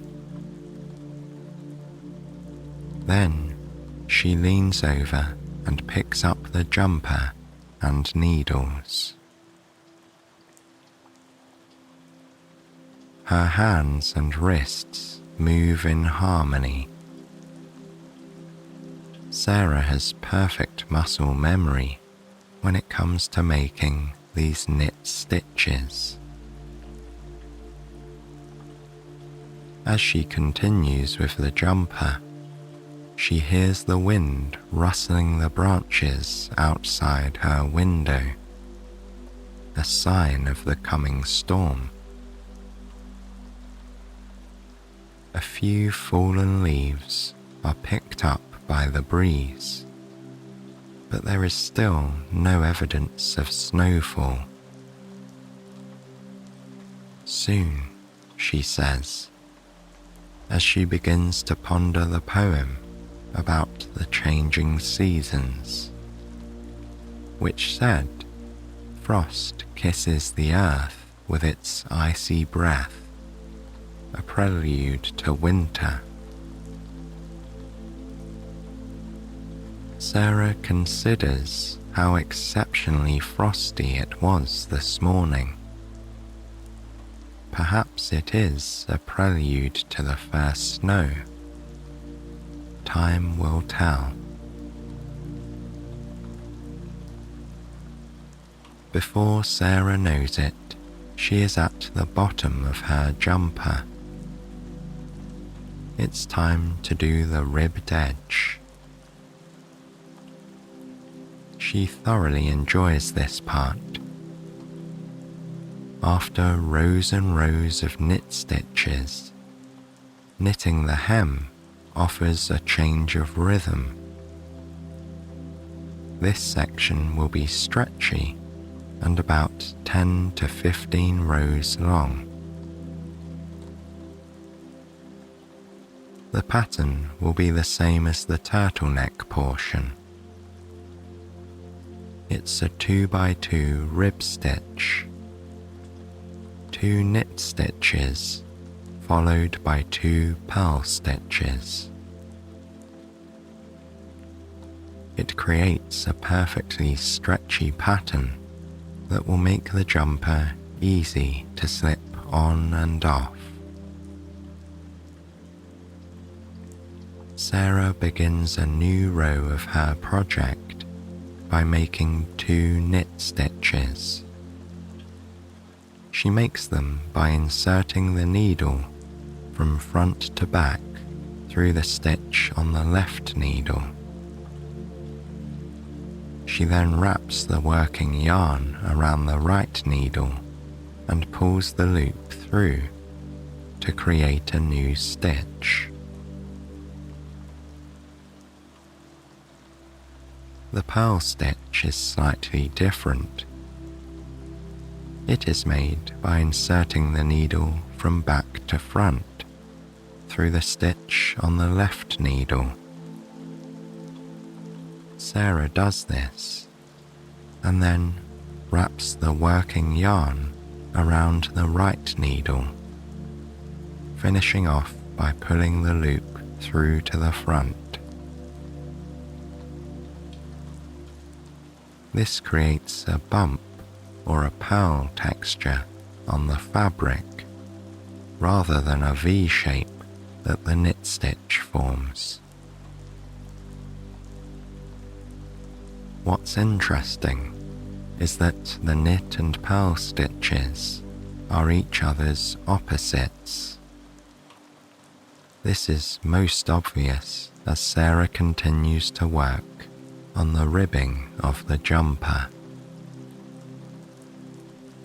When flipped inside out, the knit stitches will look like purls, and vice versa. Sarah gets into the groove, already on the 3rd row, making 2 knits followed by 2 purls. Every so often, the flickering candles and the fireplace catch her eye. She listens to the music, the crackly pops of the fire, and the wind outside her windows. She turns to look through the chilled window pane at the perfect moment. Several snowflakes tap against the glass.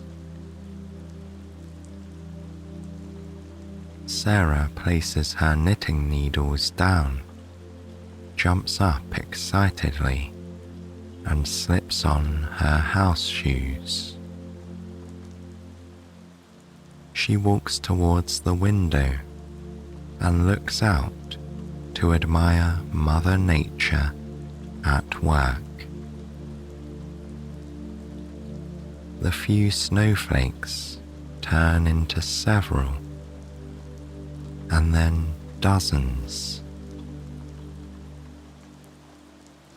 She looks up at the grey sky, and then down to the mountains that are almost invisible behind the gloom and falling snow.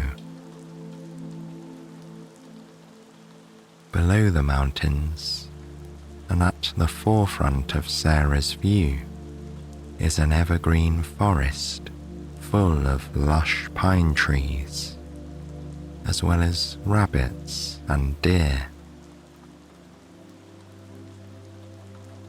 She watches as snow builds up on the limbs of the trees. The snow creates a beautiful contrast to their dark greens and browns. Tomorrow is going to look spectacular, she thinks. The sun is now beginning to set, although it's hard to tell because of the weather. Sarah can't wait for the morning to come. Her mountain cabin will be surrounded by the bright white of the season's first snow. Magical, she thinks. She turns around and notices the final embers smouldering in the fireplace. Luckily, she has plenty of logs to add. Sarah walks across the room and picks one up, wedging it among the embers. She waits for the fire to catch, and once it does, she adds a few more logs. The room is filled with the scent of burning oak. She loves this smell. With the snow outside, Sarah feels incredibly relaxed in her homey space. Now, she just wishes to finish her knitting. Of course, she still needs to complete both the left and right sleeves. She is confident she can finish one sleeve this evening, but she might have to work on the other after breakfast in the morning. But that's okay with her. How special it will be once she has the jumper finished and can wear it on the first snow day of the season. Before sitting back down, she leans side to side, giving her body a nice stretch. This is important when she knits for hours at a time. Then she settles back into her natural rhythm and finishes up the final row of the ribbing before binding off.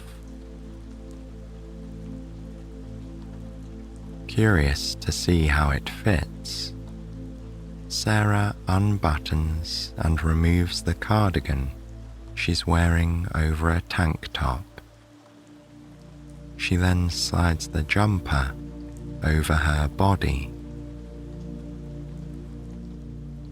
The active stitches of the sleeves are secured on extra yarn, so there is no worry that she will damage her project. She walks to the hallway and looks in the mirror. A big smile crosses her face. It's a perfect fit, she thinks. The turtleneck hugs her comfortably without feeling restrictive, and the body is loose-fitting without being too oversized or baggy. Sarah loves the length, the colour, the texture, everything. Now she really can't wait to finish the sleeves. This may become her favourite jumper. Sarah carefully lifts it back off over her shoulders, ensuring it's not inside out. Then she walks back into the living room. Outside, the snow persists. Sarah sticks her palm to the glass of the window and feels the coldness of it on her hand.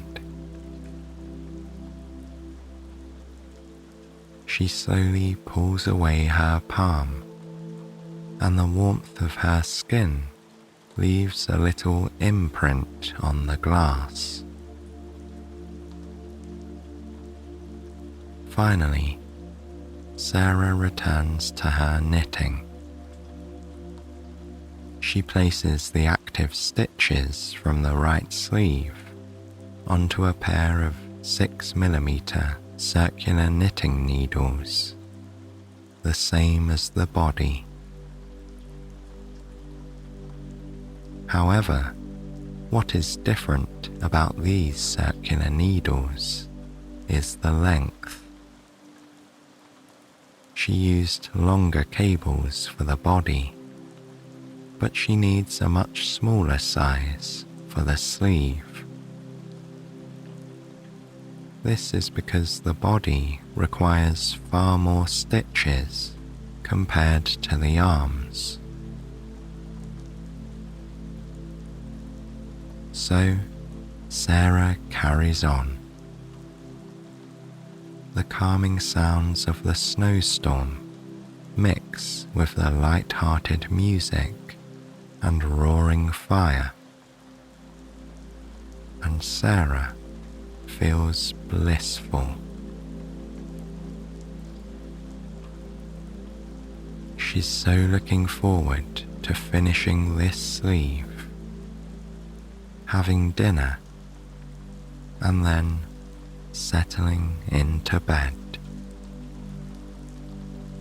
She will likely read a chapter from a book, as reading at night helps her fall asleep. Then the morning will arrive, and hopefully the sun will be out, casting a sparkle on the fluffy white blanket of snow.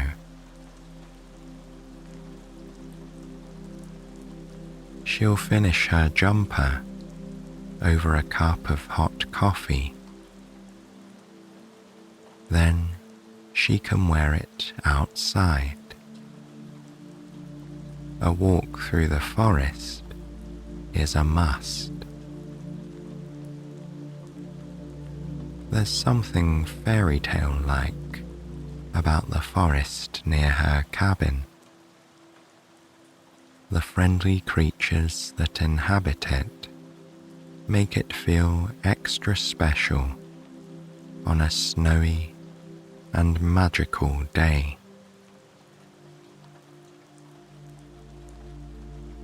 As Sarah knits the evening away, she daydreams about the coming months. It's been another beautiful day in her mountain cabin, and even better days are yet to come.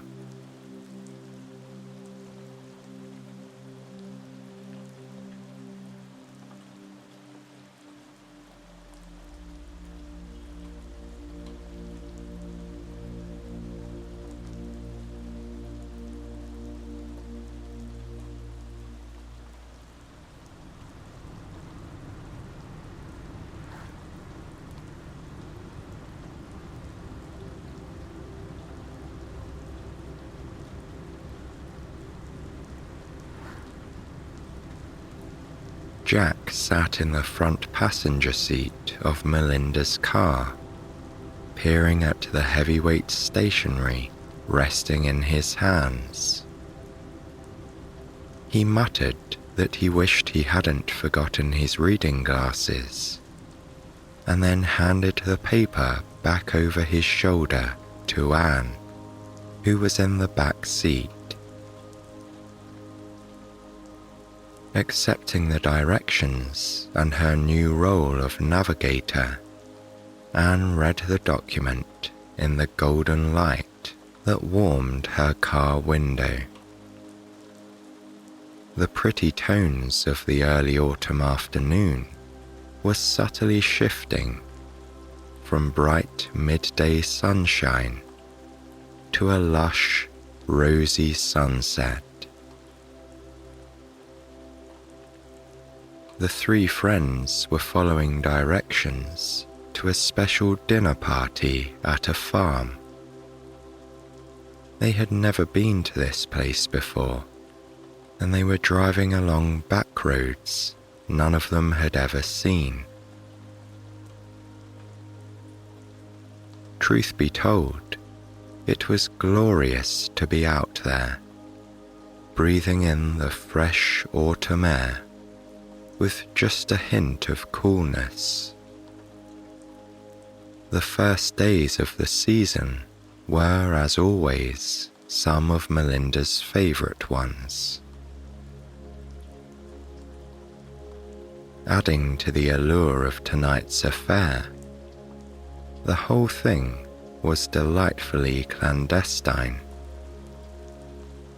Invitations had been delivered anonymously in fancy envelopes just 2 weeks ago. It hadn't taken long for Melinda, Jack and Anne to put 2 and 2 together. Sarah, Lonnie and William had also been invited.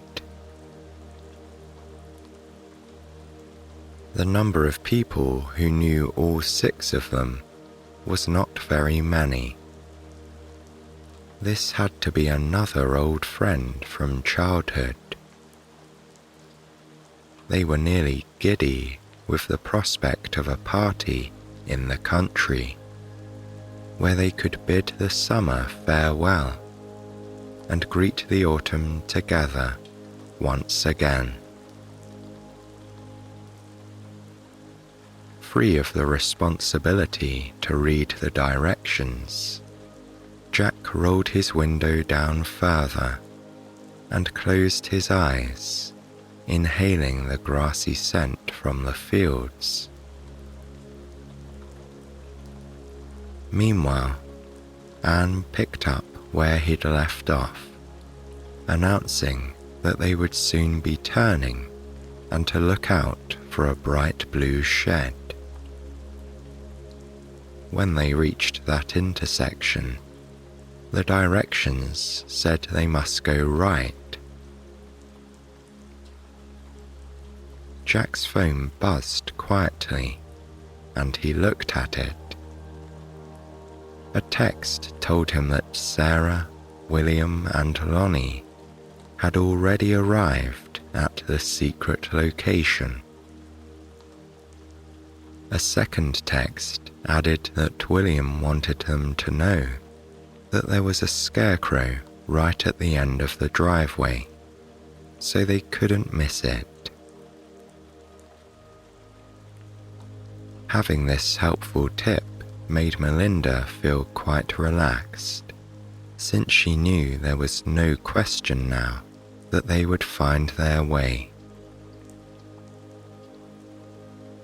She was turning at the blue shed only a moment later. At that point, she slowed the car right down in order to travel more comfortably on the smaller gravel road that lie ahead. The light crunching of the rocks under the tires inspired Jack to sit up a little straighter in his seat. as if he were preparing for arrival. Melinda smiled to herself, thinking how a gravel road was so often an announcement of a journey's end. It heralded the sputtering out of the long-distance road and the proximity of the friendly welcome. Leaning forward between the two front seats so they could hear her, Anne read a cryptic message from her phone. It stated that the other three friends said that they were at the table helping to make luminaries. Luminaries? Jack queried, with a skeptical look.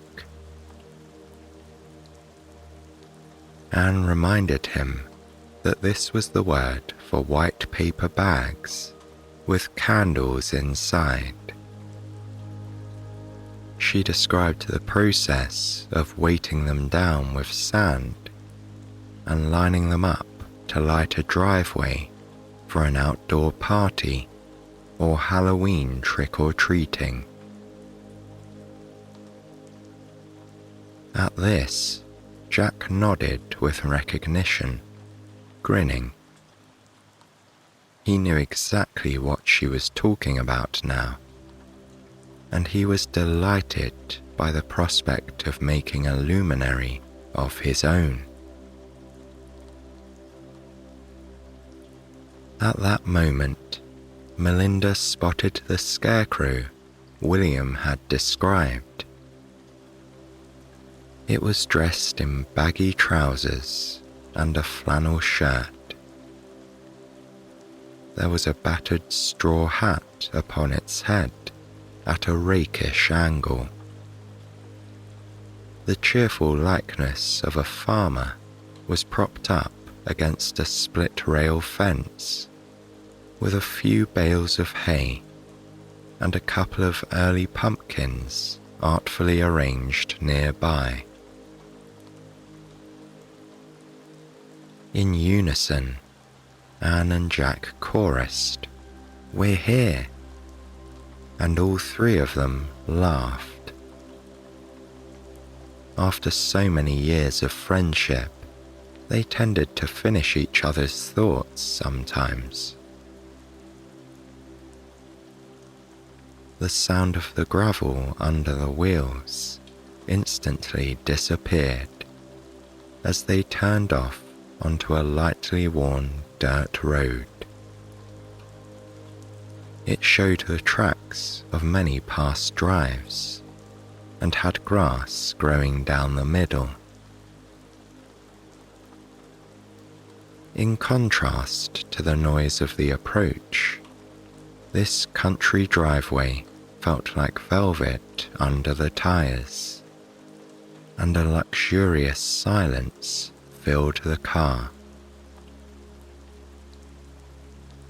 Jack and Anne instinctively rolled their windows all the way down, and a flood of early evening air drifted inside. With it came the nearly imperceptible sounds of the last of the summer's insects. Some of their fellows had already given up, and their numbers were small, but they were determined to keep singing for a bit longer. The road curved around, occasionally flanked by enormous trees that looked half a century old.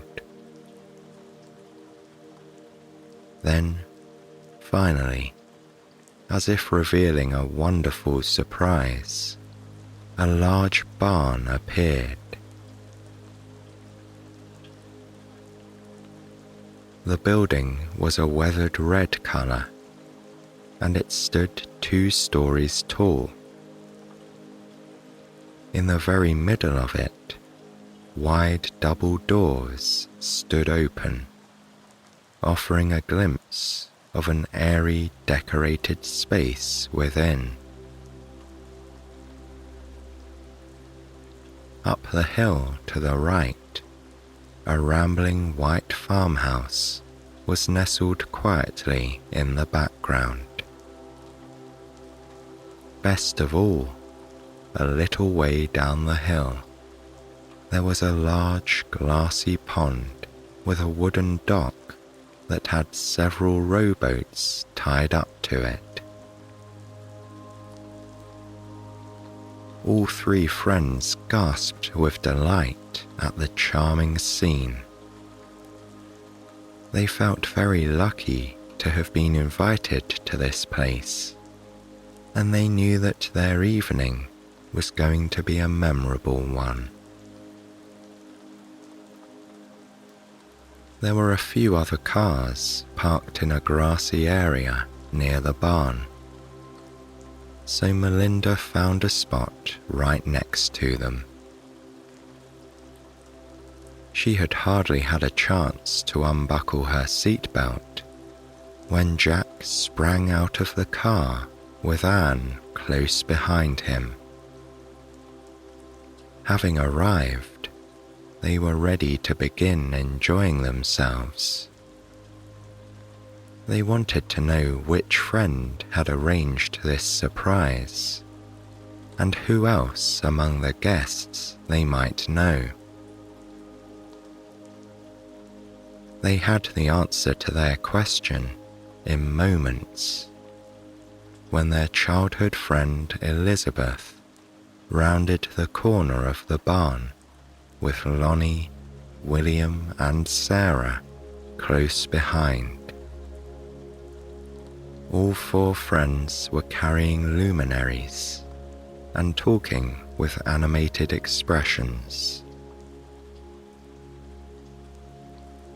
Welcoming them to the party, Elizabeth confirmed their hunch was correct. She was the anonymous person who had arranged the surprise dinner.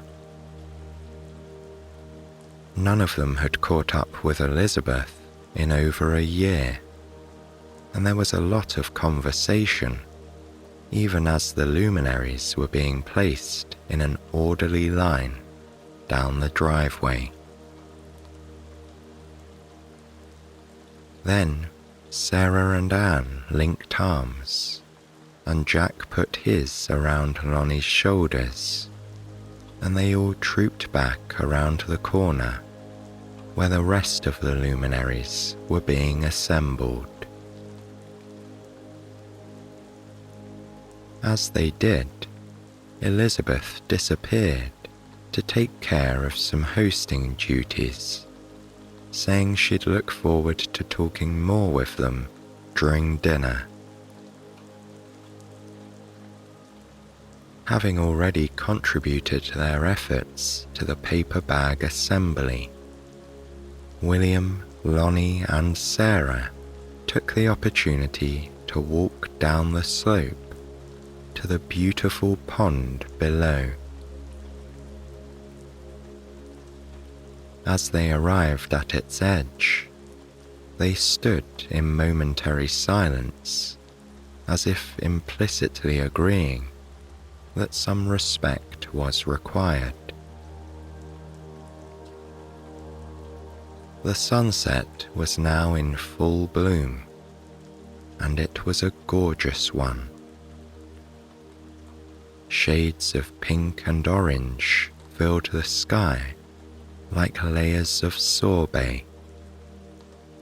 Each moment that they thought the sunset was at its peak, it proved them wrong by becoming even more gorgeously saturated. Lonnie commented quietly that it was like the entire sky was made of stained glass. Enhancing the effect, the pond acted like a mirror, reflecting back the sunset in its many tones. The orange and pink spread across its surface, and only the tiny skating insects made the water move at all.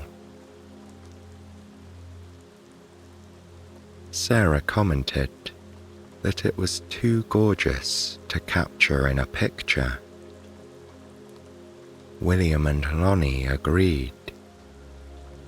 They would not soon forget this country sunset, that was for sure. Dusk crept up stealthily, as it usually does. All of a sudden, the pastels in the sky became more subtle, and the singing of the insects rose around them.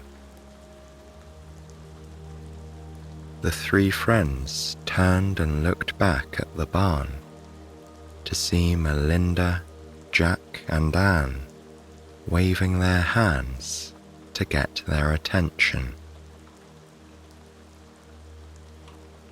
As they returned to the luminary table, they could see that the work was done, and Elizabeth was handing out long matches for guests to help light the candles they'd placed on the drive. 1, 2, 3. She struck the long matches and carefully passed one to each person nearby. They then walked down the row of white bags, artfully dipping the little flames inside and lighting the wicks. Like little magic orbs, the bags lit up, forming a path fit to welcome the fairies.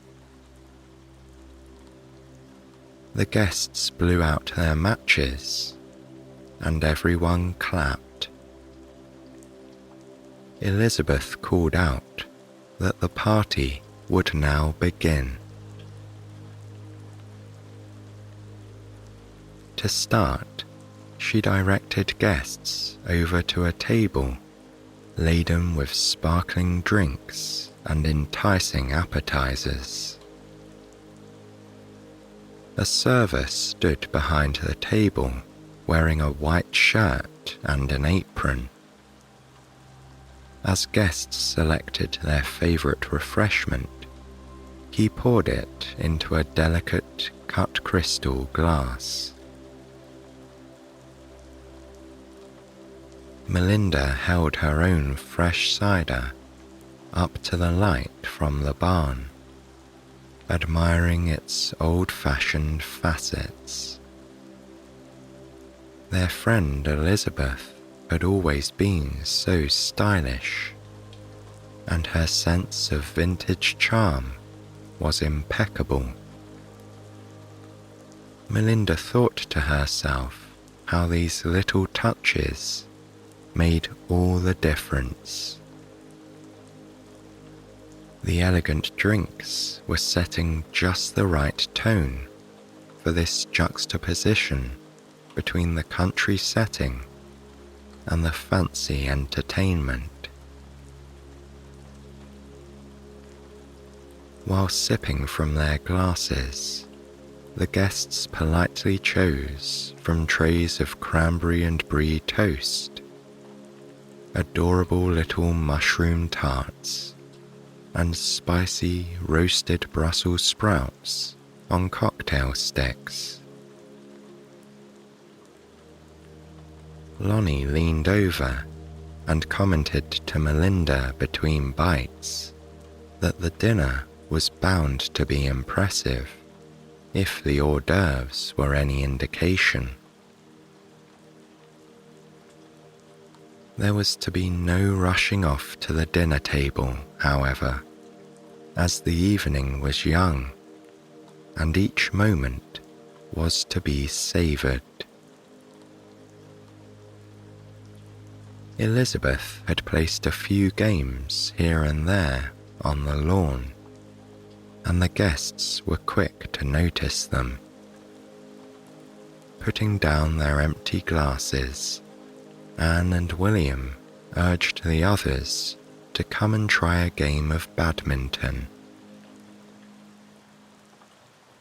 At first, Lonnie protested that it would be too dark to see the shuttlecock, but William soon revealed a surprise. He'd picked one up and swatted it high in the air, and it lit up like a spaceship. All the people standing around issued cries of amusement. Brilliantly, the shuttlecock was made to glow in the dark. Lonnie and Sarah were quick to grab their own rackets once this secret was out, and the hilarious game that ensued was entertainment for everyone else who was standing around. Even though high school gym classes had honed their badminton skills pretty well at one point, that had been years ago. And as it turned out, having a glowing shuttlecock in the dark was not as easy as volleying a regular one in the daylight. All four players found that their hand-eye coordination was not as good as they expected. They couldn't easily see their arms on the darkening lawn. Many was the time that one of the friends swung confidently at the shuttlecock, fully expecting to get a good whack out of it, and instead missed it completely. The spectators were thoroughly entertained, and by the time the players had enough, the four friends were laughing so hard that their efforts were not even good ones anymore. William commented that he was now on a mission to buy his own glow-in-the-dark badminton set, and that they should expect to see it at their next fine weather gathering. Having wandered away from the badminton spectacle, Melinda and Jack decided to take advantage of the bocce ball set. Not everyone at the party was familiar with the Italian lawn bowling game, but Jack's parents had always kept one at his lake house, and Melinda had played it with him for many years now. The rolling nature of the lawn created some natural obstacles to their rusty skills, however, and there were many humorous moments when one or two of them rolled a ball too gently, and it came right back to their feet. Nonetheless, they pressed on.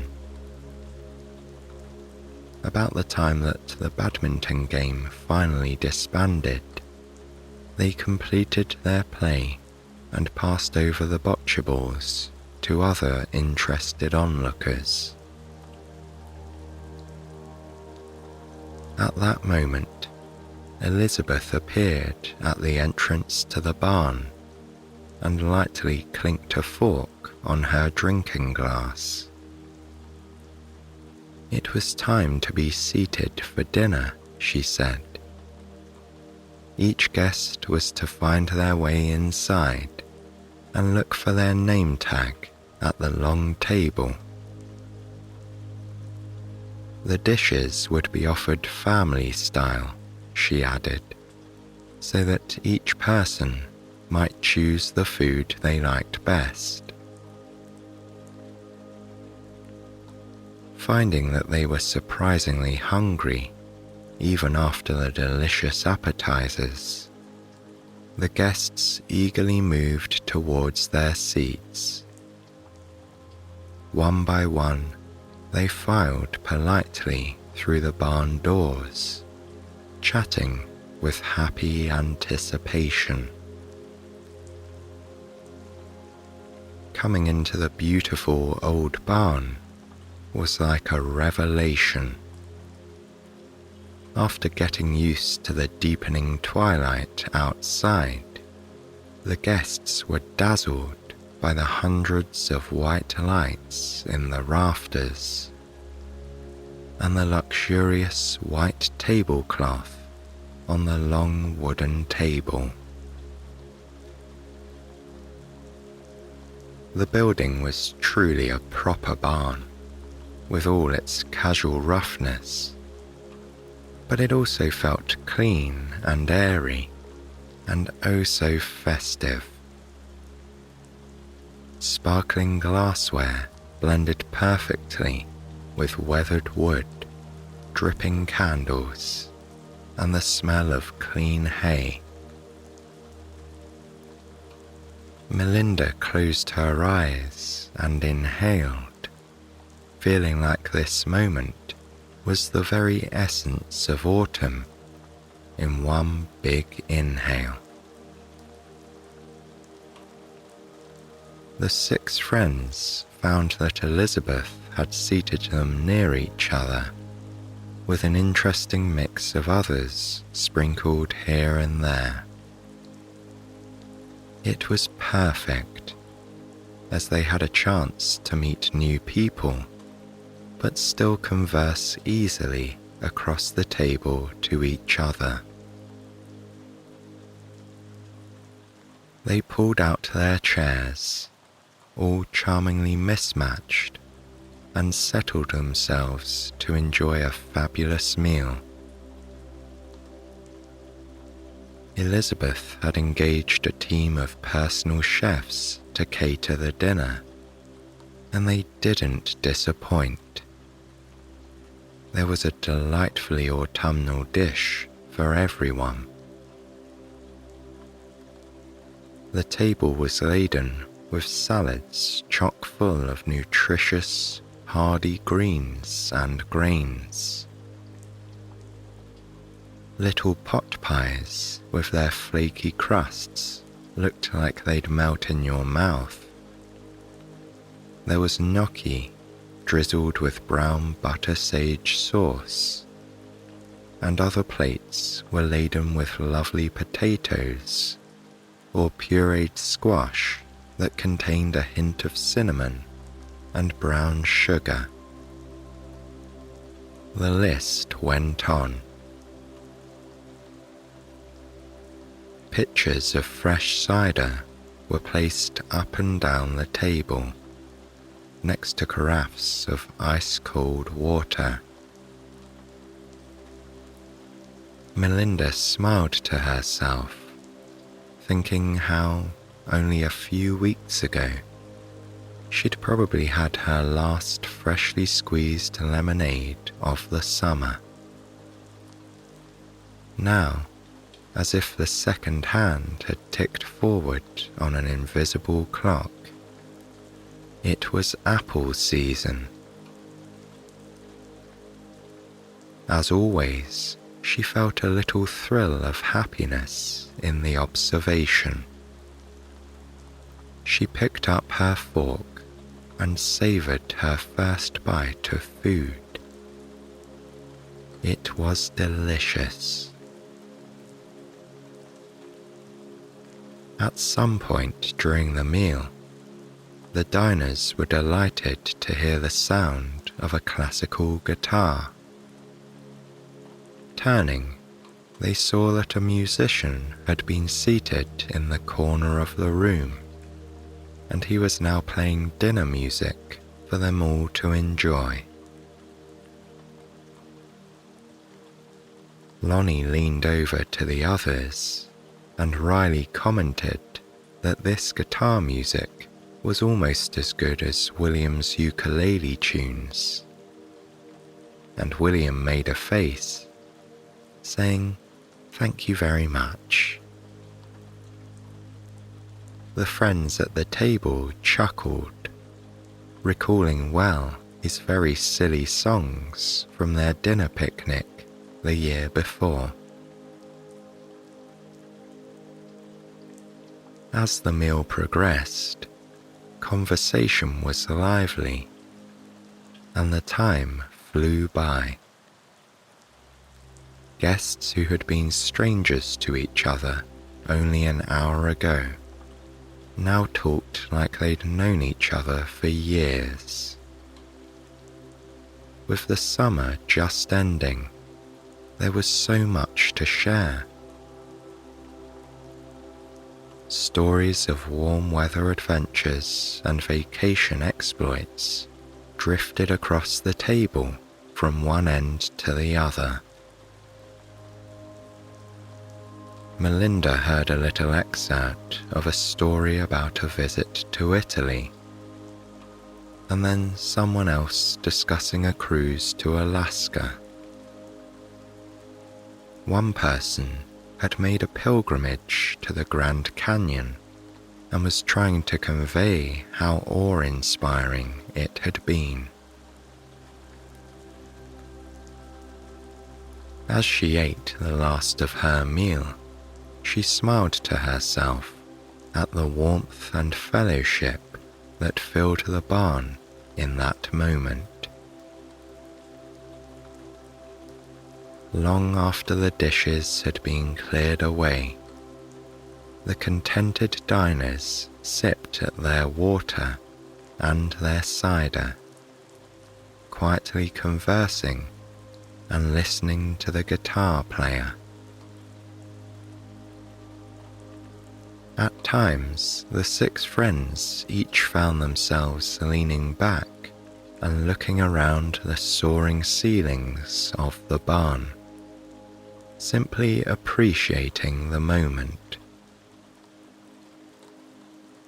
Everyone at the table seemed to understand that this was a chance to reflect upon the summer that had just ended, as well as the delightful season that was to come. It was a time of renewal in so many ways, so bittersweet. Sensing the perfect moment for a transition, their host appeared at the head of the table and said that a movie and a fire pit were now underway outside. Oohs and ahs were heard around the room, and everyone slowly stood up. They folded their napkins on the table and pushed their chairs neatly back in, as if to leave as little disarray as possible. Being his usual silly self, William grabbed Anne's arm and began dancing with her in an exaggerated waltz to the last strains of the guitar. In response, the guitar player altered his rhythm, perfectly matching William's stride. Anne threw her head back and laughed as the other friends clapped appreciatively. William was always the jokester in the bunch, but they loved it. The guitar player finished his set, and the few remaining guests in the barn clapped wildly, thanking him for the wonderful entertainment. He nodded graciously and began packing up his equipment. As he did, the friends drifted back out of the barn to enjoy the last part of the evening in the great outdoors. While they had been eating, a transformation had taken place on the lawn.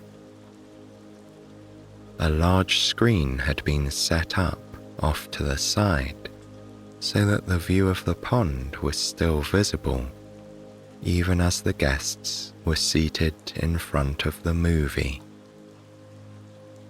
There were blankets spread on the ground, inviting people to pick a comfy spot. A short distance away, a cheerful fire crackled in a fire pit. In the spot where the drinks had first been offered, a server was busy setting up hot beverages and some very intriguing little plates that appeared to contain dessert.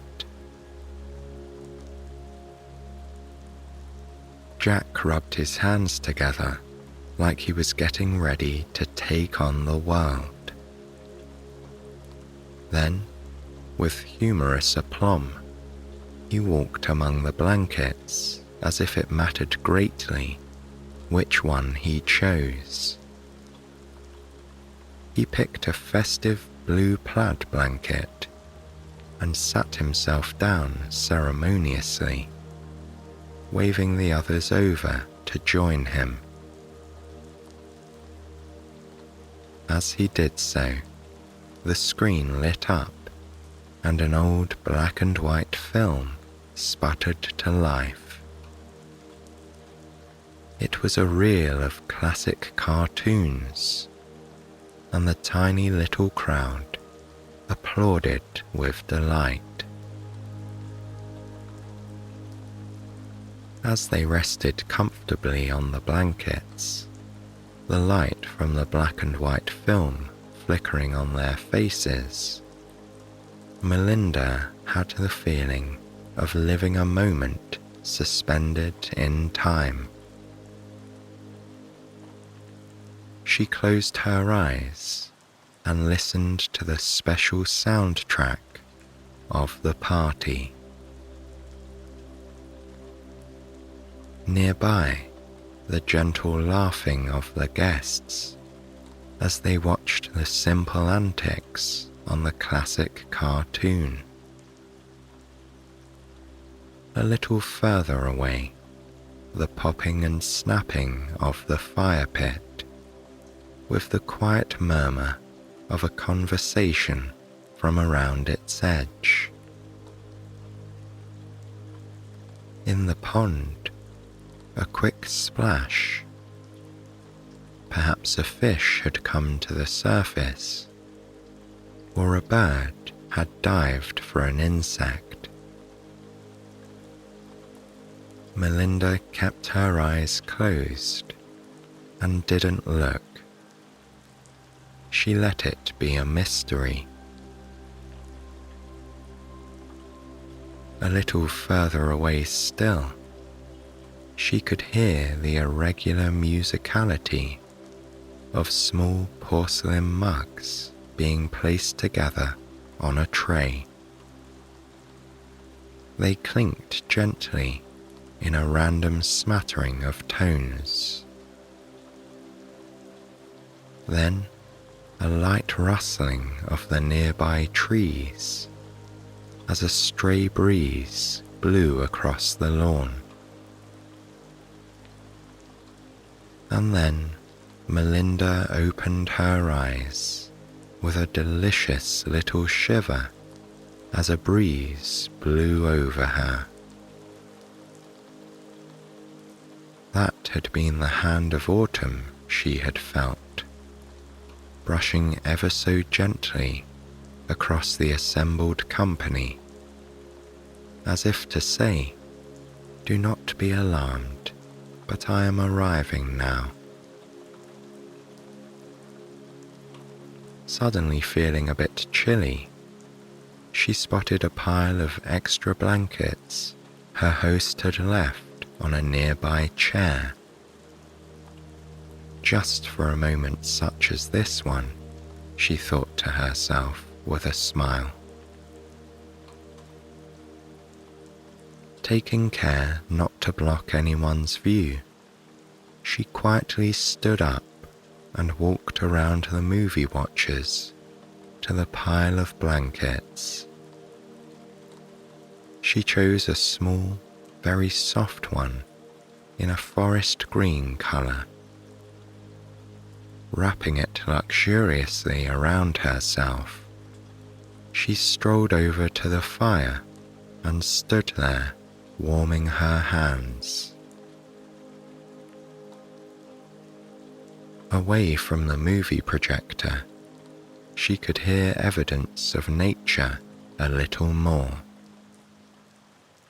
At this moment, the last sounds of summer were vanishing. A few crickets still sang. The cicadas were gone, and the driest of the leaves in the canopy above were beginning to give themselves over to the wind. Any moment, the first of them would break free and drift slowly, haphazardly to the ground. In her mind's eye, Melinda imagined that first leaf as if its passage would be the official start of the season, and she smiled at the idea. She was pulled from her wistful reverie by Sarah and William tapping her on the shoulder. Wordlessly, they motioned to the dessert table, and she realized that all the treats were in place. With her blanket wrapped around her shoulders, she walked with them to the buffet. Guests were offered a variety of lovely hot drinks, including cider, hot chocolate, and tea. An orderly collection of little white mugs stood perfectly arranged upside down, waiting to be put into use. Next to them, there was a selection of desserts that offered something to tempt every palate. Little berry tarts nestled on lacy white paper sat next to miniature bites of flourless chocolate cake. And for those who were nostalgic for their scouting and camping days, the chef had produced a small plated version of the iconic s'more, where chocolate and marshmallow topped a graham cracker crust, and the entire concoction was drizzled with salted caramel. It was hard to choose, but each of them selected one of their favorites and then stopped at the end of the table to pour themselves a comforting drink. Melinda and Sarah laughed at William as he drowned his hot chocolate in whipped cream. Of course, he promptly got it on his upper lip when he took a drink. Acting clueless for comical effect, he asked them what in the world was so funny. They shook their heads despairingly. When they had finished their desserts, they took their cups and trooped past the movie watchers to soak up the evening air on the dock. Folding their legs up, they sat down, each carefully placing their cups next to them. Sarah slipped off one shoe and dipped her toes in the water, creating a ripple that travelled outwards in every direction as it shivered across the pond. She declared the temperature to be quite cold. All three of them watched, mesmerized, until the tiny waves vanished into the dark edges on the other side. The surface was still once more. William stretched his legs out and laid all the way back, and the other two followed his example. Above them, the night sky was very clear. Sarah commented quietly that she wished Anne had come to the dock with them, because she was the only one who was good at identifying the constellations. William reminded them indignantly that he had got an A in college astronomy, but he added that, actually, he didn't remember any of it. The other two issued sounds of mock sympathy, and then they fell quiet again. As they lie there in agreeable silence, each thinking about this first step into autumn, and the autumn from last year, and the one before that, they were grateful to have been here in this place, at this time, with these friends again. There was a burst of clapping from the makeshift movie theatre, and guests began to rise and fold up their blankets. The friends on the dock sat up, retrieving their empty mugs, and slowly got to their feet. As they did, Jack, Anne, and Lonnie walked towards them, and they met in a little group near the fire pit, where they could see each other's faces. In the background, other people were politely thanking Elizabeth and saying farewells. There were hugs and handshakes.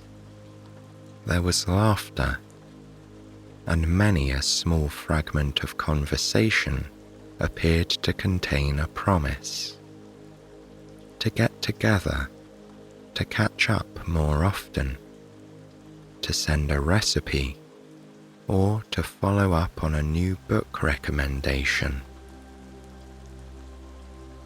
This was the special magic of a get-together on the cusp of autumn.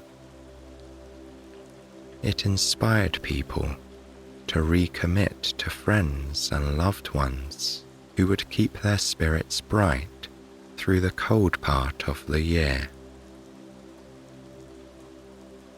And as Melinda looked around at her group of friends, the low flames from the fire pit shining on their cheeks, she was grateful to have seen them again. The luminaries were still shining down the length of the driveway, lighting the path to their cars with steadfast silence. It was a peaceful way to leave this enchanting place.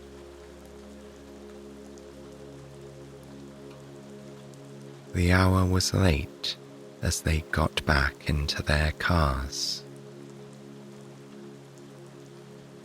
Melinda pulled first onto the gravel road, and eventually back onto the smooth surface of the two-lane thoroughfare that led home.